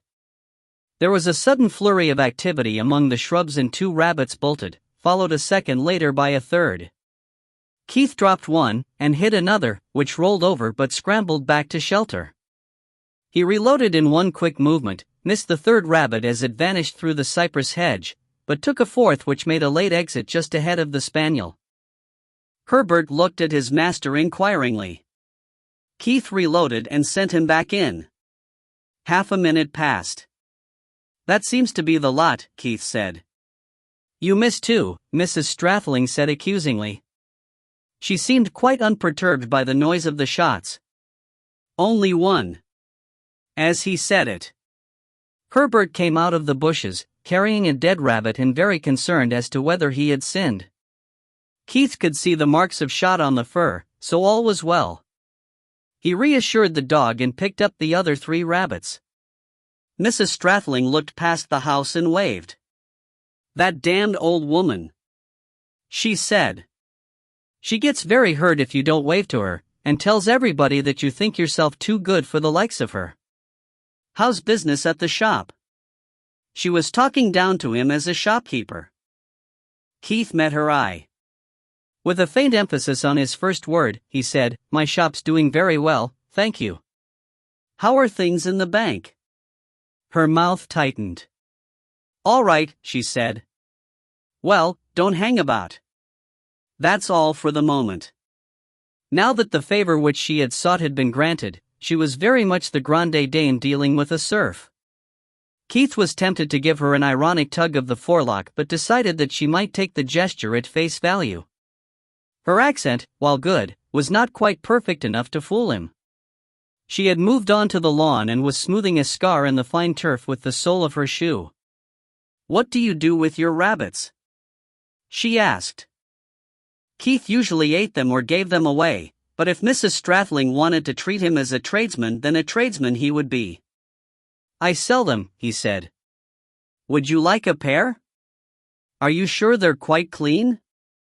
Not a trace of myxomatosis, Keith said. How much? I used to love a rabbit pie, Mrs. Strathling said, thawing slightly, but you don't see them in the shops since that disease started. Keith quoted a price, pitched carefully at a level high enough to annoy her but which he was sure she would pay rather than let him think that she could not afford it. The lady surprised him. Ridiculous, she said. That's rank profiteering. Keith had conceived a dislike of Mrs. Strathling, and he was not given to concealing his dislikes except when the person concerned was a good customer. He was hesitating between 3 different retorts, each of quite devastating sarcasm, when there came the sound of footsteps and Michael Hendrickson arrived at the gap in the hedge between the gardens.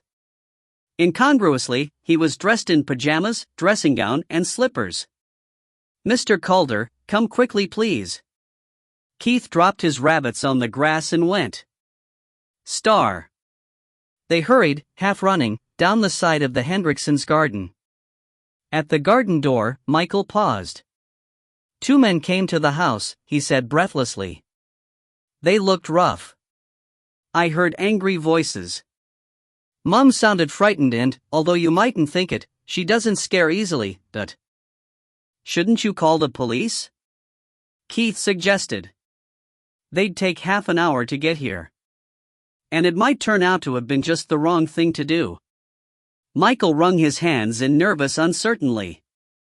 Keith thought that he was looking very strange. I'd heard your shots and knew where you were. I thought maybe you could do something not too drastic. I don't know what. I know exactly what, Keith said grimly. And I'll do it. Back up whatever I say. But what are you doing at home, midweek? We've got German measles, both Beth and I fetched us. You'd better get back to bed and leave this to me. Keith told Herbert to stay where he was. Then he closed his empty gun and walked firmly into the living room. An altercation, which reminded Keith for all the world of two dogs going after a cat, was cut off. Silence and stillness fell heavily, like snow off a roof. One man was built like a wrestler and roughly dressed in blue jeans, a black leather jacket and safety boots. He was leaning over the seated Mrs. Hendrickson with a heavy stick between his two hands pressing against her upper chest, just below the throat. He turned his face as Keith entered and Keith noted narrow eyes, a blob of a broken nose and blubbery lips. The other man, older, smoother in appearance and more conservatively dressed, had Beth in a corner and was holding her there with a hand between her small breasts. Beth, like her brother, was dressing gowned and, now that he knew, Keith could recognize the rash and the feverishness of rubella. At a first tasting of the atmosphere, Keith thought that real violence was not intended, but it would take little to trigger an outburst and he decided to quell it before it could begin. Keith leveled his shotgun. His mouth was dry. "If either of you wants to live," he said, "come out into the middle of the floor and stand still." The men obeyed, taking their time about it, testing him. Beth collapsed into a chair. "Do you want the police?" Keith asked Mrs. Hendrickson. "Here," said the smaller man. "There's no need for that." Keith noticed that his face, which he had at first thought unremarkable but for the thinness of the features, was etched with a cunning smirk. "Did they threaten you?" Keith asked. Mrs. Hendrickson moistened her lips and hesitated. "Not really," she said. "Oh, Mum," Beth said tearfully. "You know they did." Behind him, Keith heard Michael breathe in sharply. "Not in so many words," Mrs. Hendrickson said. She sounded calm but her hand was shaking. Keith thought that she was deliberately avoiding provocation. "Is that true?" he asked. "Or are you saying it under duress?" "We're making too much of this," the smaller man said pacifically. "Look, we're going to sit down on the settee, where we won't seem so threatening, and we can talk it out." He sat down quickly. The others stood, undecided. It was obvious that the large man was the dangerous one, probably with a reputation to lose, and Keith sensed that he was bracing himself to try something rather than sit down passively and lose all initiative. A bruised lump showed through his thinning hair. "Sit down like a good boy, Huey, when you're told," Keith said. "I've already bent one set of gun barrels over your head. You want the same again?" He was guessing, but the odds were heavily in his favor. The big man blinked twice. He started to make a hushing gesture and then decided that the moment had passed. He lowered himself carefully beside his partner. "It wasn't all that sare," he said plaintively. "But loosing off that cannon in my ear could ha given me a heart attack."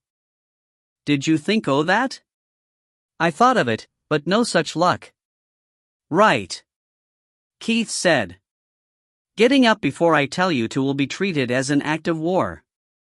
The smaller visitor was stiff with suspicion. "What the hell was that about?" he demanded of his henchman.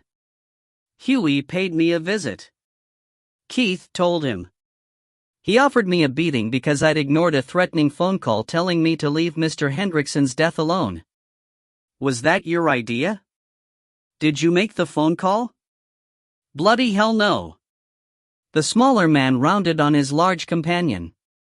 "What the devil did you think you were doing?" Huey wriggled uncomfortably, for all the world like a small boy caught with his hand in the biscuit barrel. "It was just something," he said.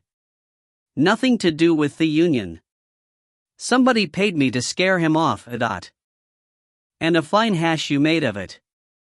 "Who were you working for?" Huey clenched his fists and his face. "I'm not telling," he said. "You can't expect it." Keith wanted to know, but this was not the time to force the issue. He glanced at Mrs. Hendrickson. "What did they want?" Mrs. Hendrickson touched her face as if to wipe away fear. "They never got around to making that clear," she said.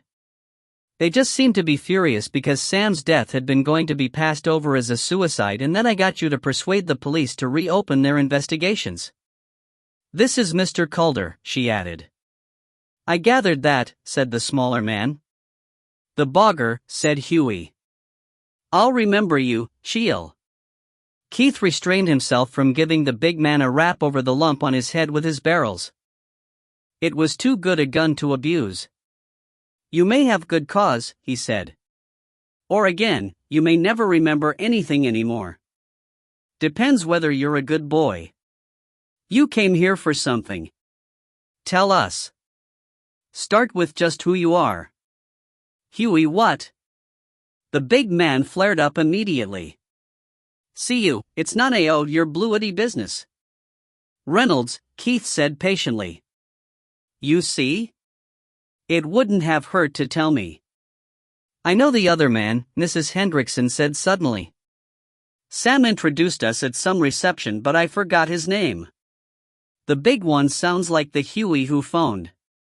He is, Keith said. The smaller man nodded. I'm Jim Talbot, he said, and, as you say, the scout is Huey Reynolds. There's no point being secretive about it, nor about our reason for coming. We came to say something, and we'd have got around to saying it without any more nastiness if you hadn't come and waving that thing around. We may as well spit it out. We were associates of the late Mr. Hendrickson. Close associates, with all that means. We had a good thing going. Up to last year, we had the union like that. He showed a clenched fist. And the employers as well. Then came trouble. All kinds of trouble. No need to upset Mrs. Hendrickson by going into details. But the fact is that Sam could have gone to jail, and he'd have taken us with him. I don't believe you, Mrs. Hendrickson said firmly. Talbot gave the shrug of a man who knows what he knows. You believe what you want to believe, Mrs. H. I'm telling it as we see it. Things looked bad. Then Sam fell ill. That was unlucky for you, and in one way it was unlucky for him, and we were all very sorry, but there's no denying that it was a blessing in disguise. Sam was safe enough, there'd be no point the law going after a man who was half paralyzed and couldn't speak. He'd never see inside a jail, he was his own prison already. And, not to put too fine a point on it, any earlier irregularities could easily be laid at his door. The others in the union let up on us, because there'd be fresh elections when Sam ran out of sick leave and they'd have their chance to take control. In that case, Keith broke in, why did Huey have to phone Sam Hendrickson to say that somebody, JC, was talking to the police? The filth don't give up so easy. Huey said in his deep rumble. Sam died, Jim Talbot resumed. The sheriff brought it in as suicide. We reckoned that Huey's phone call must have pushed him too far. Jim Christie, well, there's no point going into details, let's just say that he was the one man who could really do damage. Sam would no damn find that he'd be left to hold the baby. Damn it, that's what he'd expect. Once he was known to have topped himself, it seemed to be all over. But then, according to what we hear, you, Mrs. Hendrickson, called in Mr. Calder here and he showed the police that the sheriff got it wrong. We didn't know about it at the time and we didn't authorize any phone calls or other action. And you fairly put the cat among the pigeons. Didn't he just? Said Huey gloomily. You weren't to know that was just about the worst thing you could do, Jim Talbot told Mrs. Hendrickson generously. We don't blame you. From your point of view, it was only right. But, as for you, he glared at Huey. When you knew that Calder had been called in, you should have reported back. Huey scowled at the floor. Talbot returned his attention to Mrs. Hendrickson. But the fuzz think it's down to one of us, Anne. The chime of the doorbell stopped him in mid-sentence. I'll see who it is, Michael said. He left the room and his sister followed him out. Keith heard faint voices at the door and then the sound of footsteps. The youngsters did not come back. There entered a woman of middle age. She wore a coat of a fur which Keith could not identify but which he was in no doubt was expensive. Her face was round and bland and cared for, and her manner was businesslike. She could have been the kingpin of a fashion firm or a wealthy man's wife. I might have known it, Jim Talbot said disgustedly. Mrs. Harriet Bloody Gregson. Mrs. Hendrickson sat up straight and lifted her chin. You're not welcome here, she said. I've heard Sam talk about you. And nothing complimentary, I'm sure, Mrs. Gregson said cheerfully. But then, in union politics, I could have been called the leader of the opposition. So whatever I did or said had to be wrong. Sam was sure that you were behind the break-in when his papers were taken. Mrs. Gregson seemed genuinely surprised. Why would we do a bloody silly thing like that? She asked. Sam was pulling the wool. We got his papers legally, what was left of them, and because of that we can use them. Papers get stolen for information or to suppress them. And I'll give you 3 guesses who wanted them suppressed. She looked at Keith. Would the gentleman with the gun be Mr. Calder? Keith had forgotten that he was still holding his shotgun, although the danger of active aggression seemed to be long past. He laid it carefully on a table. I would, he said. You'd better hang on to it, Mrs. Gregson said with a chuckle. Either of these buggers would snatch your ears off, just to amuse the bairns. She seated herself, uninvited, and carefully checked the hem of her skirt before looking at Mrs. Hendrickson again. Keith noticed that she had pretty legs. What have they been trying to con you out of? Mrs. Hendrickson looked uncertainly at Keith. Nothing, yet, Keith said. They'd only got as far as telling us how satisfactory Sam Hendrickson's suicide had been and complaining that I'd rocked the boat by suggesting to the police that he might not have killed himself after all. Mrs. Gregson nodded. That figures, she said. A renewal of police activity wouldn't suit their book at all. See here, you Huey Reynolds began to rise, but when Keith picked up his gun he subsided again. Jim Talbot jumped in quickly. If you're hinting that one of us killed him, you're wrong. He'd become a danger, but I'd been round every sod mad enough or frightened enough to do it, and none of them did. I know them and I know where they were, and it's a fact. Not good enough for the police, though. And while they're digging, they're not going to turn a blind eye to any other irregularities they happen on, Mrs. Gregson suggested. You think that's just great, Huey Reynolds ground out. You're miles out, Mrs. Gregson said. I think it's the biggest fuck-up since the crucifixion. Anything they bring out from Sam Hendrickson's day reflects on all of us. But what's worse is the way they're going about it. Instead of setting up a full-scale murder inquiry and getting the business over one way or the other, they're using all the back doors. Fraud squad, tax inspectors, even the health and safety executive. Every one of them digging through the files, backed by the appropriate legal steps, and carting away whatever takes his fancy.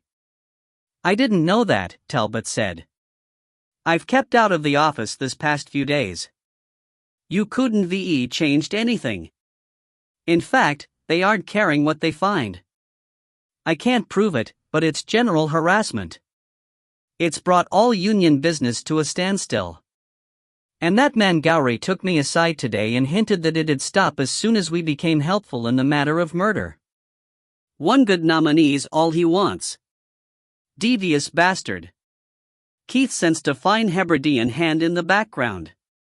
From his experience, Superintendent Monroe, and not Detective Inspector Gowrie, was the devious bastard. He would have recognized the description anywhere. We can't nominate anyone, Talbot said. I'll tell you again, nobody we know was involved. Since when were you so concerned with truth? Mrs. Gregson inquired. There's at least one we could well do without. Hey, said Huey. No, not you. Not this time. Talbot seemed to be in no doubt as to whom she meant. We thought about him, he said. But he was in a snooker club with a dozen friends. That's it, then, said Mrs. Gregson. I came here this afternoon to tell Mrs. Hendrickson to get her boy working again. Get him to implicate one of us, you mean, Huey Reynolds grunted. Mrs. Gregson sighed heavily. "Can't you get it through your thick head that we're on the same side for the moment?" she asked. "The one thing we all need is for the heat to come off so that we can get back to union business." "Back to the power struggle?" Talbot suggested. "Struggle? We can talk about that, very seriously, once the police are off our backs." Talbot nodded slowly. "How about it, Mrs. H?" Mrs. Hendrickson looked at Keith. "I'd already asked for Mr. Calder to come and see me. I want him, and his assistants, to help me again. Inspector Gowrie," she said in tones of distaste, "has paid me 3 visits. His questions seem to assume that I, or a member of my family, killed my husband rather than have me spend years of my life nursing a cripple. He hinted to me, he's good at hinting, is Detective Inspector Gowrie, that if I pleaded guilty but made a case of euthanasia out of it I'd get off with a nominal sentence."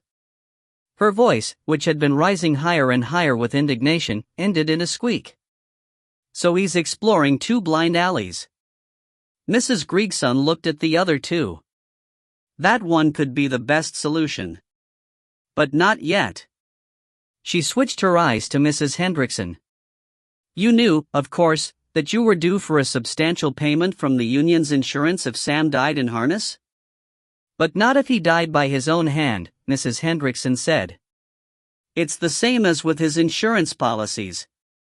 Mrs. Gregson nodded approvingly. "Exactly. And so, you have a financial incentive to have Mr. Calder solve the case. But we'll make it easier for you.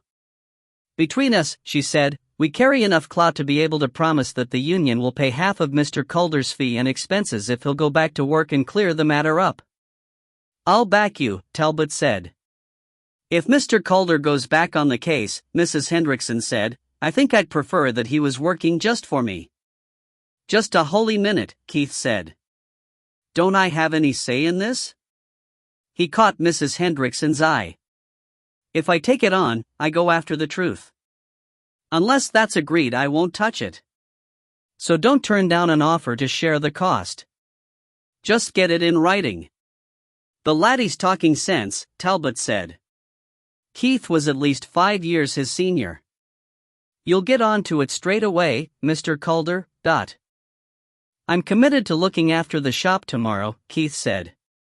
"If my partner gets back in time or if my wife will help out on Saturday, I'll start then." Mrs. Hendrickson had better warn her neighbors again. "Can I count on full cooperation from the union? You want somebody to look after your shop?" said Talbot. "I want your assurance that your members will talk openly, frankly, and truthfully to me," Keith said. "If you wish it. But you'll be wasting all our times."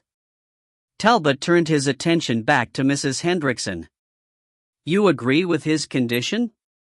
Without hesitation, Mrs. Hendrickson said. Mrs. Gregson looked at her for several seconds. "I believe you," she said suddenly. "And yet, you make me wonder.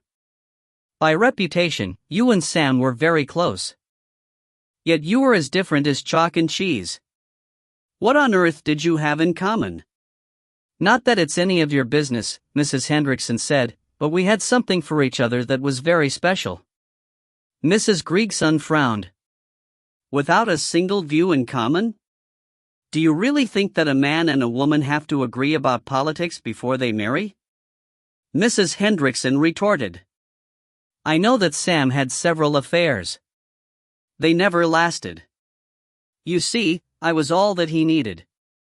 She seemed unaware of her audience. Her mind was turned inward, looking back over the years. "In all the years we were married, not once," she stopped abruptly, suddenly aware that she had been stung into revealing too much, and hid her face in her hands. "No need to go on," Mrs. Gregson said. "I think I understand.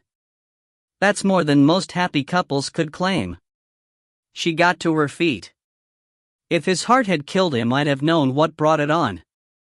Come, you two, it's time we left." "I'll see you out," Keith said. He escorted the 3 to the door. As a precaution, he took his gun with him. Mrs. Gregson made no bones about her right to walk first. When the other two were outside, Jim Talbot hung back. His manner was quiet, businesslike, and utterly convincing. "Just in case you don't understand what Mrs. Gregson and myself were saying," he told Keith, "I'll spell it out for you. You go back to work and you find out the truth or something near enough to be accepted for it. We don't care who the villain is, not even if he's one of us. Anyone who matters a damn is bomb-proof, but find out who Huey's client was," Keith said. "That'll tell us." "Not necessarily," Talbot said. "Anyone with something to hide could have hired him. But I'll try. Now listen. We want somebody nailed, and fast.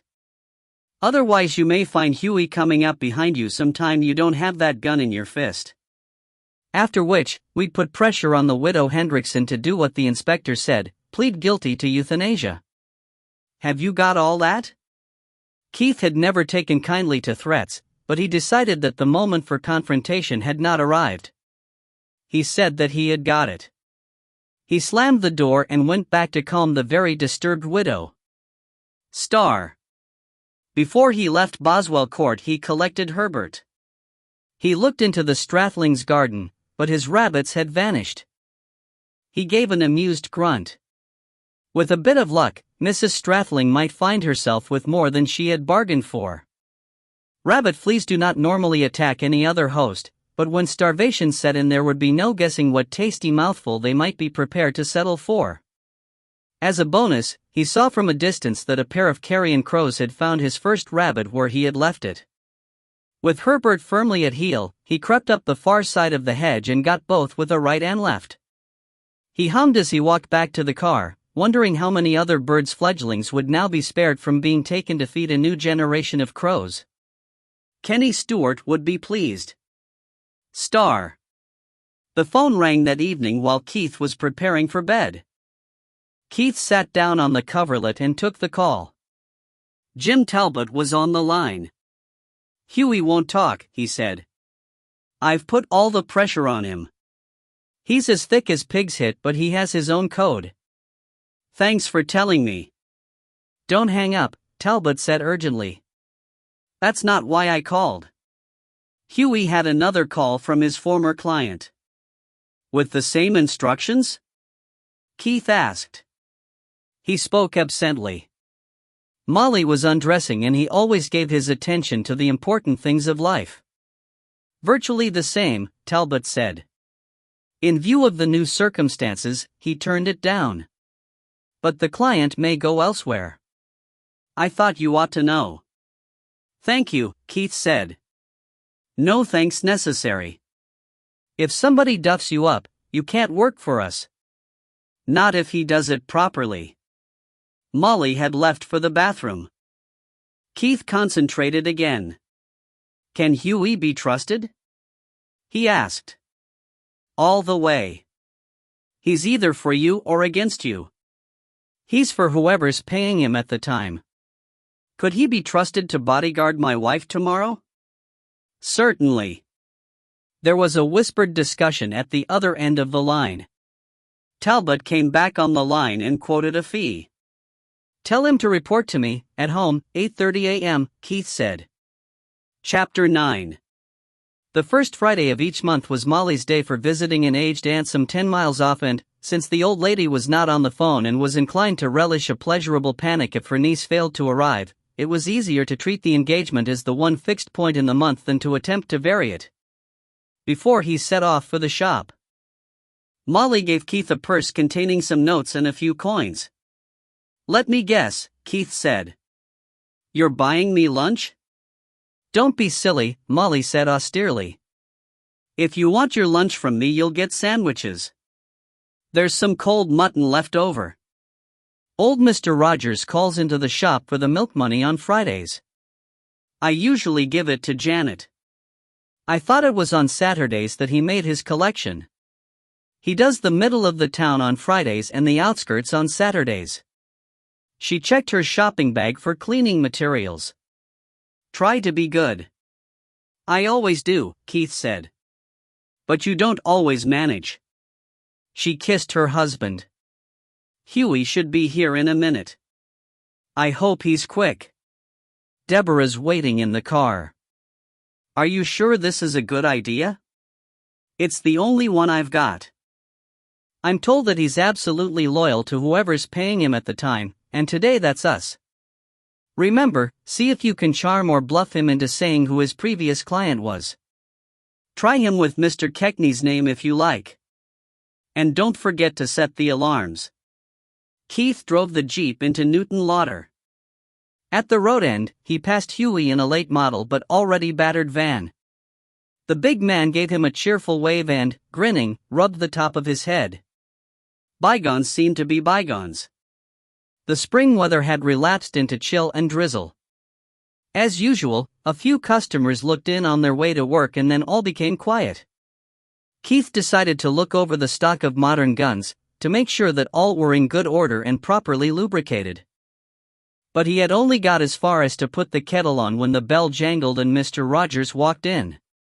The old man was carefully dressed for the job in a blue overall and peaked cap. He counted the money, accepted Molly's total as correct and stored the takings away in a leather satchel. The kettle decided to come to the boil. "You'll take a cup of tea?" Keith asked. "Or coffee?" "Tea would go down fine," the old man said. He lowered himself stiffly into the customer's chair. "I was up at 5 to help load the floats and I'm getting past that sort of caper. Mrs. James I gives me a cup. That's a fine woman. I just hope I can still rise at 5 when I'm your age," Keith said, "and have an eye for a fine woman. An eye's all I've got left these days." Mr. Rogers had a jolly face and there was usually a twinkle in his eye, but now he was looking serious. "They tell me you're back at looking into Mr. Hendrickson's death." "That's true," Keith said, wondering how on earth news managed to travel so quickly. He tested the tea. It seemed to have reached a respectable strength. He filled the 2 mugs. Mr. Rogers accepted his mug gratefully. "I'll be damned glad if you can sort the thing," he said. "My life's been a misery this past week." "How's that, then?" Keith asked.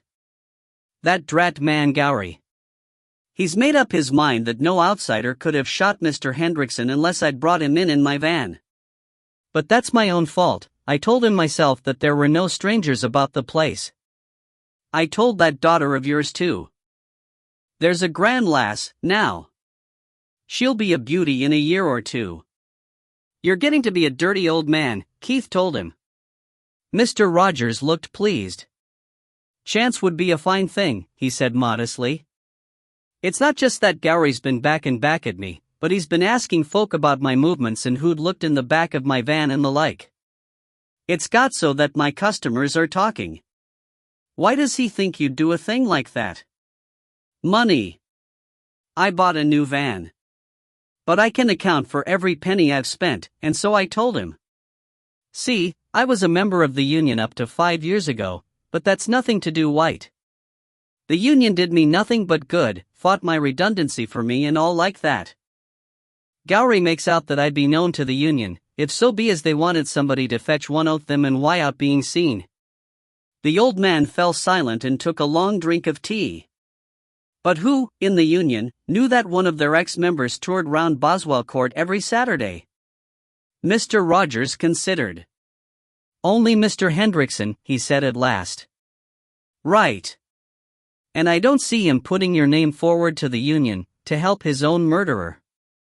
If your van was parked in the road," Keith said, "your man'd have had a hard job getting into cover unseen, what with gardeners and car washers and the window cleaner, not to mention old Mrs. Orton at her window." "You didn't pull off into somebody's driveway?" Mr. Rogers shook his head violently. "Put it out of your mind, then. He's clutching at straws. Tell me this instead. Do you know the noise a pheasant makes when it's disturbed?" The old man brightened up.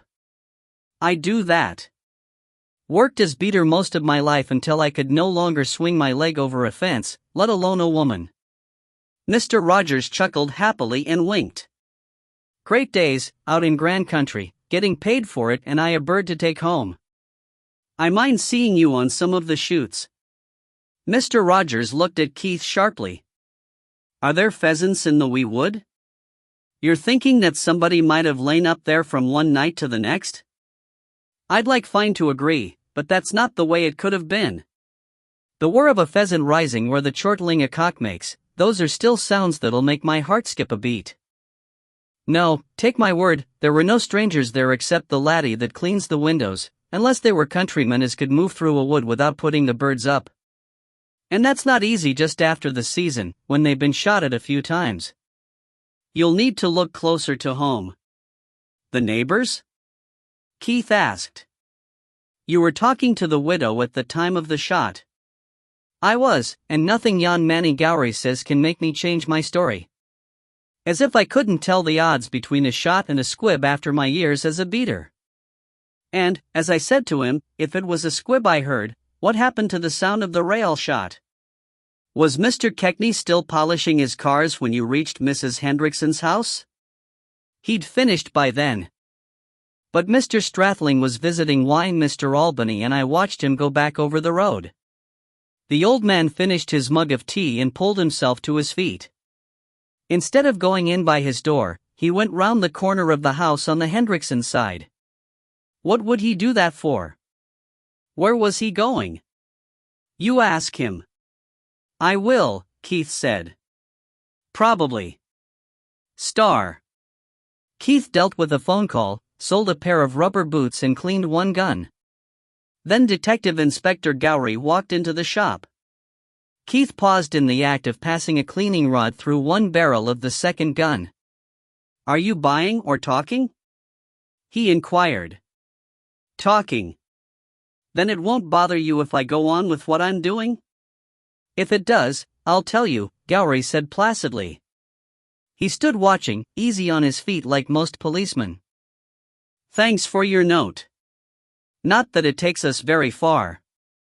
All we know is that Mr. Albany could have had some matching cartridges.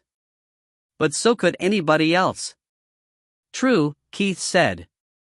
Especially Mr. Beecher. We followed that up. He was thinking of buying a 12-bore from Albany, so he borrowed the gun and bought the cartridges for a trial. He didn't like the gun and he gave Albany what was left in the box. Albany confirms. But you've no way of knowing whether Beecher kept back one or two cartridges or found them in his pocket afterwards.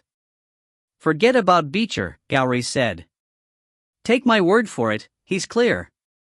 Keith thought that the inspector was nursing a secret smile, but he decided to move on. By the way, he said, why are you bugging the widow? She was with the milkman when the shot was heard. If, as you seem to have suggested, that bang was some sort of a firework, you should be going after Mr. Albany. Did you test the place for noise? I've just come from there, Gowrie said. We had a technician firing shots into a drum of water. We carved some turnips to represent a human mouth. Not very precise but near enough. According to Mrs. Hendrickson, a shotgun fired in the summer house with the door closed was exactly what she heard. We're trying to intercept the old milkman to repeat the experiment. You just missed him. Did you find any signs of a squib? Gowrie shook his head and protruded his lower lip. But there'd been plenty of time for some such device to be removed. Well, if it was, the widow didn't plant it, Keith said. He applied a greasy cloth to the metalwork. Why would she fake a suicide and then hire me to prove the reverse? You think she hates money that much? If she only heard about the suicide clauses after she'd done the deed. Look at it this way, Keith said. Somebody would have had to do the deed with a silenced shotgun. So he would have had a single-barrel gun and a cartridge made with the same components as the other. Was the wad recovered? I tracked it down. The pathologist had kept it. 12-bore. So the murderer would have had a single-barrel, 12-bore gun and a silencer to fit it. And one of the barrels had been fouled in Sam's gun, so the gun would have been taken away, one barrel fired, the gun bin replaced and that barrel missed out when the guns were cleaned by Mr. Albany that morning. Who do you suppose that puts in the firing line? Gowrie nodded sadly. Albany, he said. But as far as I've been able to discover, he had no motive. Nor had the widow, for a fake suicide. Keith gave the gun stock a wipe with another cloth and put it back in the rack. Assuming the suicide clause in her husband's insurances was known to the family as she says. In which case, Gowrie said, the money motive belongs to the children. Keith felt a definite unease in his lower bowel. You're stretching it a bit, aren't you? He said. Well, maybe I am. They both say that they were together all day. But there's more to it than that. I've seen the sister looking at the brother. I just don't know, Gowrie said. The only useful fact I've got from the union so far is that they had Sam's life covered. So any of the family could have had a motive for having him die before his sick leave ran out. But not as a suicide, Keith said, polishing energetically at a gunstock. The widow told me that the summer house was full of the stink of burned powder when she got there. The place has its own combined heating and ventilating system which would have cleared most of the fumes away before too long. Keith pulled out another gun and admired the engraving for a moment before taking it apart. Also, he said, I took a look around the wood yesterday.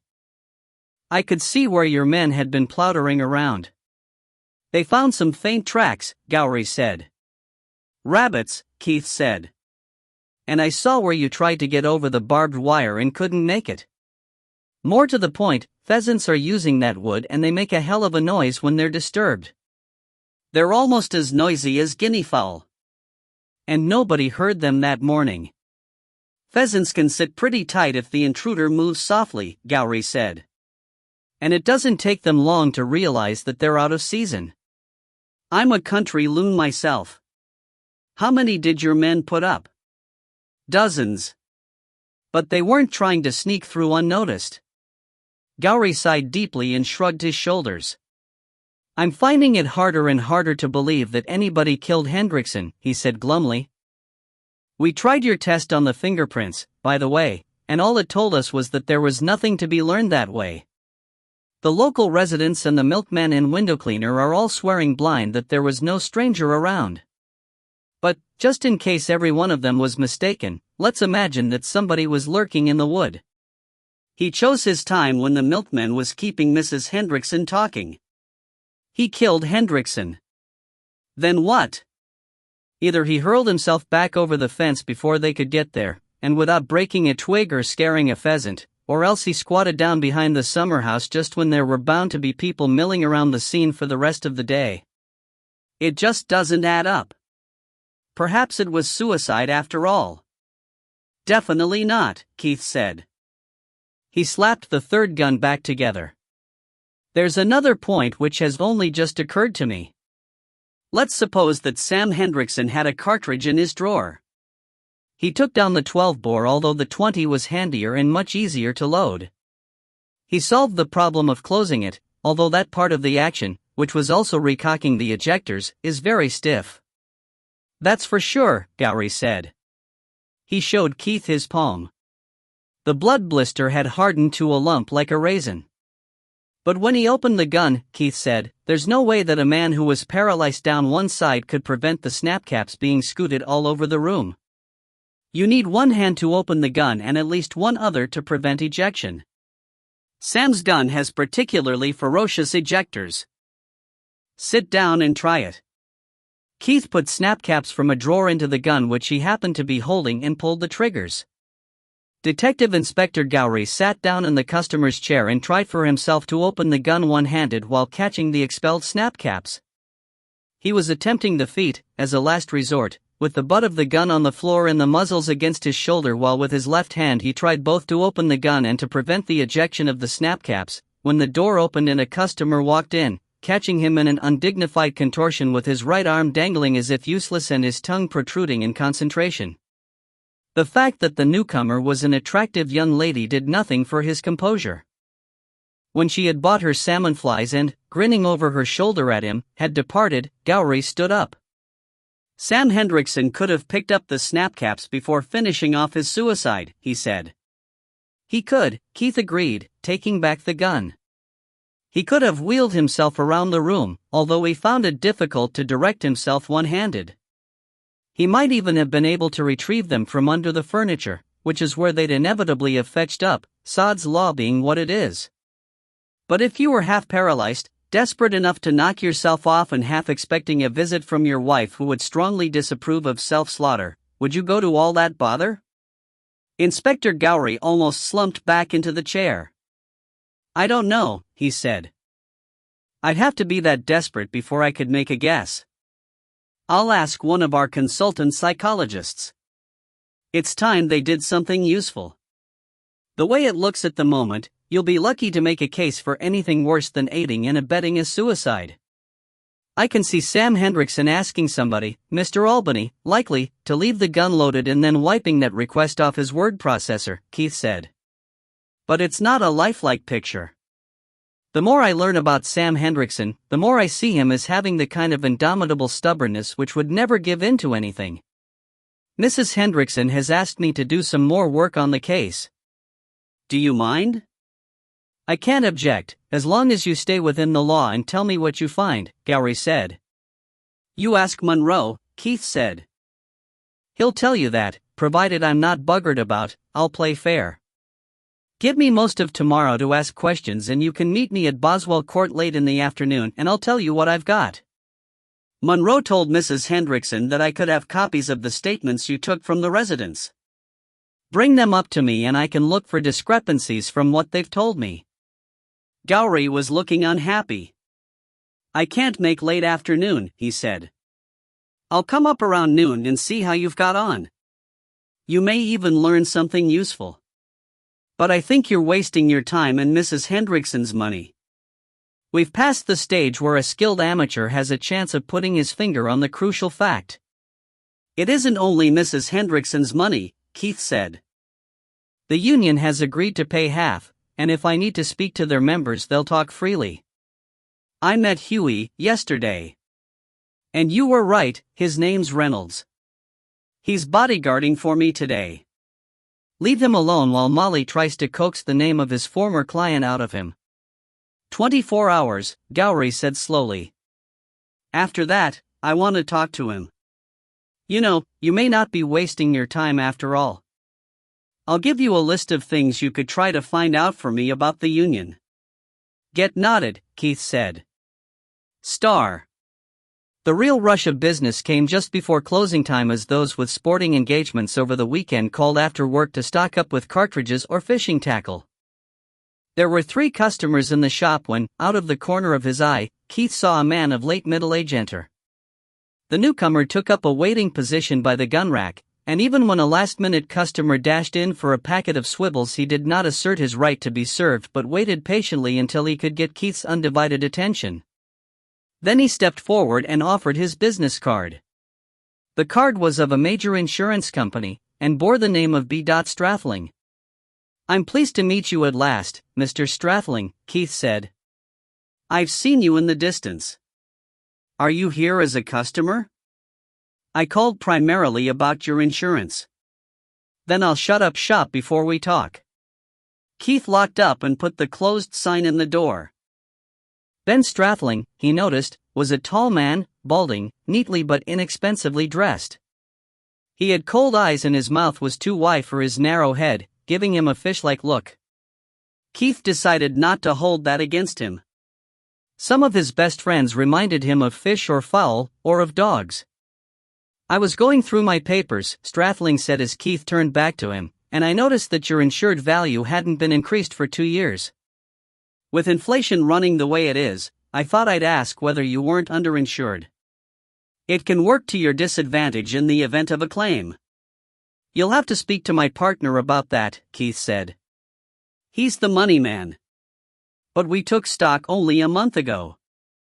If you haven't heard from him, either our insurance is adequate or Wall hasn't got around to it yet. He doesn't forget such things. I'll have him write to you. He'll be back on Monday. No need for that, Strathling said cheerfully. His wide mouth could produce a warm smile although his eyes remained cold. I'll call in on Monday. Do you go round all your clients personally? Keith asked curiously. Only the bigger local ones. It's often easier to deal face to face. I was manager of the Newton Lauder office until we closed it several years ago, Strathling explained, and now the locals tend to feel cut off from personal attention. I became manager for Southeast Scotland, and I'm responsible for Kelso as well as Edinburgh and several other offices, so it was handy enough to go on living here and be able to give some continuity of service. I understand, Keith said. Well, Wallace James is your man. I'd another reason for calling in, Strathling said. Mrs. Hendrickson has been asking her neighbors to cooperate with you. She says that you're trying to clear up any remaining mystery about Sam Hendrickson's death. He frowned at something above Keith's head. Just what further clarification is needed, I must admit, evades me. I'd have thought that more than enough unpleasantness had been generated already. A suicide doesn't do a neighborhood any good, but I don't suppose it'll affect property values, Keith said. Strathling pretended not to hear. But she's the widow, poor lady, and if she's not satisfied I suppose we'd all better help you to set her mind at rest. The thing is, I understand that you may be doing the rounds tomorrow. I'm expecting a phone message which might call me away. So, in case I missed you, I came in to see you now. Mostly, I'm afraid to tell you that I can't tell you anything. I was doing some homework while watching the racing on television. I like my little flutter on the GGs, it helps to keep me sane. Strathling gave a little giggle. And my wife was out shopping. Did she walk over the canal footbridge? Keith asked. She took my car. She likes to do the whole week's shopping in one go. Strathling paused. Keith's interruption had broken his train of thought. I wasn't looking out and, what with the noise of the telly, I didn't even hear the shot. Sorry. So what was the first you knew about it? I heard Jenny Hendrickson let out a yelp when she found him. Not surprising, really, when you remember the state he was in. At first I thought it was on the television, or kids playing. But I decided to pop round. I was always anxious about poor old Sam. Jenny and the milkmen were already there. Keith was still leaning against the door. Strathling, satisfied that he had had his say, moved towards it, but Keith frustrated him simply by remaining where he was. It was good of you to come in, Keith said, forcing a little extra warmth into his voice. Let's not waste the journey. You weren't stuck in front of the goggle box the whole morning. Strathling nodded. No more I was, he said. My apologies. I went over to see Ian Albany about something when the racing gave way to gymnastics. I'm not enough of a voyeur to sit and watch young girls doing the splits. Ian and his wife were both at home. But that must have been some time before the shot. Not by the time you returned home, Keith said. The milkman called at the Albanys for his money while you were there. He moved straight on to Mrs. Hendrickson and was talking to her when the shot was heard. Is that so? Strathling produced a twisted smile. But then, he's the worst gossip in the town and she's almost as big a chatterbox. If they got on to the subject of some local scandal, they could have been talking for any given period. Perhaps, Keith said. Who else did you see? Not a soul, to remember. I think the window cleaner was at Ian's house when I arrived. He was doing the front of mine when I went home. You crossed straight over and back? Keith had asked his question as casually as he could, but Strathling looked at him sharply. More or less. He hesitated. I'd quite forgotten. I meant to look in on poor Sam Hendrickson. See if he was all right and try to cheer him up a bit. So, when there was a break in the racing, instead of going out by the front door I went out of the French windows. I paused at the gap in the hedge. But I could hear a man's voice. You can hear quite well if there's a window open, so I decided that he wouldn't want to be bothered. Was that coming or going?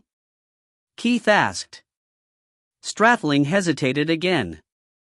I don't know, he said at last. I just don't remember. I was thinking about other matters. I'd no cause to make a mental note about it at the time. I just have a recollection of sticking my head through the gap in the hedge and hearing a voice. A man's voice? Yes. Of course, it might have been his radio, or the television. I didn't hear any words. Did it sound like a conversation? Or a talk? Or did it sound excited, like a sports commentator? I didn't hang around long enough to hear more than a word or two. You said, if there's a window open, but was there an open window when you arrived on the scene? An open window would have cleared the smell of smoke more quickly. But Hendrickson had felt the cold after his stroke. Keith was sure that the police photographs had shown the windows to be closed. Strathling frowned. I don't remember. Anyway, the door could have been open. If Keith began, if I told you that the voice belonged to one of your neighbors, who would you think it was? In that event, I'd say that it belonged to that grocer chap, Keckney. I wondered at the time. I didn't want to see him, can't stand the man, so I turned back. Strathling glanced at Keith with a hint of malice. You could ask him why he crossed the road that morning, before the shot. You saw him cross? Or did somebody tell you, Dot? Neither. Something else I'd forgotten. That scene in the summer house drove it out of my mind. When I heard Jenny Hendrickson squeal and I came out of my French windows, I glanced around because I wasn't sure where the noise had come from. I glimpsed his head over a low point of the hedge. He was in my neighbor's garden. The Beechers. Have you let the police know about this? I told you, Strathling said irritably. I'd quite forgotten about it. I'll go and tell them now. Don't bother, Keith said. I'll pass the word along. Strathling chose to take offense. Now, you look here, he said. You've no official status in this and I think you're taking too much on yourself. I can carry my own messages to the police. Are you suggesting that I'm not to be trusted to go and make a statement? Well, do by all means go and tell them yourself, Keith said. They may be better able to jog your memory. He stood aside. Strathling walked out without another word and headed across the square, but halfway across he curved aside from the direction of the police headquarters and got into his Jaguar. Keith shrugged. Strathling might well have decided to phone from home. He was the sort of man who would stand on his dignity and expect the police to come to him. Chapter 10. As they shared the family meal that evening, Keith, who had arrived home barely in time to wash his hands and sit down, asked Molly, So who was the client? What makes you so sure that he'd talk to me, Dot? You could trick a Trappist into spilling the secrets of the confessional, Keith said. You bring out the chatterbox in people.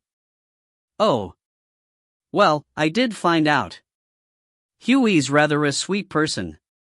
The right man had certainly turned up. Keith remembered meeting Hughie at the road end. Hughie is? Yes. He's big and tough and not very bright, so he gets used for the rough stuff, but inside he's just a softy. So who? He sat very quietly in the car until we were most of the way there and then he explained, very shyly, that he'd taken on the job of warning you off but that he wouldn't have laid a finger on Debbie or me. That's a comfort to know, Deborah said. Did you know that he has a little girl of his own? Molly asked. No, Keith said. I didn't. Who did he adopt? Well, he has, Molly said firmly. But when I asked him who'd hired him, he'd only say, a manny who was feared the polis would fin or muckle dot. Molly's accent was a perfect imitation of Hughie's, although she could not manage the deeper voice. Who? Anyway, it was just as well he was with me because when we arrived Aunt was having one of her turns. And you know what a weight she is. I couldn't have managed her on my own, but Hughie picked her up very gently and carried her up the stairs as if she was no more than a pillow. He wanted to go out of the room while I got her to bed, but she was still woozy and I couldn't lift her on my own, so he stayed and helped me, but with his eyes tight shut, and by the time the doctor and the district nurse got there she was quite respectable and rather pleased with herself. She'd been forgetting to take her tablets, silly old thing. But she still refuses to go into hospital. I made us some lunch and Huey helped me to clean the place through. He's good about the house, Molly said. Much better than you are. And that seemed to break the ice a bit, because on the way back he was very apologetic. He'd been engaged to do a job, and part of the service was confidentiality. And I said that he was being paid to keep me safe, but we didn't know who to look out for when he wasn't around. That got him talking? Not just then, but when we got back and I'd paid him what you said, he was just getting into his van when he paused and said something about the client who paid being worth more than the one who didn't. Then he looked at me very seriously and warned me, sounding just like a fortune teller with a crystal ball, that I should never trust a bald-headed man with green eyes and a ginger mustache. Mr. Beecher, Deborah said. Is that so? Keith said. I don't think I've ever laid eyes on the man.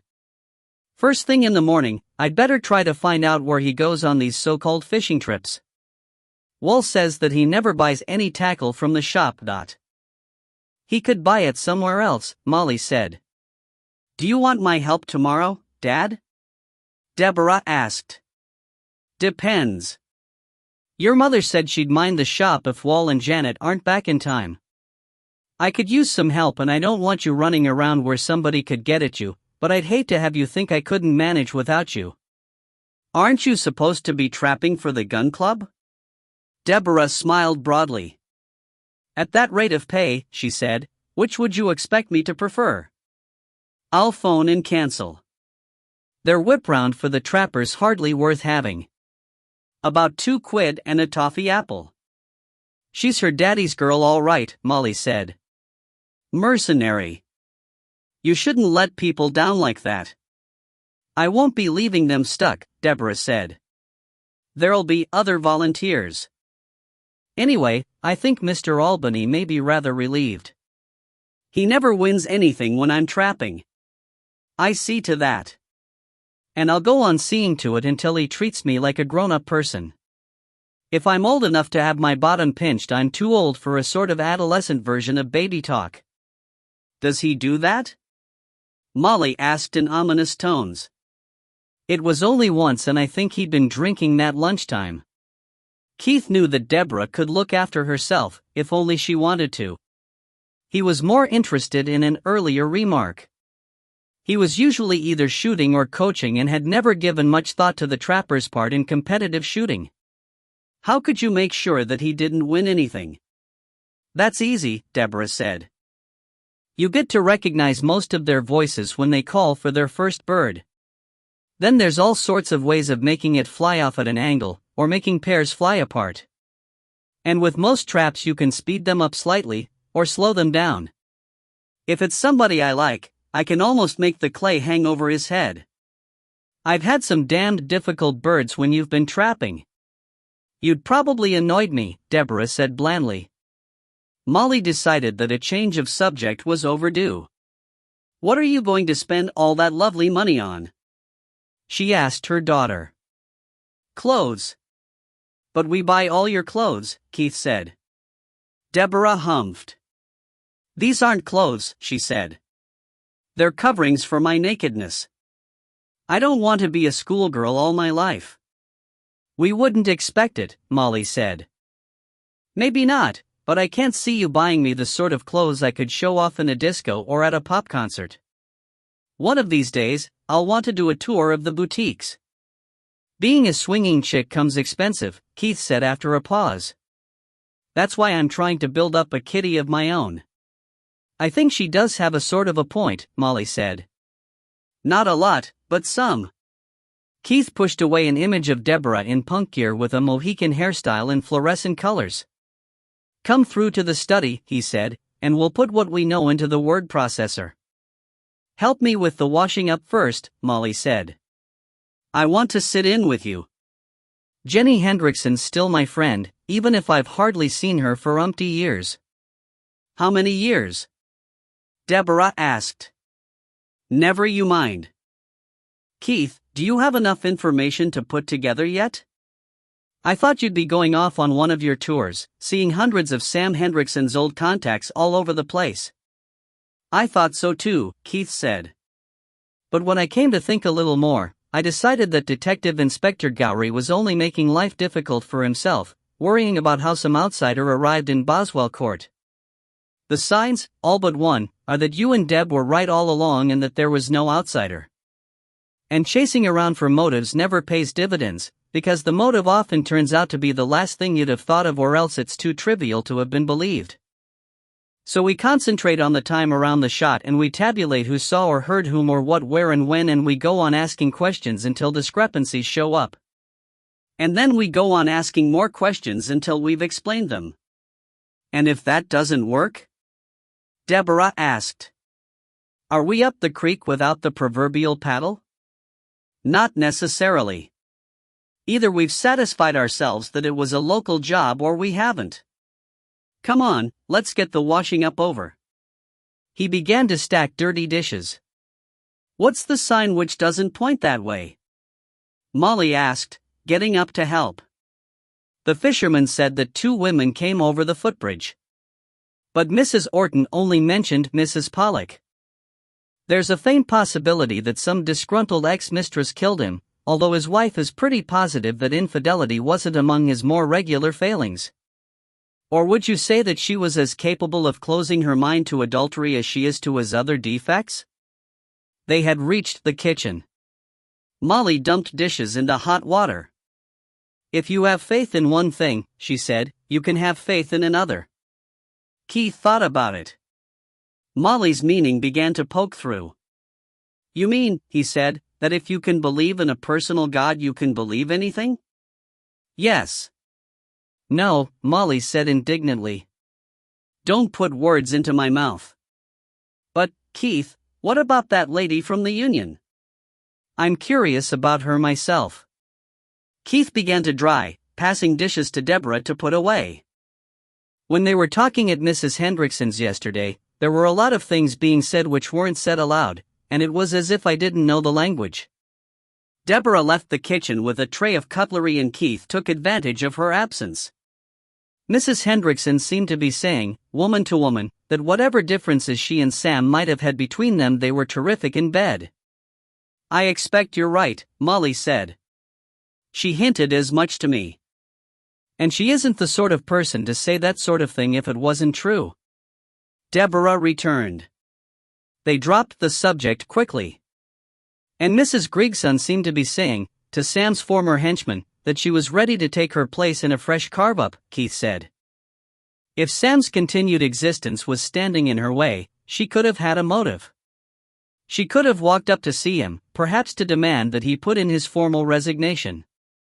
He refused and she dunked him on the head, expunged any record of their discussion from the word processor and replaced it with the suicide message, and then finished the job the way Monroe suggested. Where would she get a cartridge? Deborah asked. Spotted it in the open drawer, perhaps. But after that she'd only have had a matter of seconds in which to do a vanishing act, perhaps a minute at the most, during part of which Mrs. Hendrickson was approaching to see what the noise had been.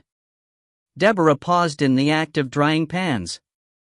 Plenty of time, she said, for somebody to get round the back of the summer house and to sit down under the picture window. Do we know that anybody looked there? No. It'd be a hell of a risk, though, Keith said. Well, what about diving through the hedge into the strathling shrubbery? It's a beech hedge reinforced with chicken wire, Keith said. You'd have to be ectoplasm to get through it without leaving tracks. But there's a gap where Ben Strathling used to go through when he visited Sam Hendrickson. Keith became motionless, still holding a plate and towel. Hoy! Molly said. You can talk and dry at the same time. Keith wound himself up again. There'd be a strong risk of being seen. But let's suppose that a killing had been done on the spur of the moment, in unthinking temper. What Deb's suggesting might be the least dangerous of the various risks available. You can take that one on tomorrow, Toots. Me? Deborah said. You thought of it, you look into it. Speak to the fisherman, if he's there, and to Mrs. Orton. We want to know who the other woman was and roughly when she came over the footbridge. The ground in the Strathling's shrubbery looked rock hard and no doubt Detective Inspector Gowry's been through there, but you can take a look. I'll want to see Granny Orton anyway, so I'll find out what she saw. Molly took the dish towel out of his hands and dropped it into the washing machine. That's the lot, she said. And nothing broken for once. Bless you, my children. Star. They settled down in the study in front of the microcomputer. Keith keyed in the word processor program. Now, he said.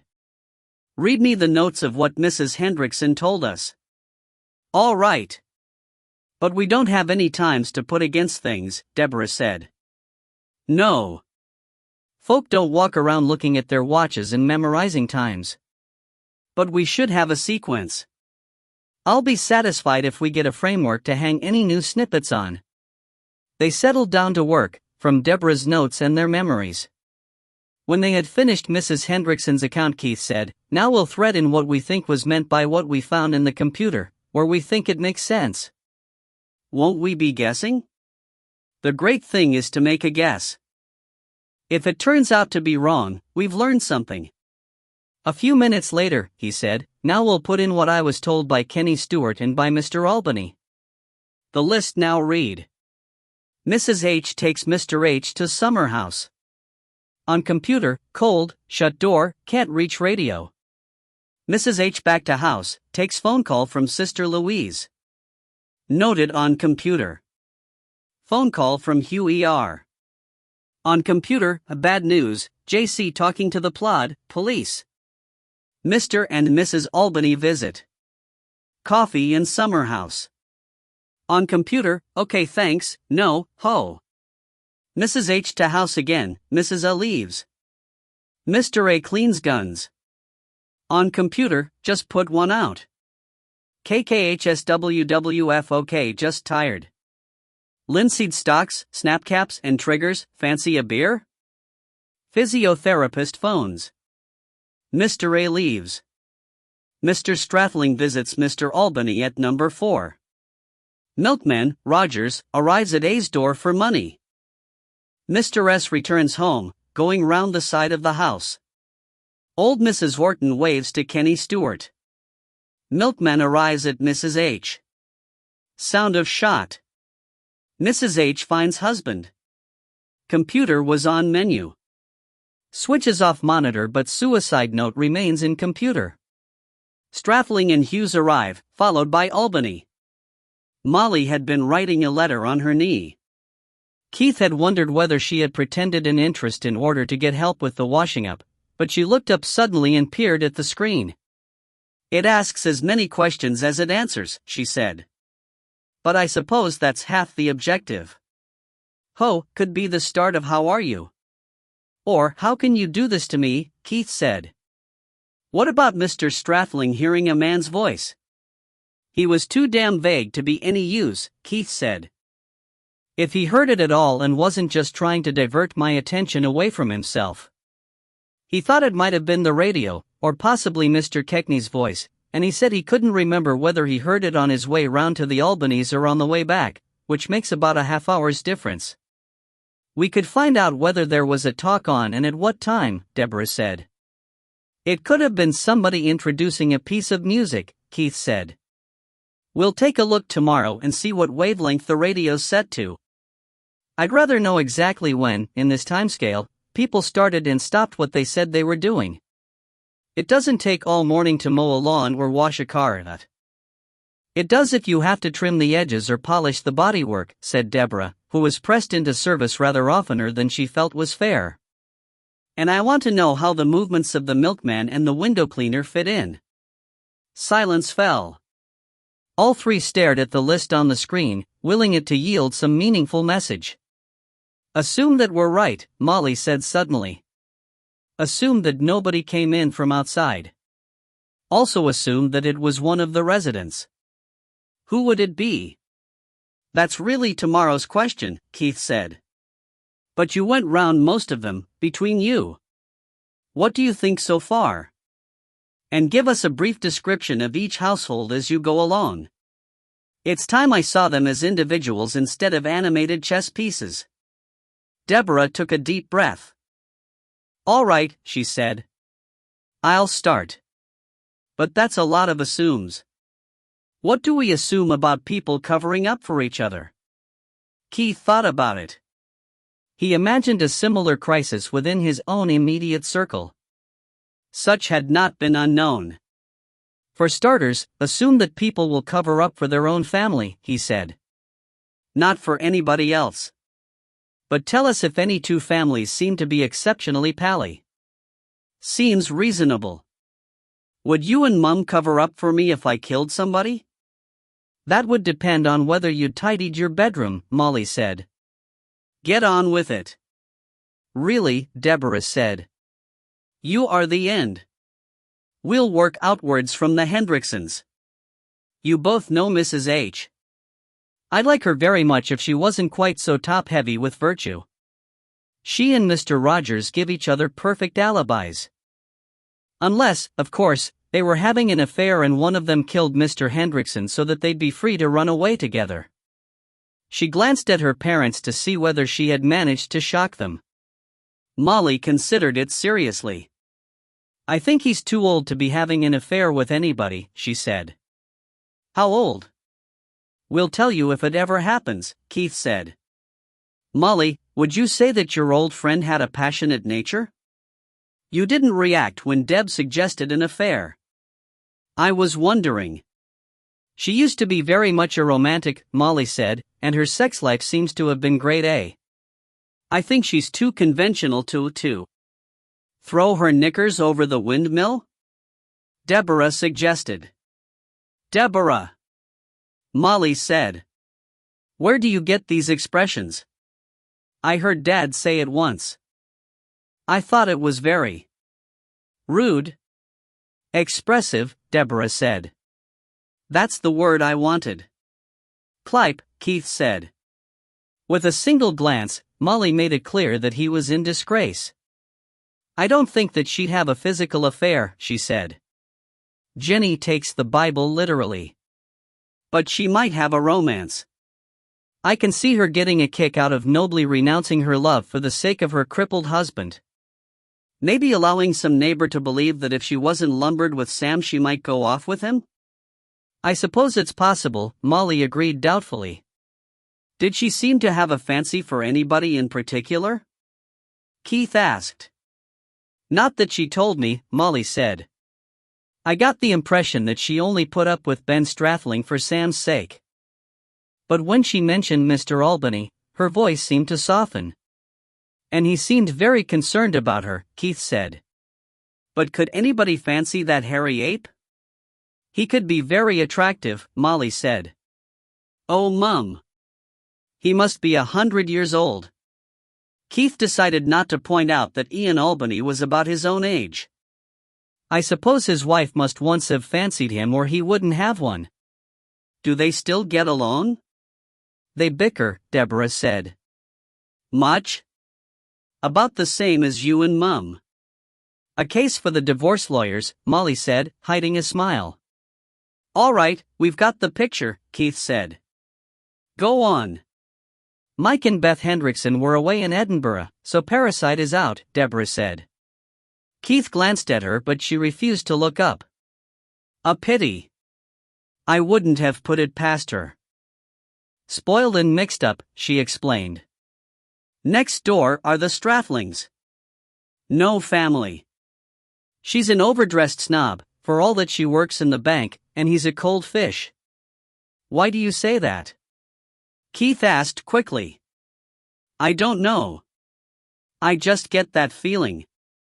And, Dad, that's one of the houses which didn't smell like money.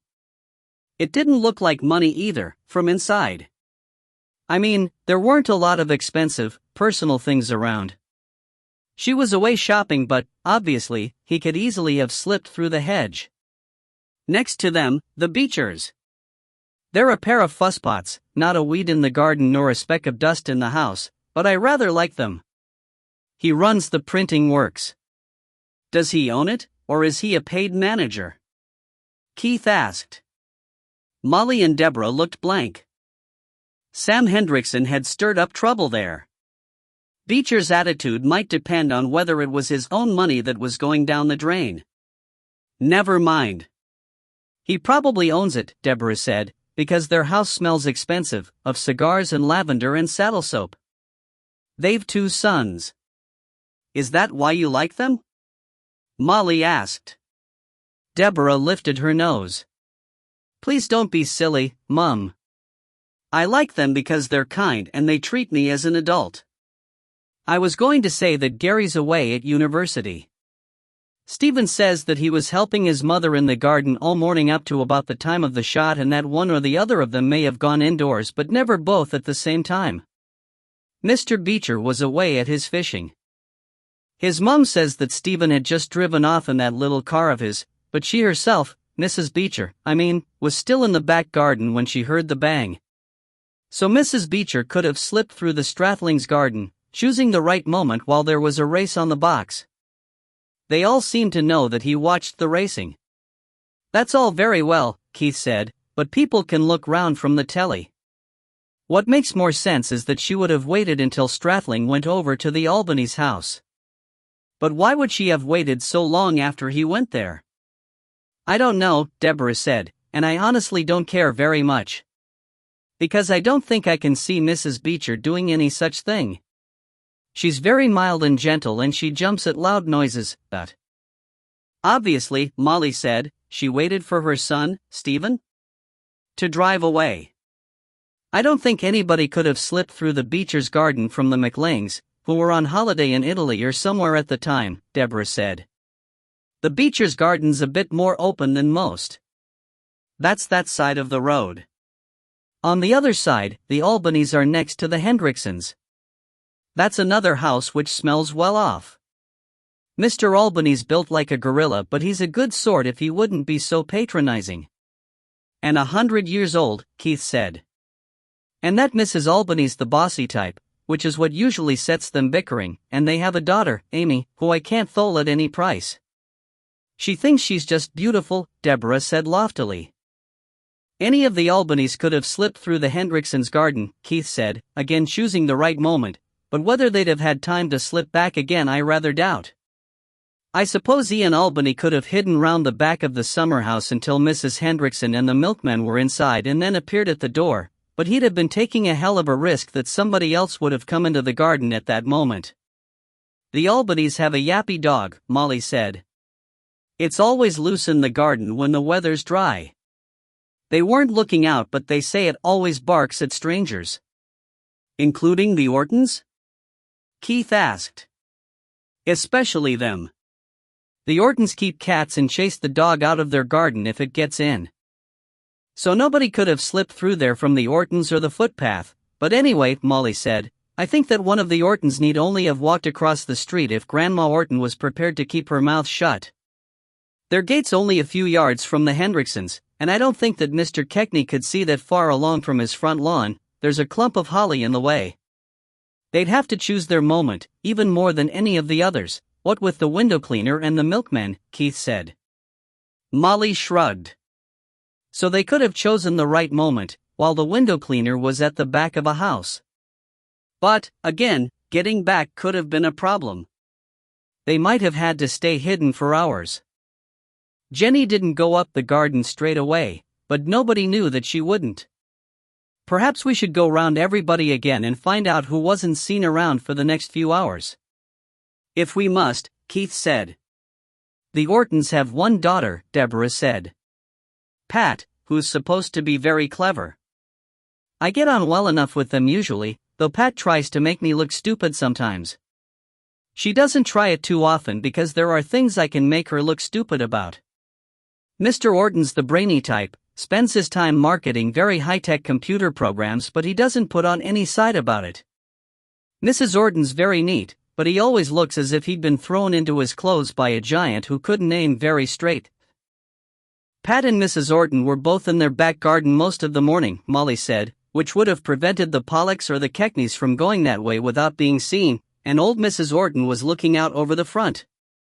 She stopped and cleared her throat. "Shall I leave the last two families out just now, if they seem to be in the clear?" "Better finish the list," Keith said. "One of you told me that Mrs. Orton said that Mrs. Pollock came over the bridge and went straight home. Would Mrs. Orton tell lies to get Mrs. Pollock off the hook?" "No way," Deborah said. "They're friends on the surface, but there's a sort of buried cattiness. If one of them could drop the other right in it, she would." "That's the best sort of witness to have," Keith said.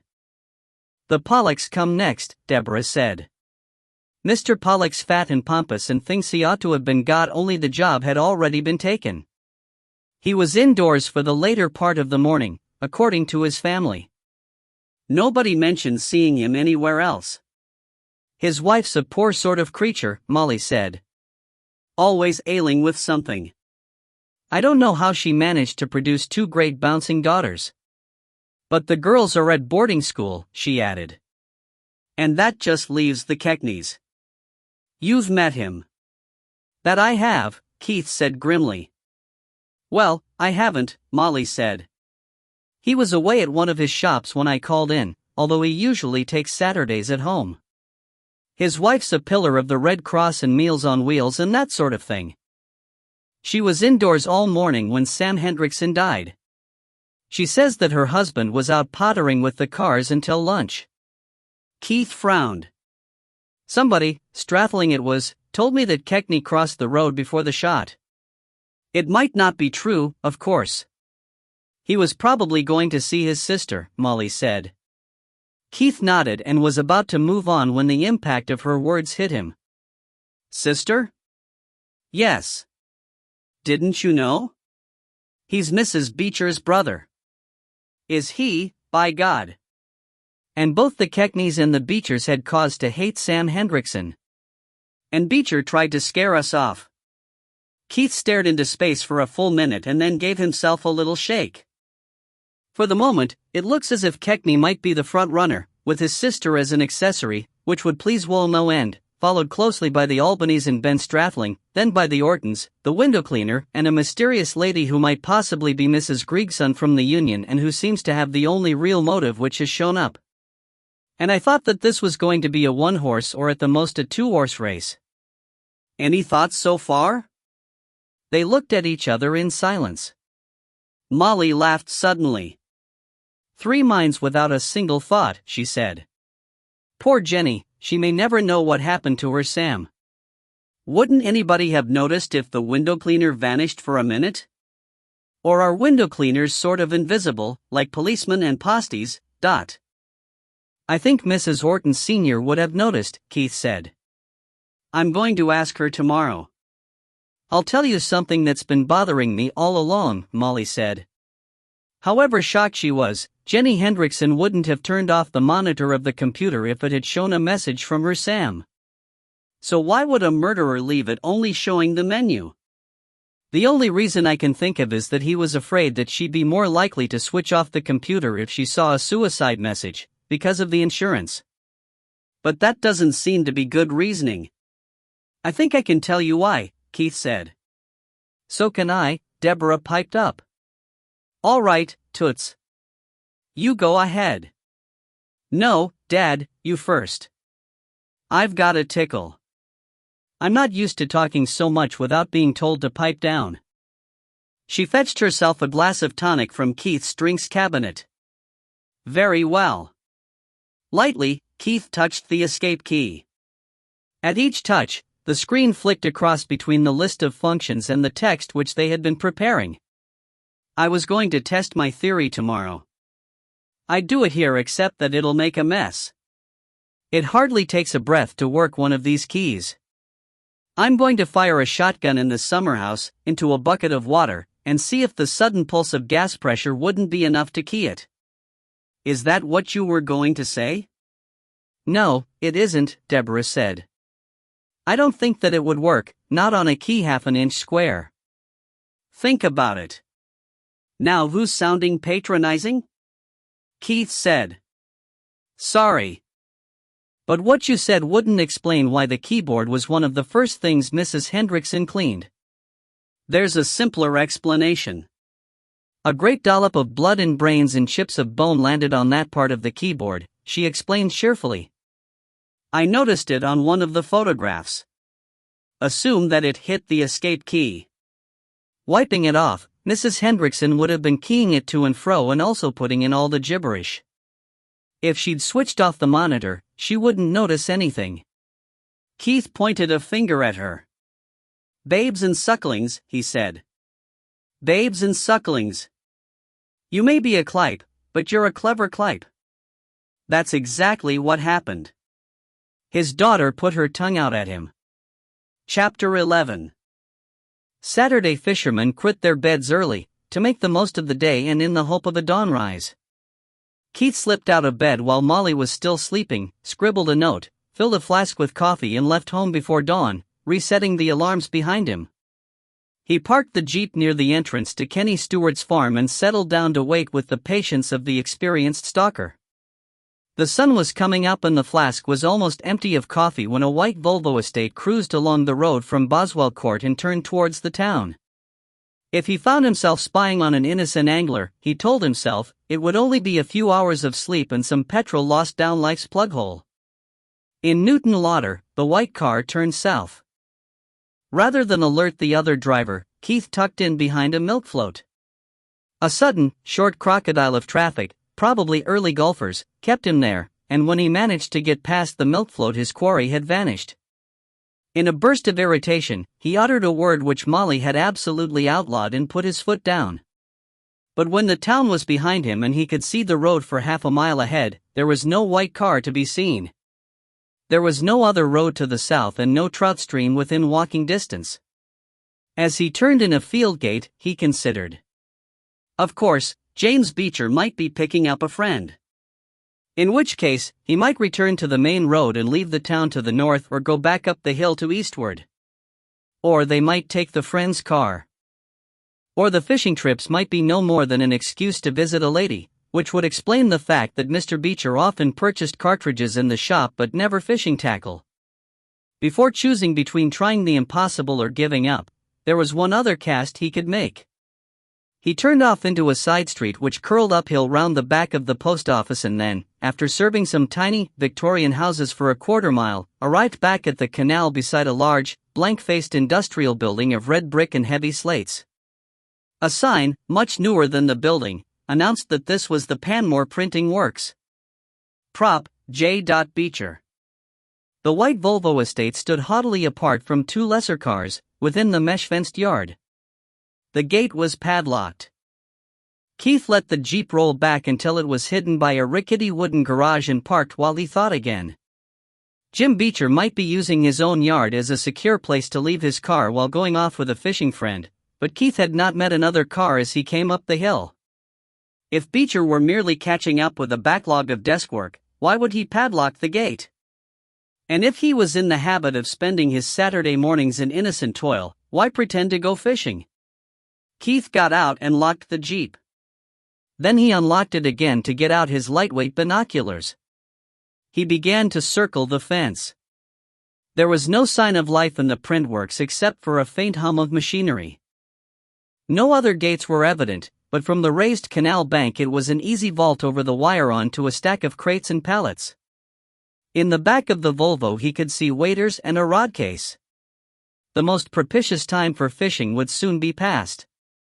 But perhaps the fishing tackle was a permanency in the car, just as his own pigeon decoys and hide nets were never removed from the Jeep. The massive building was flanked by a lower run of what Keith took to be offices, with clear-story windows showing above. Keeping well out of sight from the office windows, Keith fetched 3 boxes and with their help reached the lower roof. It sloped, but his rubber soles gripped well and he blessed the long-dead builders for their solid slates and heavy timber.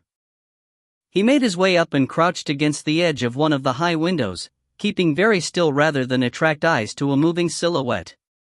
He was looking down onto the main floor of the printworks. Most of the machinery was idle, but a man was attending to one of the smaller presses and on the other side of a separating partition 2 women were putting the finishing touches to some bound volumes, while another stowed them in cardboard cartons. A man who, from the bald head and red mustache, Keith took to be James Beecher, came into view, spoke to one of the women and walked out of sight again. Keith watched for a few minutes longer.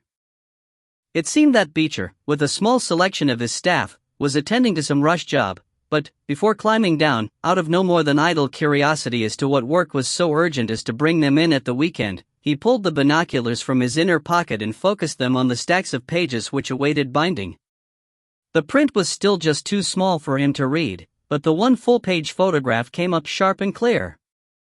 It showed a nearly nude girl in the hands of three men, and embraced almost the whole spectrum of male fetishes. Before he tore his eyes away, Keith could feel an erection coming. "I think," said a voice, "that it would be better if you came down for a closer look, Mr. Calder." Keith looked down. The man looking up from the yard was undoubtedly Beecher. Without answering, Keith stowed away his binoculars and climbed down by the way he had gone up. He felt foolish and aggrieved and at the same time much amused. Beecher's emotions seemed not to be dissimilar. "You'd better come inside," Beecher said. He led the way through a hall and into a Spartan office lined with shelves of files and printing and pointed to a chair. "Coffee?" he asked. "I'm already awash with the stuff," Keith said, "after waiting an hour for you to leave home. I wanted to know why you tried to warn me off, and where you got to on Saturdays when you said you were going fishing. You never bought any tackle from the shop. I could have been tying my own flies." "Nylon line needs replacing every year or two," Keith said. "And it's a rare fisherman who doesn't treat himself to a new gadget now and again." Beecher smiled wryly. "Stupid of me," he said. "Well, now you know. At least, I take it that you know?" Keith nodded. "You've been running off a little porn at the weekends, with a few of your more trusted staff.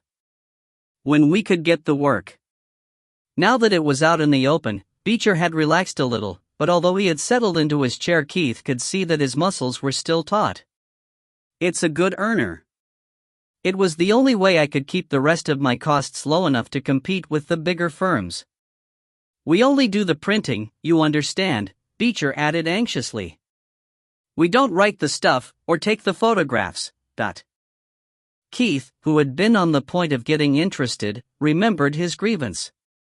"You phoned up and threatened me," he said. "And then you sent a thug to rough me up." Beecher nodded slowly. "I won't admit a thing to anyone else," he said. "But, between ourselves, that was a mistake. I only told him to give you a fright. I don't take kindly to threats. Nobody ever threatened me, but I don't suppose I'd take it kindly myself. I just couldn't think of any other course." "But there's no harm done," Beecher said reasonably. "He didn't frighten you off. All he did was get a dunt over the head from you. I was so damned annoyed I gave him a $5 for his petrol and sent him off without a fee."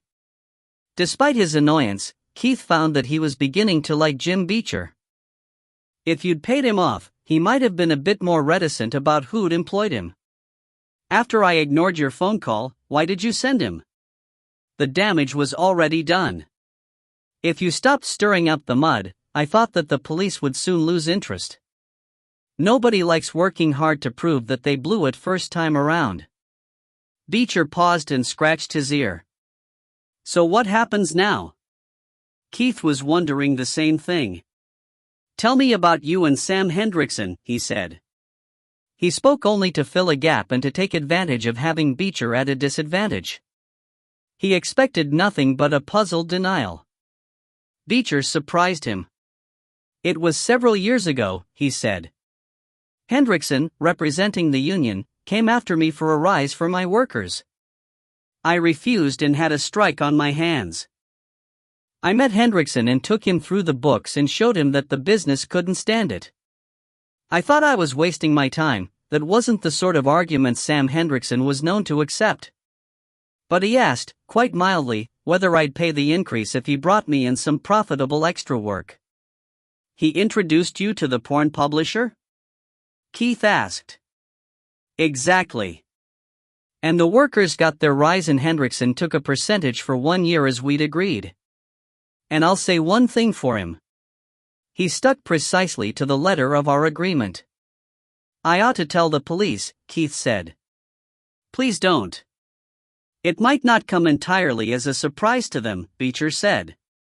As long as there's no complaint, I can stay afloat as a local employer. I don't think they or my workforce would thank you for drawing my activities to their official notice. That was probably true. Keith remembered Gowry's amused dismissal of Beecher as a suspect. For his own part, he had no strong views about pornography, and experience had shown him that any form of censorship was counterproductive. Well, all right, he said grudgingly. I'll keep my mouth shut, and listen until your sideline turns out to have a bearing on Sam Hendrickson's death. But don't you ever try threatening me again. The other brightened. You're a good sort, he said. I don't know whether you like that sort of thing, but would you like a free copy of what we're working on today? On the point of indignant refusal, Keith realized that it would make a perfect Christmas present for his brother-in-law. Thank you very much, he said. Back in the Jeep, with his acquisitions safely shrouded in brown paper on the seat beside him, he realized that nothing said that morning need have cleared Jim Beecher as a suspect. Keith would not have put blackmail beyond Sam Hendrickson. He was home in time for a hasty breakfast. He let his wife and daughter think that his early expedition had failed. He was in no mood for Molly's feminist ire nor for Deborah's curiosity. Molly took the car and went to open the shop. She would join them if and when Janet and Wallace returned. Keith took Deborah in the Jeep. Most of the cars at Boswell Court were tucked away in large garages or were pulled off the road into broad, well-screened driveways, but there was a glossy Daimler at the curb outside the Keckney residence. Mr. Keckney's string of shops, which stretched through the borders, must be doing better than the old bastard deserved, Keith told himself. Keith turned the Jeep and parked it outside the Hendricksons' gate. He hoped that it would not make the place look too untidy. A small van was already lowering the tone. I see the window cleaners here, he said. It's the chap who comes out to do our windows. I'll talk to him and then visit Granny Orton. If your fisherman's there. He is, Deborah said. I looked along the canal when we crossed the bridge, See if you can pin him down about the extra wifey. First get hold of Mrs. Orton. Ask whether I could visit her mother-in-law a little later. Meet me Shea Pollock. Gotcha, said his daughter. A blonde teenager, very sexy and well aware of it, came out of a gate, crossed the road and vanished through another. That's Amy Albany, Deborah said. As if anybody cared. Keith decided to be careful, but Deborah was waiting for a comment. Pretty hair, he said. Yes. Pity the roots are a glorious mud color. Deborah gave her father a sly look. Like it, do you? Hoy! Keith said. You're not thinking? Of course not, she said. Keith began to relax. She'd think I was copying her, Deborah added. When my check's cashed, I might consider going redhead. A sort of golden auburn. She hopped down, gave him a cheerful salute and vanished between the gardens in the direction of the footbridge. The window cleaner, a stout and cheerful man known to all the town as Gus, was ready for a break. They took seats in his van while Gus filled a large mug with tea from his vacuum flask. He balanced his mug over the dashboard and the windscreen began to steam up. Gus's memory was good and he loved to talk. Keith could have learned volumes about the bedroom habits of the town's residents, but he limited the discussion to matters bearing on the day Sam Hendrickson died. You've always had a helper with you when I've seen you before, he said. Jan was my brother while he was out of work, Gus explained. He got taken on at Selby's warehouse. The day you want to know about was my first on my own. I found I could manage fine. It's slower that way, but the money's all mine and I can do with it. Or many folk do their own windows these days. But not up here, they'd not want to be seen soiling their hands, except in the garden. Gardening's ladylike, you see, and a gent can polish a car if he feels like it, but cleaning windows is work. Being on my own for the first time is how I can keep that day clear in my mind. It was different, you see, having to handle the latter by myself. Did you go round the houses in sequence that morning? Sort of, Gus said. Mrs. Beecher likes to get away early, some Saturdays, so I do her windows first, else I'd likely have to wait a week to get paid. The McLean's was away, but she'd left word to do the windows anyway. She thinks dirty windows is an invite to burglars, the same way she has a man come up and cut the grass, so I did her next. Then I crossed the road and started working back the other side and round to finish at the Strathlings. I was doing the last of their windows when I heard the shot. While he thought about his next question, Keith wiped clear his side of the windscreen. The girl, Amy, was crossing the road again. Seeing Keith's eyes reappear, she gave an extra flick of her bottom as she walked. Ian Albany was going to have problems there within a year or two. The thought bothered Keith not at all. Did you see much of the comings and goings of that morning? He asked. I did. I'm an observant sort of cheel and I see a lot from up the ladder, most of it reflected in the glass so's folk don't know they're being seen. There's not much else to think about in this line of work. Mind, I'd be round the back of the houses, half the time. And, Keith thought, for half of the other half the glass would be obscured by soapy water. But Gus was the best witness he was likely to get. A person mowing a lawn or washing a car sees much less than he thinks he does. Tell me all you can remember, he said. Gus sipped his tea while he thought back. There wasn't a lot, he said. Mr. Pollock drove off while I was doing the Beechers, but he was back by the time I got to the Keckneys, so I knew I'd get paid. His wife had walked away over the wee bridge, you see, but she came back just as I started on the back of her house. She stopped and spoke to Mrs. Orton, so I was finished by the time she reached home. Och, but you can't be wanting all this. Go on, Keith said. This is all useful stuff. If you say so. Well, then. I mind Mr. Albany coming out of the Hendrickson's gate and going in at his own. I took a wee break after that. It's tiring, humping the ladders on your own, and Mrs. Orton doesn't like me coming too early in case I give the old body a fright. Next thing, Mr. Strathling comes out of his gate and goes into the Albany's. That was while I waited for Mrs. Pollock to arrive home and settle up. Aha! Keith said. He penciled the fresh information into a printout of the timetable. Go on. About then, Gus said, Mr. Keckney crossed the road. I thought he went into the McLean's gate, but it could have been the Beechers. The Keckneys and the Beechers are as thick as thieves. They're related, Keith said. What else? Well now, the old Manny Rogers was doing the rounds at the same time, collecting milk money, but of course he was getting round faster than I was. I did the Ortons next, and that's where he passed me, just as I was finishing having a crack with the old body through her window. The Hendricksons and the Albanys only take me once every 4 weeks, and that wasn't their week, so I skipped across to the Strathlings just as Mr. Stratling came back from the Albanys, and not long before the Beecher laddie went off in his car. Just after that, I heard a bang which must have been the sound of the shot. Did you notice anything else around that time? Keith asked. Gus looked uncertain. Not that I mind. Except that I caught sight, reflected in the glass, of the old lady waving. I looked back over my shoulder, thinking it was maybe me she was waving at, but she was looking between the houses, and I guessed that she was waving to Mr. Strathling. I think she was waving to Kenny Stewart, the farmer, Keith said. That'd be likely enough. Anyway, I heard the bang just seconds after, and soon Abity was stravaning around and wondering what to do next.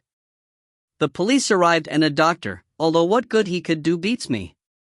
Did you follow the crowd round to the Hendrickson summer house? Gus shook his head solemnly. What for would I do that? Time's money when you're self-employed.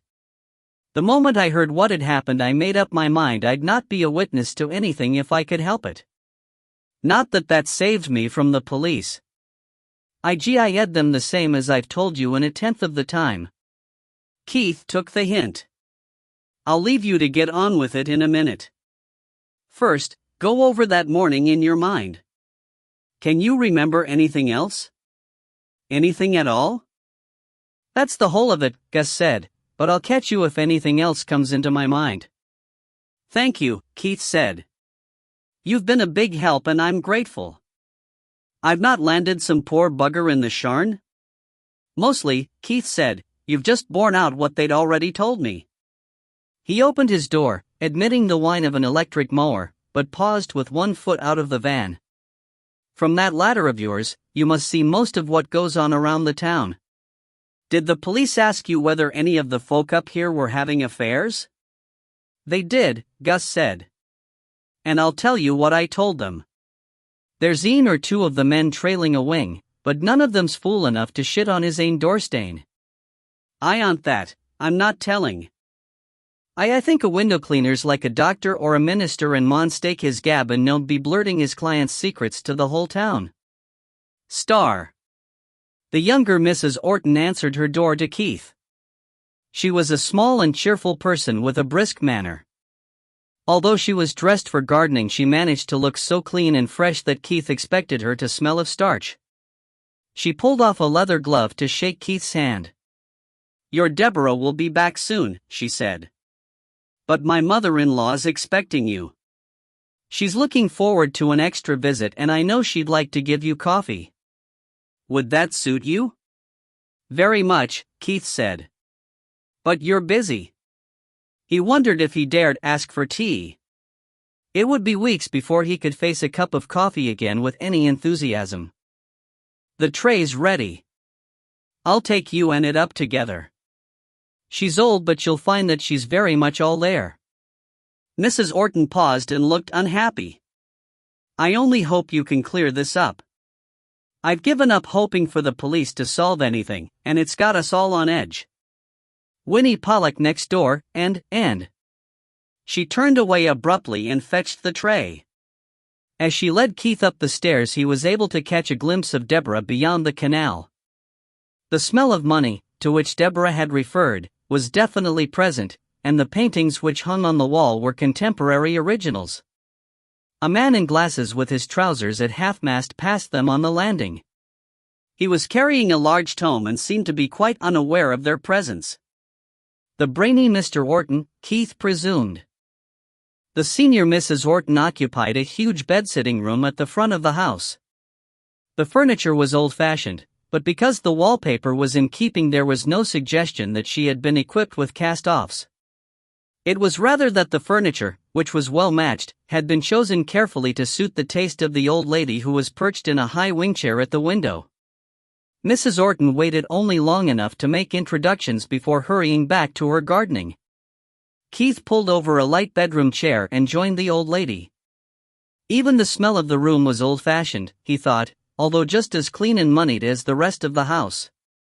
Old Mrs. Orton was small and frail, and when Keith shook her hand he could feel knuckles enlarged by arthritis. Her hearing was failing and he had to wait for her to fumble with a modern hearing aid. But her eyes were bright and she was indomitably cheerful and blessed with a curiosity as insatiable as that of the elephant's child. Before he could turn her attention to Sam Hendrickson's death, he had to accept an unwelcome cup of coffee and undergo a catechism about his own and Molly's life and health, the prosperity of the shop and the condition of Breesland house and garden, which she had known well as a girl. In return, Keith filed away some fascinating and mildly scandalous tidbits concerning the early history of his home. Of course I remember that day, she said, when Keith managed to work round to the subject of the late Sam Hendrickson. This is a quiet road. I wouldn't want it any other way, you understand, but often there are days when I'm glad to see a leaf blowing along the pavement. Saturdays are usually more interesting, with the men at home. But that Saturday was unusually dull. Reading tires my eyes. I have the television, of course, but there was nothing but sport on it. I don't know how you feel, Mr. Calder, but I just can't get interested in anything I've never experienced myself. I don't mind the tennis, but I've never ridden a racehorse and I've never played rugby football. She chuckled at her little joke. You prefer something romantic?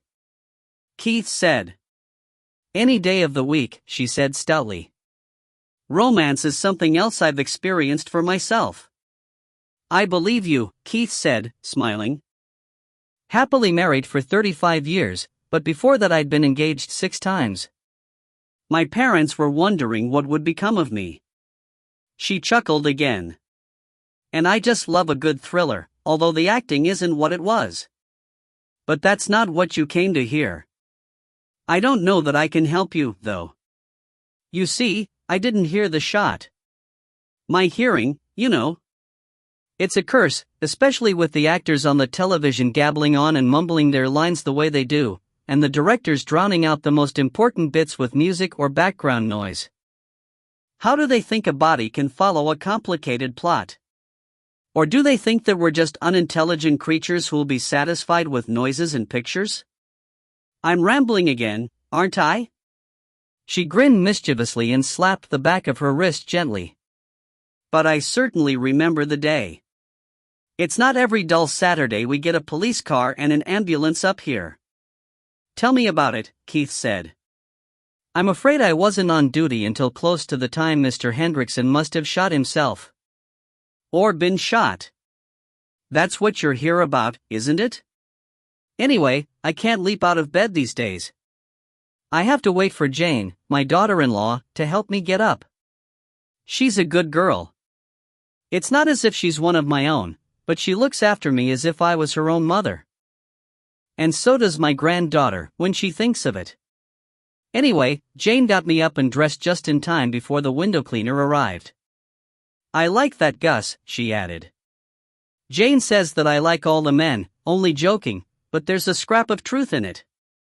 Men don't say as much as women do, but what they do say is often more exciting. Gus always chats to me through the window from the top of his ladder. He's always the joker. Sometimes he pretends that he's trying to persuade me to elope with him. He'd fall off his ladder if I pretended to take him at his word. Gus finished here and moved across the street to Mrs. Strathling's house. Mr. Rogers went by, collecting his money.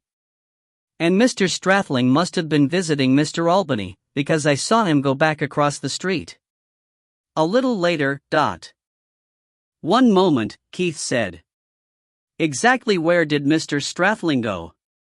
These details can be important. I didn't watch, not just then. Something distracted me. But a little later I saw him come back through the gap in the hedge from Mr. Hendrickson's into his own back garden. Then he went back to the Hendricksons a few minutes later. And not long after that, the police car arrived. You didn't see Mrs. Hendrickson and Mr. Rogers go up the garden? How could I? She said. Look for yourself. She pointed out of the window. Keith looked and saw that the Hendricksons' house and the trees planted near its gable effectively screened the garden and the summer house from that window. The Keckneys' end of the road was also hidden by a clump of hollies in the Pollocks' garden, although he could see the Beechers' gate. Keith thought hard. Something was evading him. I often thought of asking the Hendricksons to get those trees pruned, she said suddenly. It would only have needed a limb or two removed from that last fir tree and I'd have been able to see the summer house. With poor Mr. Hendrickson stuck in a wheelchair, he was worse off than I am. He might have been glad to exchange a wave now and again. That gave Keith the hint that he needed. What was it that distracted you from seeing where Mr. Strathling went? He asked. What was it now? She looked through Keith with unseeing, very blue eyes. I remember. I saw the farmer on his tractor. He seemed to be looking this way, so I waved and he must have seen me because he waved back. The Beecher's son went off about then in that nice little car. He's a good-looking young man. If I were 50 years younger, 30 even, I'd have found some way of going with him. I used to love sports cars and young men. That's very interesting, Keith said. You didn't see Mr. Keckney cross the road? No. I noticed him coming back from the Beecher's house, but that was later, after the fuss had died down. Suddenly, Keith was burning to go. I mustn't keep you any longer. She gripped his cuff with her frail hand. "You're not keeping me," she said. "I'm keeping you. At least tell me whether I've helped." "You've told me where to ask the next question," Keith said. "If I get the answer I'm hoping for, then you've helped a lot. You can't give me a hint." "I'm not sure of anything yet," Keith said. "When I am, I'll come back and tell you all about it." "I'll look forward to that." He was halfway to the door when he heard her make a sudden exclamation. He turned back. "Do you need anything?" he asked. "Bless you, no. It's just that something came back into my mind, suddenly, for no reason. The trouble is that I can't even be sure that it was that same morning. And, if it was much too early to be of any use to you." "Tell me anyway," Keith said. "It's just that I was woken up very early." "You wake easily when you're my age." "Of course, I don't sleep with this thing in." She tapped her hearing aid and blinked when the sound reverberated in her ear, but in the stillness of early morning there were no other sounds, so I could make out what was happening. "What?" "There was a car, and it had one of those engines which make a sharp knocking sound." "A diesel?" "That's right. A car door slamming had woken me up. That's about all I remember, except a voice. I couldn't make out what it said, although my guess would be that it was doing no more than asking somebody to wait for a few seconds, but I remember that it was one of those very penetrating nasal voices, like Ian Paisley without the Irish accent." "And nobody who lives here has a voice like that?" She laughed like a young girl. "Certainly not," she said. "The residents wouldn't stand for it. I wouldn't have liked living near it myself when I was younger, but now I just wish that everybody had a voice like that. Then I might be able to make out what they were saying." Star. Keith walked back towards the entrance road and approached the next house. The garden showed less sign of constant toil than the Ortons, but it had been laid down by somebody with an eye for design and a distaste for hard work. The kidney-shaped lawn was shaped for easy mowing in a single, continuous cut, while the beds of shrubs, underplanted with rock plants guaranteed to strangle all but the hardiest weeds, had been crammed around the edges with a variety of bulbs. Keith guessed that the Pollocks would be blessed with flowers for most of the year, without having to do much more than mow the grass and offer an artificial fertilizer and some extra water to all the competing root systems. Mr. Pollock answered the doorbell, overweight and jolly and with a self-important manner. He frowned when he saw Keith. His displeasure did not seem to be wholly accounted for by his having been caught in a paint-stained sweater and the striped trousers from a cast-off business suit. "It's Mr. Calder, isn't it? Your daughter's with my wife now." "I'd like to speak to your wife for a moment, if I may," Keith said. "I suppose I can't stop you." "But," Mr. Pollock said, standing aside, "I can't say that I like all this amateur prying. The sheriff decided that Sam killed himself. Why can't it be left at that?" "The sheriff may not have had all the facts," Keith said. "I've only been asked to discover the truth. If I'm a nuisance, I'm sorry. That's all very well. But if Jenny Hendrickson hadn't asked us herself, I'd be telling you to go and bowl your hoop elsewhere. If anybody else had asked me to investigate, I'd have told them the same." "Well, all right," Mr. Pollock said grudgingly. "Can't disoblige the widow, I suppose, and so charming a lady as well. Come on it." He ushered Keith through a door from the hallway and made himself scarce. In the Pollocks' living room, Deborah was sitting with Mrs. Pollock and nursing a glass of lemonade. It was a room which managed to be gracious without any great expense having been lavished on it. Mrs. Pollock was an anxious-looking lady, thin rather than slim. Before offering him a seat, she shook Keith's hand as if afraid that he would break her arm. Deborah caught her father's eye. "The extra ladies explained," she said. "My cousin," Mrs. Pollock said quickly. "I'd walked across the bridge to see her. I wanted to borrow a recipe. She couldn't put her hand on it, but she gave it to me from memory. After I'd come back here, she found it. So she walked up to give it to me. Simple as that. And quite unnecessary." She just likes to see what we're getting up to. But, anyway, it was after the police and the ambulance had arrived. Keith nodded. He had already lost interest in the extra lady. Who and what did you see as you came back? He asked.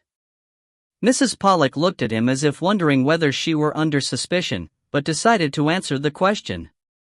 I stopped to chat with Jane Orton, she said. She was in her garden and the path runs beside it.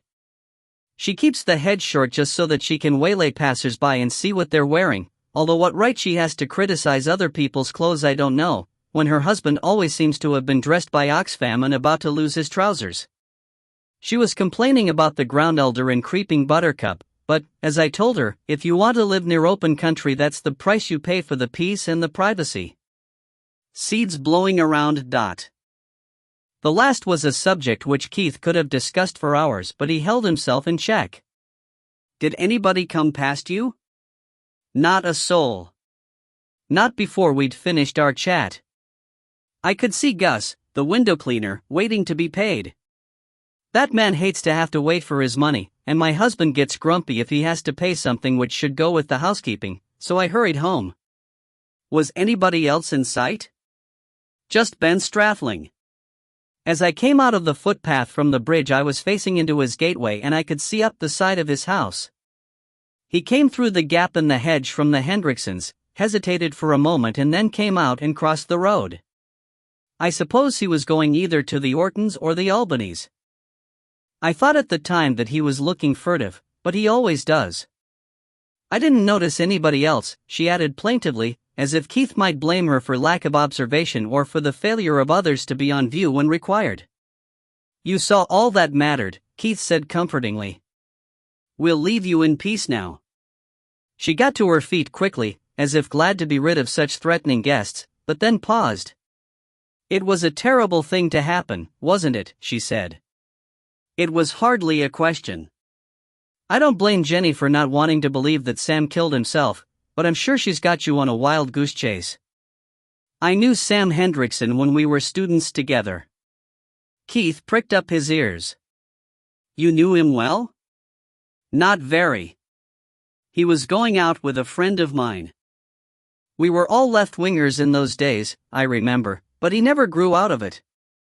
He hated to be fussed over even then, he could get quite nasty about it, and being tied to anybody's apron strings would have been quite enough to push him over the edge, let alone that wife of his. Such a maternal woman. She hurried them out before they could comment. Meow.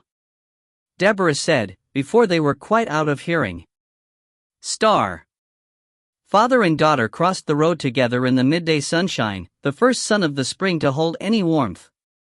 Keith turned his face upward for a moment. He always liked to feel the first hint of summer to come. The flowers in the gardens already showed brighter tints. Gus's van had gone, but a plain car was parked outside the Hendricksons' gate with Detective Inspector Gowrie at the wheel. Superintendent Monroe sat beside him, unfamiliar in plain clothes of stiff tweed. Gus had somehow been a proper if workaday part of the scene, but the two policemen, who were trying to blend in, looked as alien as turnips in a rosebed. They'll be wanting an update, Keith told Deborah. You go and ask Mr. Albany, or Mrs. Albany, if he's left for his clay pigeons already, one question for me. He spelled it out for her. Then, if we're not in one of the cars, come and find us. Deborah's eyes widened. You're onto something, are you, Dad? The answer to that's a qualified maybe, Deborah strode off, her long legs sweeping her over the ground at almost a running pace. As Keith walked towards the car, its door opened and the two policemen got out to meet him. Have you anything for us? Gowrie asked. Or can we start our weekend now? Keith ducked into the cluttered back seat of the car, forcing Gowrie and Monroe to get back in again. Not out there, he said. Too many eyes and ears. As it is, I'm afraid I may have said too much. The womenfolk are naturally curious. The men too, some of them. The questions I've asked and the answers I've got must be going the rounds. I'd suggest that we borrowed Mrs. Hendrickson's summer house, except that I don't think we ought to leave the road unwatched. That's easily fixed, Gowrie said. He picked up the radio microphone but hesitated before making a call. What do you know? I don't know much, but I'm thinking a lot. I know who did it, Keith said. I think I know what he did. But I'm damned if I know why. And I've no proof at all. I need a few seconds longer to think about it. The superintendent was looking more than ever like a disgruntled camel. "Ach, I wish now I'd never invited you to meddle," he said. "We've had more than our share of crimes around here, and yourself usually on the fringes and interfering. If we announce another murder, my superiors will be wondering what sort of crime prevention we go in for in these parts." "You've certainly got a crime," Keith said. "But did I say anything about murder?" Deborah appeared at the door before the superintendent could pursue the subject. Keith had to stack up a briefcase, an orange waistcoat, a blue flasher and 2 bollards to make room for her beside him. She gave him an affirmative nod. "Let's get 1 or 2 other things out of the way," Keith said. Old Mrs. Horton heard a car. She thinks that it was early on the morning Sam Hendrickson died. It was diesel-engined and she heard a penetrating, nasal voice. "Means nothing to me," Gowrie said. "But it's a combination which shouldn't be difficult to trace." "You think the car was dropping off the killer? Where did he hide until the middle of the day, and again afterwards?" "I don't think anything of the sort," Keith said. "Toots, you said you got to know the shotgun users by their voices." "You wouldn't know anybody." "Only one," Deborah said. "There's a Mr. McPhail, I've heard them call him Sandy. He farms somewhere out Greenlaw way. He's got a voice like stones dropping into an empty skip. And I'll tell you something else. He has a diesel Land Rover. Or he had, when they shot for the Joint Council Trophy back in December." Monroe, who had been slouching despondently, grunted and sat up straight. "I'm thinking we should maybe go and see this Mr. McPhail," he said. "There may be others with a voice and a vehicle like that, but one place is as good as another to make a start. If he can account for himself, we'll get Swansea to furnish a list of the diesel-engined vehicles owned hereabouts." "Hold on," Keith said. "I thought you policemen were renowned for not galloping off in all directions. The name Plod wouldn't have stuck to you if you were always so damned impatient." "Mr. Calder's right," Gowrie said with a touch of self-righteousness. "I've been wondering why I knew the name. It's just come back to me. Mr. McPhail's farmhouse burned down overnight, about the time Mr. Hendrickson died." "I think that's true," Keith said. "Was it headlined Greenlaw Farmhouse Fire in the local rag? Because I have a mental picture of that headline next to the report of the suicide." "He'll have been putting a letter through Mr. Strathling's door about the insurance," Gowrie said disgustedly. "Another red herring." "I don't think it is," Keith said. Superintendent Monroe was reluctant to abandon the promising new trail, and he was even more loath to accept correction from his subordinate. Why would he do that when the telephone would be quicker? He would telephone for a claim form to be posted to him. That is how it is done. No farmer likes writing letters. He had no phone after the farmhouse burned down, Gowrie said. That's why. A public telephone, Monroe began. Near a remote farm?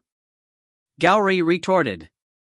Once he was in the Land Rover, it would be as quick to call in on the way by. And I mind something else. He came into the town to fetch a caravan from the hirers. Our men pulled him in for towing it behind his Land Rover with some other vehicle's registration number on the back of the caravan. He's living in it now, out at the farm. The two policemen scowled at each other. Monroe was first to break off the clash of eyes. It may be that you are right, he said. We will ask him. Mr. Calder, you were going to say something else. What were you about to tell us before we became sidetracked? Keith had been toying with an amusing theory which had the farmer killing Sam Hendrickson in reprisal because one of the Hendrickson family had fired the farmhouse. Perhaps Sandy MacPhail had despoiled the daughter, Beth. MacPhail, of course, had hidden in the garden of the absent MacLangs, and Kenny Stewart, out of loyalty to a brother of the soil, had kept silent about his movement, beyond the hedges, to the Hendrickson garden and back again, and had harrowed over the betraying footprints. Monroe's question brought him back to earth where, for the moment, he had no desire to be. "Did you know that Keckney crossed the road just before the shot was heard?" he asked. "We knew that," Gowrie said. "But... And did you know that Mrs. Beecher is Keckney's sister? And that Sam Hendrickson and his members harassed Keckney almost to the point of ruin?" Keith fell silent and lost himself in thought. How is it that folk will tell you things that they do not bother to tell the police? Monroe demanded angrily. Perhaps he doesn't look at them as if he suspected them of selling cut flowers on the Sabbath, Deborah said. Monroe ignored the comment. He swiveled round in his seat to look at Keith. "So you believe that Mr. Keckney crossed the road, borrowed a leftover cartridge from his sister, Mrs. Beecher, slipped through the Strathlings' garden during the races, shot Hendrickson, and remained hidden until the fuss was over and he could return home by the same route?" There was no reply. "Hey," he added. "What was that?" Keith said. "Sorry, I wasn't listening." Monroe, dusky red in the face, repeated the question. "No," Keith said. The digression had gained him time to organize his thoughts. "I don't think that at all. The persecution of Keckney must have petered out when Sam Hendrickson fell ill. And revenge was never enough motivation for an intelligent man with a good lifestyle at stake. The only thing that Keckney told me which I believed was that he hadn't wanted Hendrickson dead. He enjoyed seeing him helpless. Charming gentleman is Mr. Keckney." Gowrie had waited, smiling quietly, through this exchange. Now he stirred and looked round. "Mr. Keckney's phone was out of order," he said. "We've checked that with Telecom. He went over to borrow his sister's phone, and he was speaking to one of his shops when the shot was fired." Superintendent Monroe was in no doubt that his subordinate had stood aside to watch him being fooled. He was ready to explode, but Keith jumped in quickly. "I was never in much doubt about who might be guilty," Keith said. "The man who induced the Hendricksons to come and live next door to him and who, just before the shot was heard, went to visit the one house where he could be sure of a chance to purloin a 12-bore cartridge." "Right, Toots?" "That's right," Deborah said. "I asked Mr. Albany. He was a bit snotty about it, but he told me in the end. He keeps his cartridges in a drawer in his study, but his guns live in a cupboard in the hall. So when Mr. Strathling came in to ask for the numbers on his guns, Mr. Albany had to leave him alone in the study and go to look. What's more," Keith said, "Strathling admitted to going as far as the gap in the hedge once, and he only admitted that after he realized that I knew something. But Mrs. Pollock saw him coming back from the Hendricksons' garden before he crossed over to the Albanys. And when he returned home from the Albanys, old Mrs. Orton saw him go to the gap again and vanish, and that was at about the time she waved to the farmer. She didn't hear the shot, but she was seen to wave shortly before the shot was heard. So he went through the hedge and towards the summer house, not once but twice, the second time just before the shot." Gowrie sat up very straight. "If Strathling killed Sam Hendrickson," he began. "I'm not saying that Sam Hendrickson was murdered," Keith said. "I never have said that. All I've ever said was that Sam didn't kill himself." "Then what?" Gowrie said. "And why?" Keith was thinking aloud. "You don't have to prove a motive in court, but it's a hell of a help." He stopped. That visit from Mr. MacPhail the farmer. "I can't," he stopped again and then burst out, "Damn it to hell. I've blown it. He must know by now that I'm going to point the finger at him, but I can't do any more until Monday. On Monday, I can fill the biggest gap." "Motive?" said Monroe. "Blast motive. I'm talking about good, solid evidence of wrongdoing." "Why Monday?" Monroe asked plaintively. "What's so special about a Monday?" Because that's when the insurance company will open again, Keith said reasonably. If you mean Mr. Strathling's company, Deborah began. Which else? Well, there was something on the telly the other night. It was a commercial.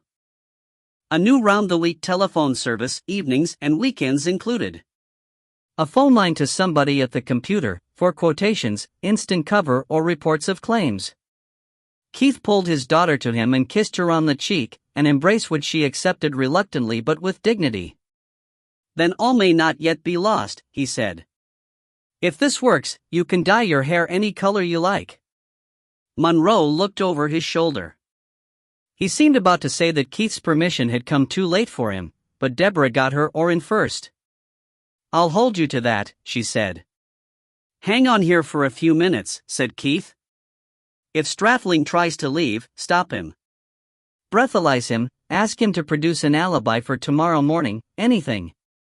But don't let him drive away or you may never see him again. But where are you going? Gowrie asked. Summer house. It's sealed. Blast your seal. Keith erupted from the car and vanished through the Hendrickson's gate. Star. Gowrie looked at Superintendent Monroe. He can't treat us, the police, like that, can he? Likely not, Monroe said. But I does. Anybody else would sit still while we did the running around. It is more restful this way, Monroe said. He slid his long body down again in the seat. Were we to understand that the Manny MacPhail came into it somewhere? That's what I took him to be saying. He doesn't mean to be obscure, Deborah said apologetically from the back seat. He probably thinks that we know exactly what he's talking about. Well, we do not, Monroe said. But we had best wait for him. He has the knack of being on the right track, just now and again. Chapter 12. Keith collected the keys of the summer house from Mrs. Hendrickson, parried her questions and hurried up the garden.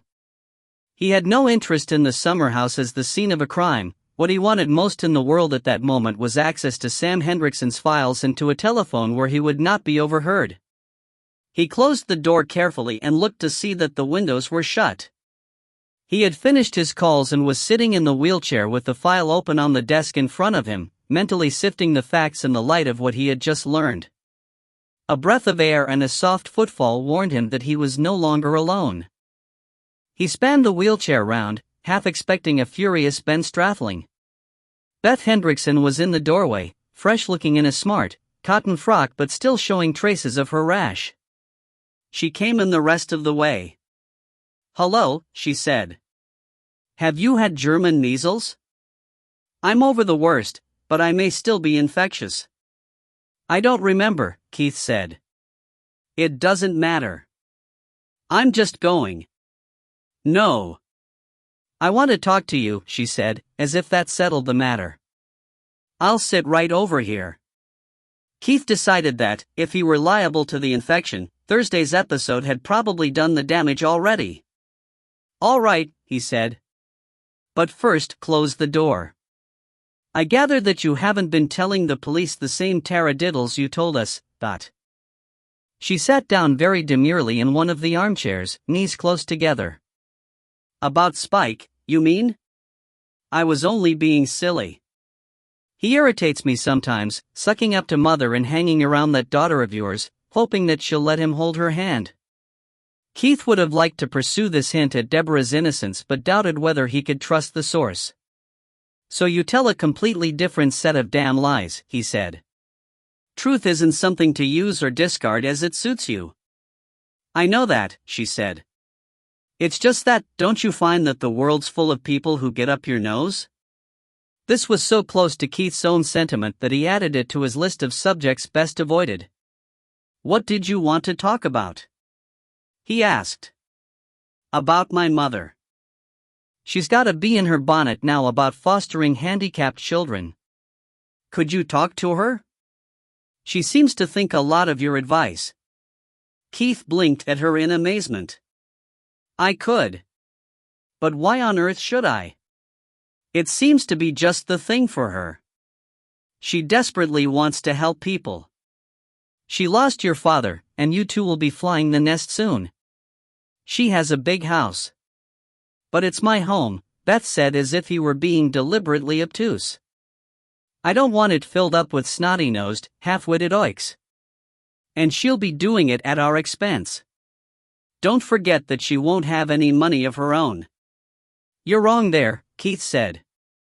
Your father left a lot of investments. But the insurance policies. She won't be broke, Keith said. She sat and stared at him. You know what happened? She said. All of it? I think so. What, then? Keith wanted to promise that she'd be the last to know.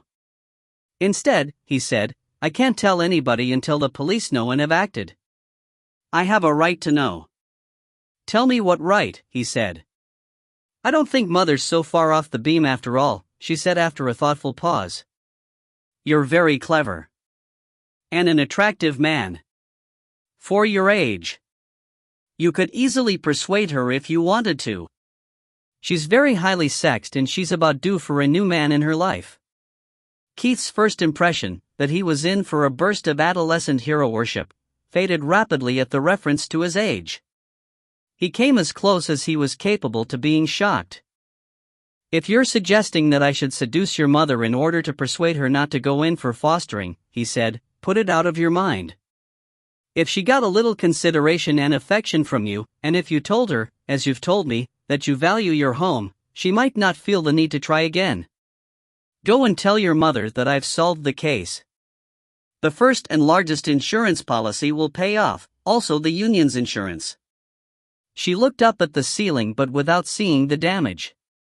It was the gesture of one who was hard-pressed. Do I have to be the one to tell her?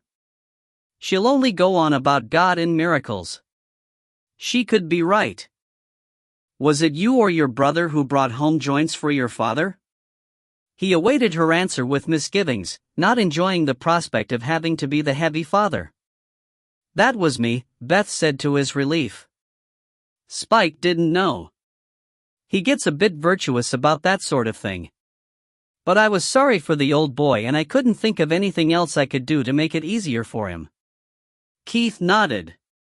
He could not show approval. But at least the girl had meant well for once. Run along now, he said. If you tell anybody, I'll deny it, Beth said. I expect so. Now, go. He chased her outside before she could think of any more questions. Star dot. They had waited in the car, with some attempt at patience, for nearly an hour before Keith returned, looking pleased with himself, and settled again into the rear seat. I was right, he said. I got the key of the summer house, broke your seal, dug out Sam Hendrickson's file of insurances and phoned the company. They've got a record of his first policy on the computer but there's no trace of the later two. I phoned the doctor as well, of course. What do you make of that? Superintendent Monroe began to make a hissing sound. I think you'd better explain, Dad, Deborah said tactfully. Go into more detail. Just so that we know we're all talking about the same thing. Monroe, who had been on the point of an outburst, grunted agreement and subsided. But it's all quite clear, Keith said. Strathling's a gambler. We've none of us ever found him on a Saturday except in front of the horse racing on the haunted fish tank, and Sir Peter mentioned bumping into him at the races and in casinos. That would explain his being strapped for cash. Deborah said that the house didn't smell prosperous. You'll likely find that he's in debt for more of a lump sum than he'd have been able to raise on his pension. And then, I suppose, while he was facing the prospect of compulsory retirement within a few years and with nothing in the kitty, he realized that he was taking in large sums in premiums and passing them on to his firm. Much of that money would be eaten up by administrative costs, some more was available for investment, and in most years, if they'd figured the actuarial risks correctly, only a part of the remainder was paid out in claims. He was dealing directly with many of the policyholders. Why shouldn't he pocket the premiums and fill out policy forms himself? That way, and given a little luck, he could build up a reserve which his creditors never knew about.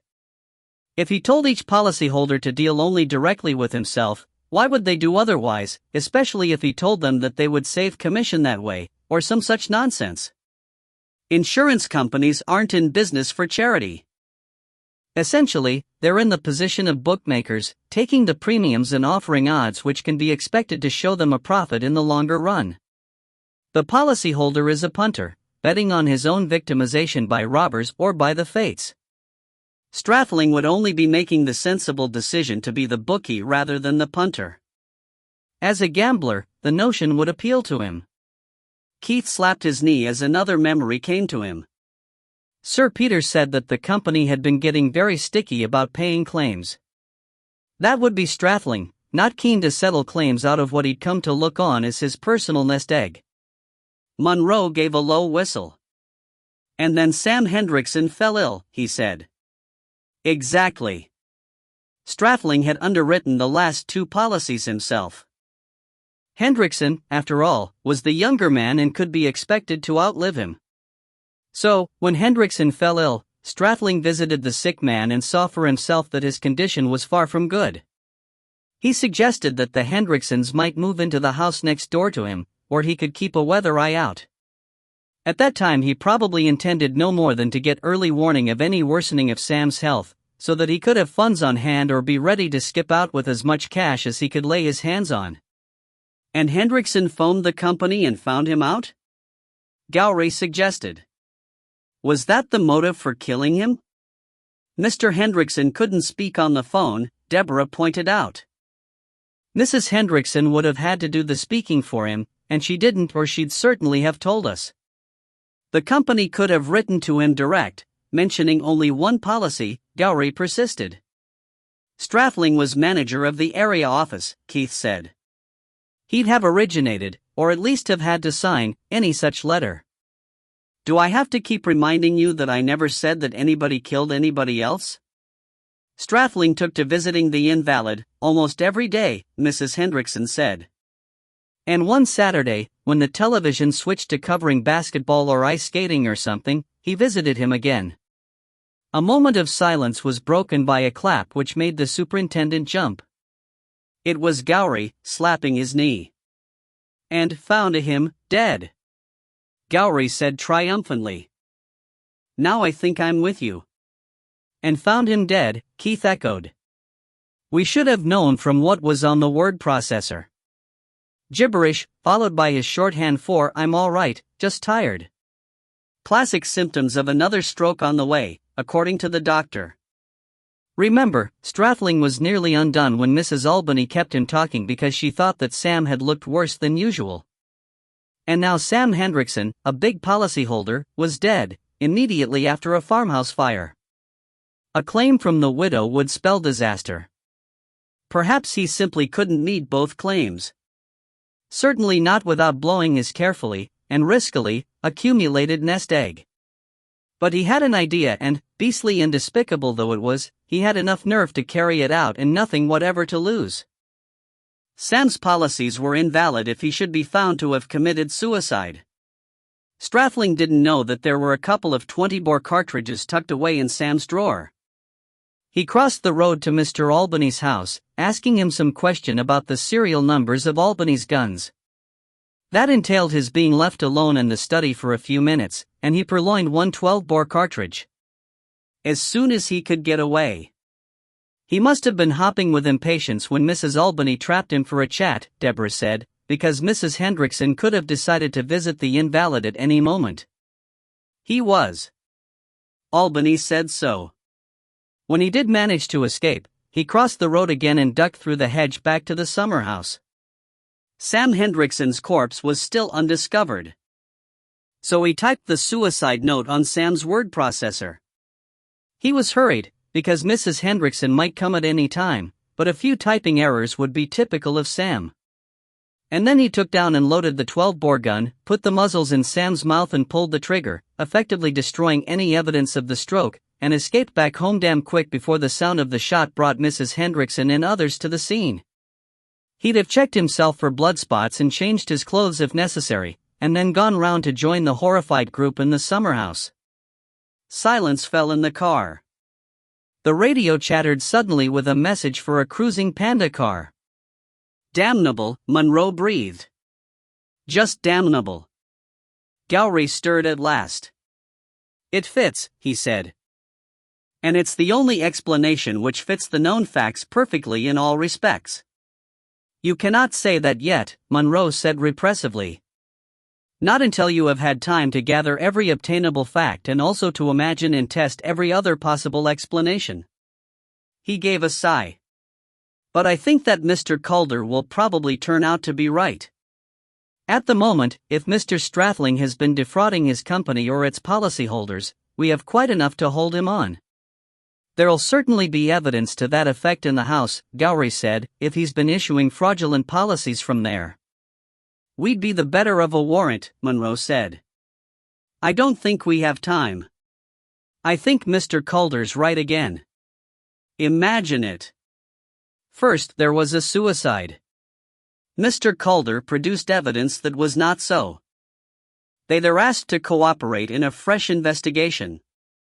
Mr. Calder and his lassie ask a handful of questions and then he comes across the road looking like the cat that swallowed the canary and sits in the car with us under all their windows but right outside Mrs. Hendrickson's gate, which means also outside Strathling's gate. He sends the lassie to ask Mr. Albany about the cartridge. We should have listened when he suggested the summer house. They'll be talking over the fences or phoning each other. He asked me this, what did he ask you? And the guilty man will guess that he is found out, Monroe said sadly. He will be getting ready to run for it. He may be destroying evidence. We have been less than clever. This would happen at the worst time of the week, for men or magistrates. Well, we will just have to knock at the door and invite him to make a statement.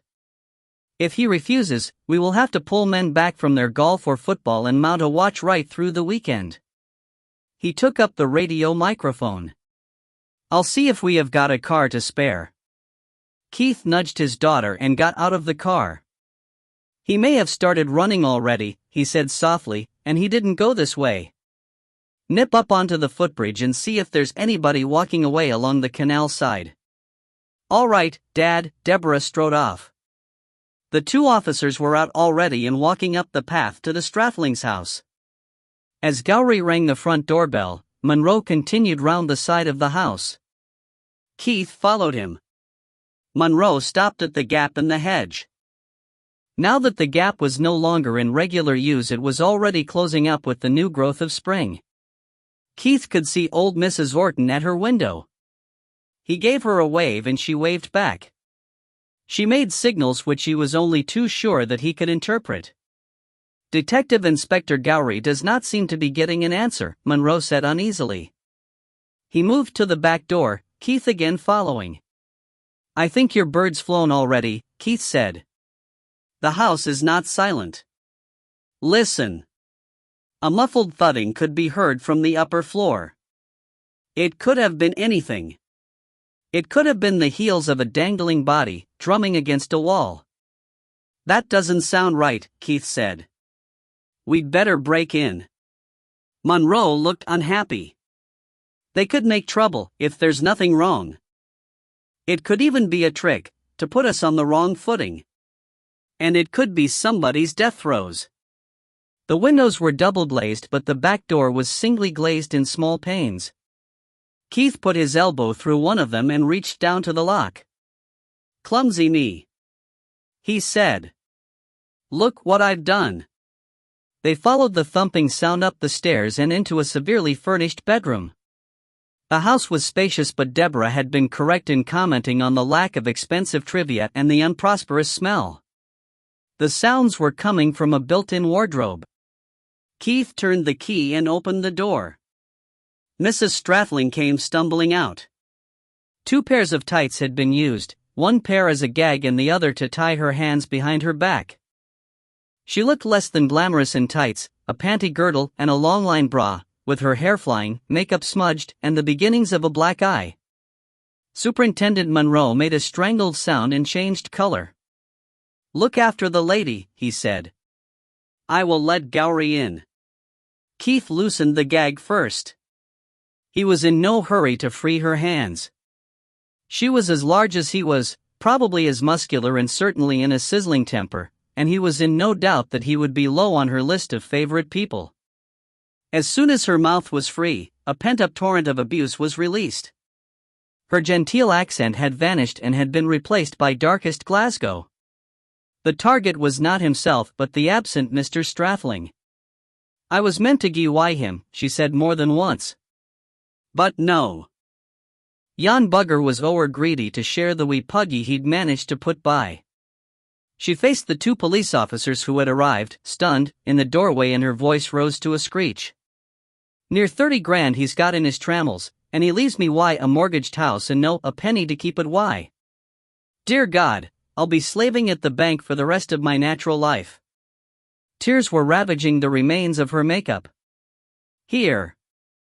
Keith gave up his half-hearted attempts to undo the knots at her wrists. He pushed her into the arms of the scandalized Monroe and shot out of the room. Deborah was at the foot of the stairs. "I could see a man," she panted. He was miles along the canal bank towards the lock, carrying 2 suitcases. Keith turned back into the bedroom. Mrs. Strathling had paused for breath. "Where's his car?" he asked. "A hint, Henderson's shop." "Tell your men to watch the square," he snapped at Monroe. He descended the stairs 3 at a time, grabbed Deborah by the elbow and ran her out of the now open front door. "Here," Deborah said. "Hi. Where's the fire, Dad?" "I wish you hadn't said that." He unlocked the Jeep and pushed her inside, running round to hurl himself into the driver's seat. The little vehicle jerked into motion as soon as the engine fired. "Nowhere, please God. Catching him's the police's business now. But who do you think he hates most in all the world? You, I suppose. You rocked his little boat for him all right. Didn't I just? His car's parked behind Henderson's shop, along by the lock, his wife says. He must have made ready to bolt." Keith hauled the Jeep, on yelping tires, round onto the road into Newton Lauder. "Maybe he'll only make a run for it, but his chances aren't good. In fact, they're non-existent. Monroe should be broadcasting his car number to every force in Scotland by now. Strathling may decide to hit back at me before trying to run. That way, he might have revenge even if he lost everything else. He'll get a stiff term in the nick anyway. Another sentence, probably concurrent, would be neither here nor there. Wallace is supposed to have insured the shop through him, but the insurance company knew nothing about it. We're not covered and Strathling knows it. Oh, Dad. What about the house, Dot? I've got that covered with a different company, so with a bit of luck he'll ignore it. Wall wanted me to transfer my insurance to Strathling. Wait till I see him. It's your mother I'm worried about, alone in the shop. We can't beat him to his car, but he's got a longer way round to come." Keith shot across the square under the bows of a squealing furniture van and into the side street beyond. He stopped in the lane behind the shop, blocking it completely. "I've been burnt out of business twice in my life and I'm not wanting a third time." "Come on. You can explain to your mother. Keep her in the back shop and watch out of the window in case he thinks of coming that way." "I don't feel very well," Deborah said, and he saw that she looked as if she might be sick. They cut through the garden belonging to the upstairs flat and Keith let them in through the back door of the shop. Lunchtime was on them and Molly was alone and on the point of locking up. "We have an emergency," Keith said. "Go into the back shop. Deb will explain." Molly hesitated for a second while curiosity fought with caution. The recollection that Keith was never peremptory without good cause prevailed. Keith was left alone in the shop, far less certain that he was right. Ben Strathling was probably driving furiously towards his chosen airport, probably across the border, in the hope, almost certainly vain, of outstripping the police net. Word might take longer to reach the English police, but surely not long enough. Perhaps he would dump the car in some city and melt into the crowd. But, just in case his first hunch had been correct, What would Strathling do? Keith backed in among a rack full of shooting coats and thought about it. His mouth was dry and he could feel tension in his belly. He had at first had a vague mental picture of Strathling entering the shop, overpowering Molly, and then wandering around with a can of petrol. But somehow the picture was unconvincing. Keith tried desperately to see into Strathling's mind. Such wholesale methods would be unnecessary. Once before, the shop had been burned. He could remember only too well the damage which a small fire had wrought, helped by the boxes of cartridges and the cans of propellant powder. He wondered whether to arm himself and decided against it. The police did not take kindly to a gunsmith who took up arms against a member of the public, however guilty the latter might be. Another worry hammered at his brain. Suppose he had guessed wrongly and Strathling was headed for the house. He was on the point of calling to Molly to phone somebody, anybody, to get out there when his thoughts were interrupted. Through the shop window he saw Strathling's Jaguar slide into view and vanish again. Seconds later, Strathling himself appeared, walking through the traffic as though he were immortal. A furious Mini swerved around him and hooted. Keith's heart skipped a beat when he saw that the man was holding a bottle in his hand and a brick under one arm. Of course. Lobbing a Molotov cocktail through the door would be quicker and safer by far. All that he had needed were a bottle and a rag and the can of petrol that most motorists carry in the boot, plus a brick to open the way. Without stopping to think, Keith rushed to the door and wrestled with the locks. Through the glass, Strathling saw him and checked in his stride. As Keith got the door open, Strathling let the brick fall and struck a match. Keith paused to pull the door to behind him. The thick glass might stop a bottle, but it might not. Flame flowered at the neck of the bottle. On an impulse which he afterwards admitted to have been crazy, Keith hurled himself forward. Strathling swung his arm, releasing a curl of flame, and threw the bottle at Keith's head. It came straight at his face, roaring like a dragon and trailing smoke, and he felt its breath as he ducked and it went by. Keith dived under it, rolled once and came up, still moving under his own momentum. He met Strathling, chest to chest, and they both went down, winded. There was a crashing of glass behind him. The bottle fell short, shattering against the curb. A roaring hedge of flame spread along the gutter and black smoke was borne up on the heat into the still air above the town. Flame ran and flared under Strathling's car, which was parked askew outside Keckney's shop. Passers-by, baffled and curious, were approaching. When the heat forced vapor out of the fuel tank. "Get back!" Keith yelled. "Stay clear!" The message must have got across. He saw feet beginning to withdraw. Keith realized that he was kneeling on the other's chest and trembling with the effort of not smashing at him. Strathling had gone limp, but his face was working and his eyes were wild. He found a voice at last. "Why did you have to interfere?" he asked querulously. "I was only trying to recoup my losses. It wasn't as if I was harming anybody." The Jaguar's fuel tank went up. The windows of Keckney's shop cracked and fell. Keith wondered whether the grocer had been insured through his obliging neighbor. The square was full of running feet. Star. When Keith next had leisure to look around, he saw that Molly was beside him. A fire engine was blocking most of his view. "Where's Deborah?" he asked. Molly smiled. She was always pleased when Keith remembered to be solicitous. "She's all right. When we saw that you weren't hurt, I thought it would be better if she didn't hang around. I lent her a few pounds against her earnings. She's gone to the hairdresser." A fireman and a policeman were competing for Keith's attention, but he shrugged them off. "You'd better go and get her back," he said. "Whatever she gets done, it'll wash off or grow out," Molly said. "She wasn't looking too bright and I thought it might cheer her up." "Let's not spoil her fun. Let's spoil it straight away before she infects half the girls in the town, and all the preggies," Keith said. "I think she's coming down with German measles." If you enjoyed The Worried Widow, please share your thoughts on Amazon by leaving a review. For more free and discounted ebooks every week, sign up to our newsletter. Follow us on Twitter, Facebook, and Instagram.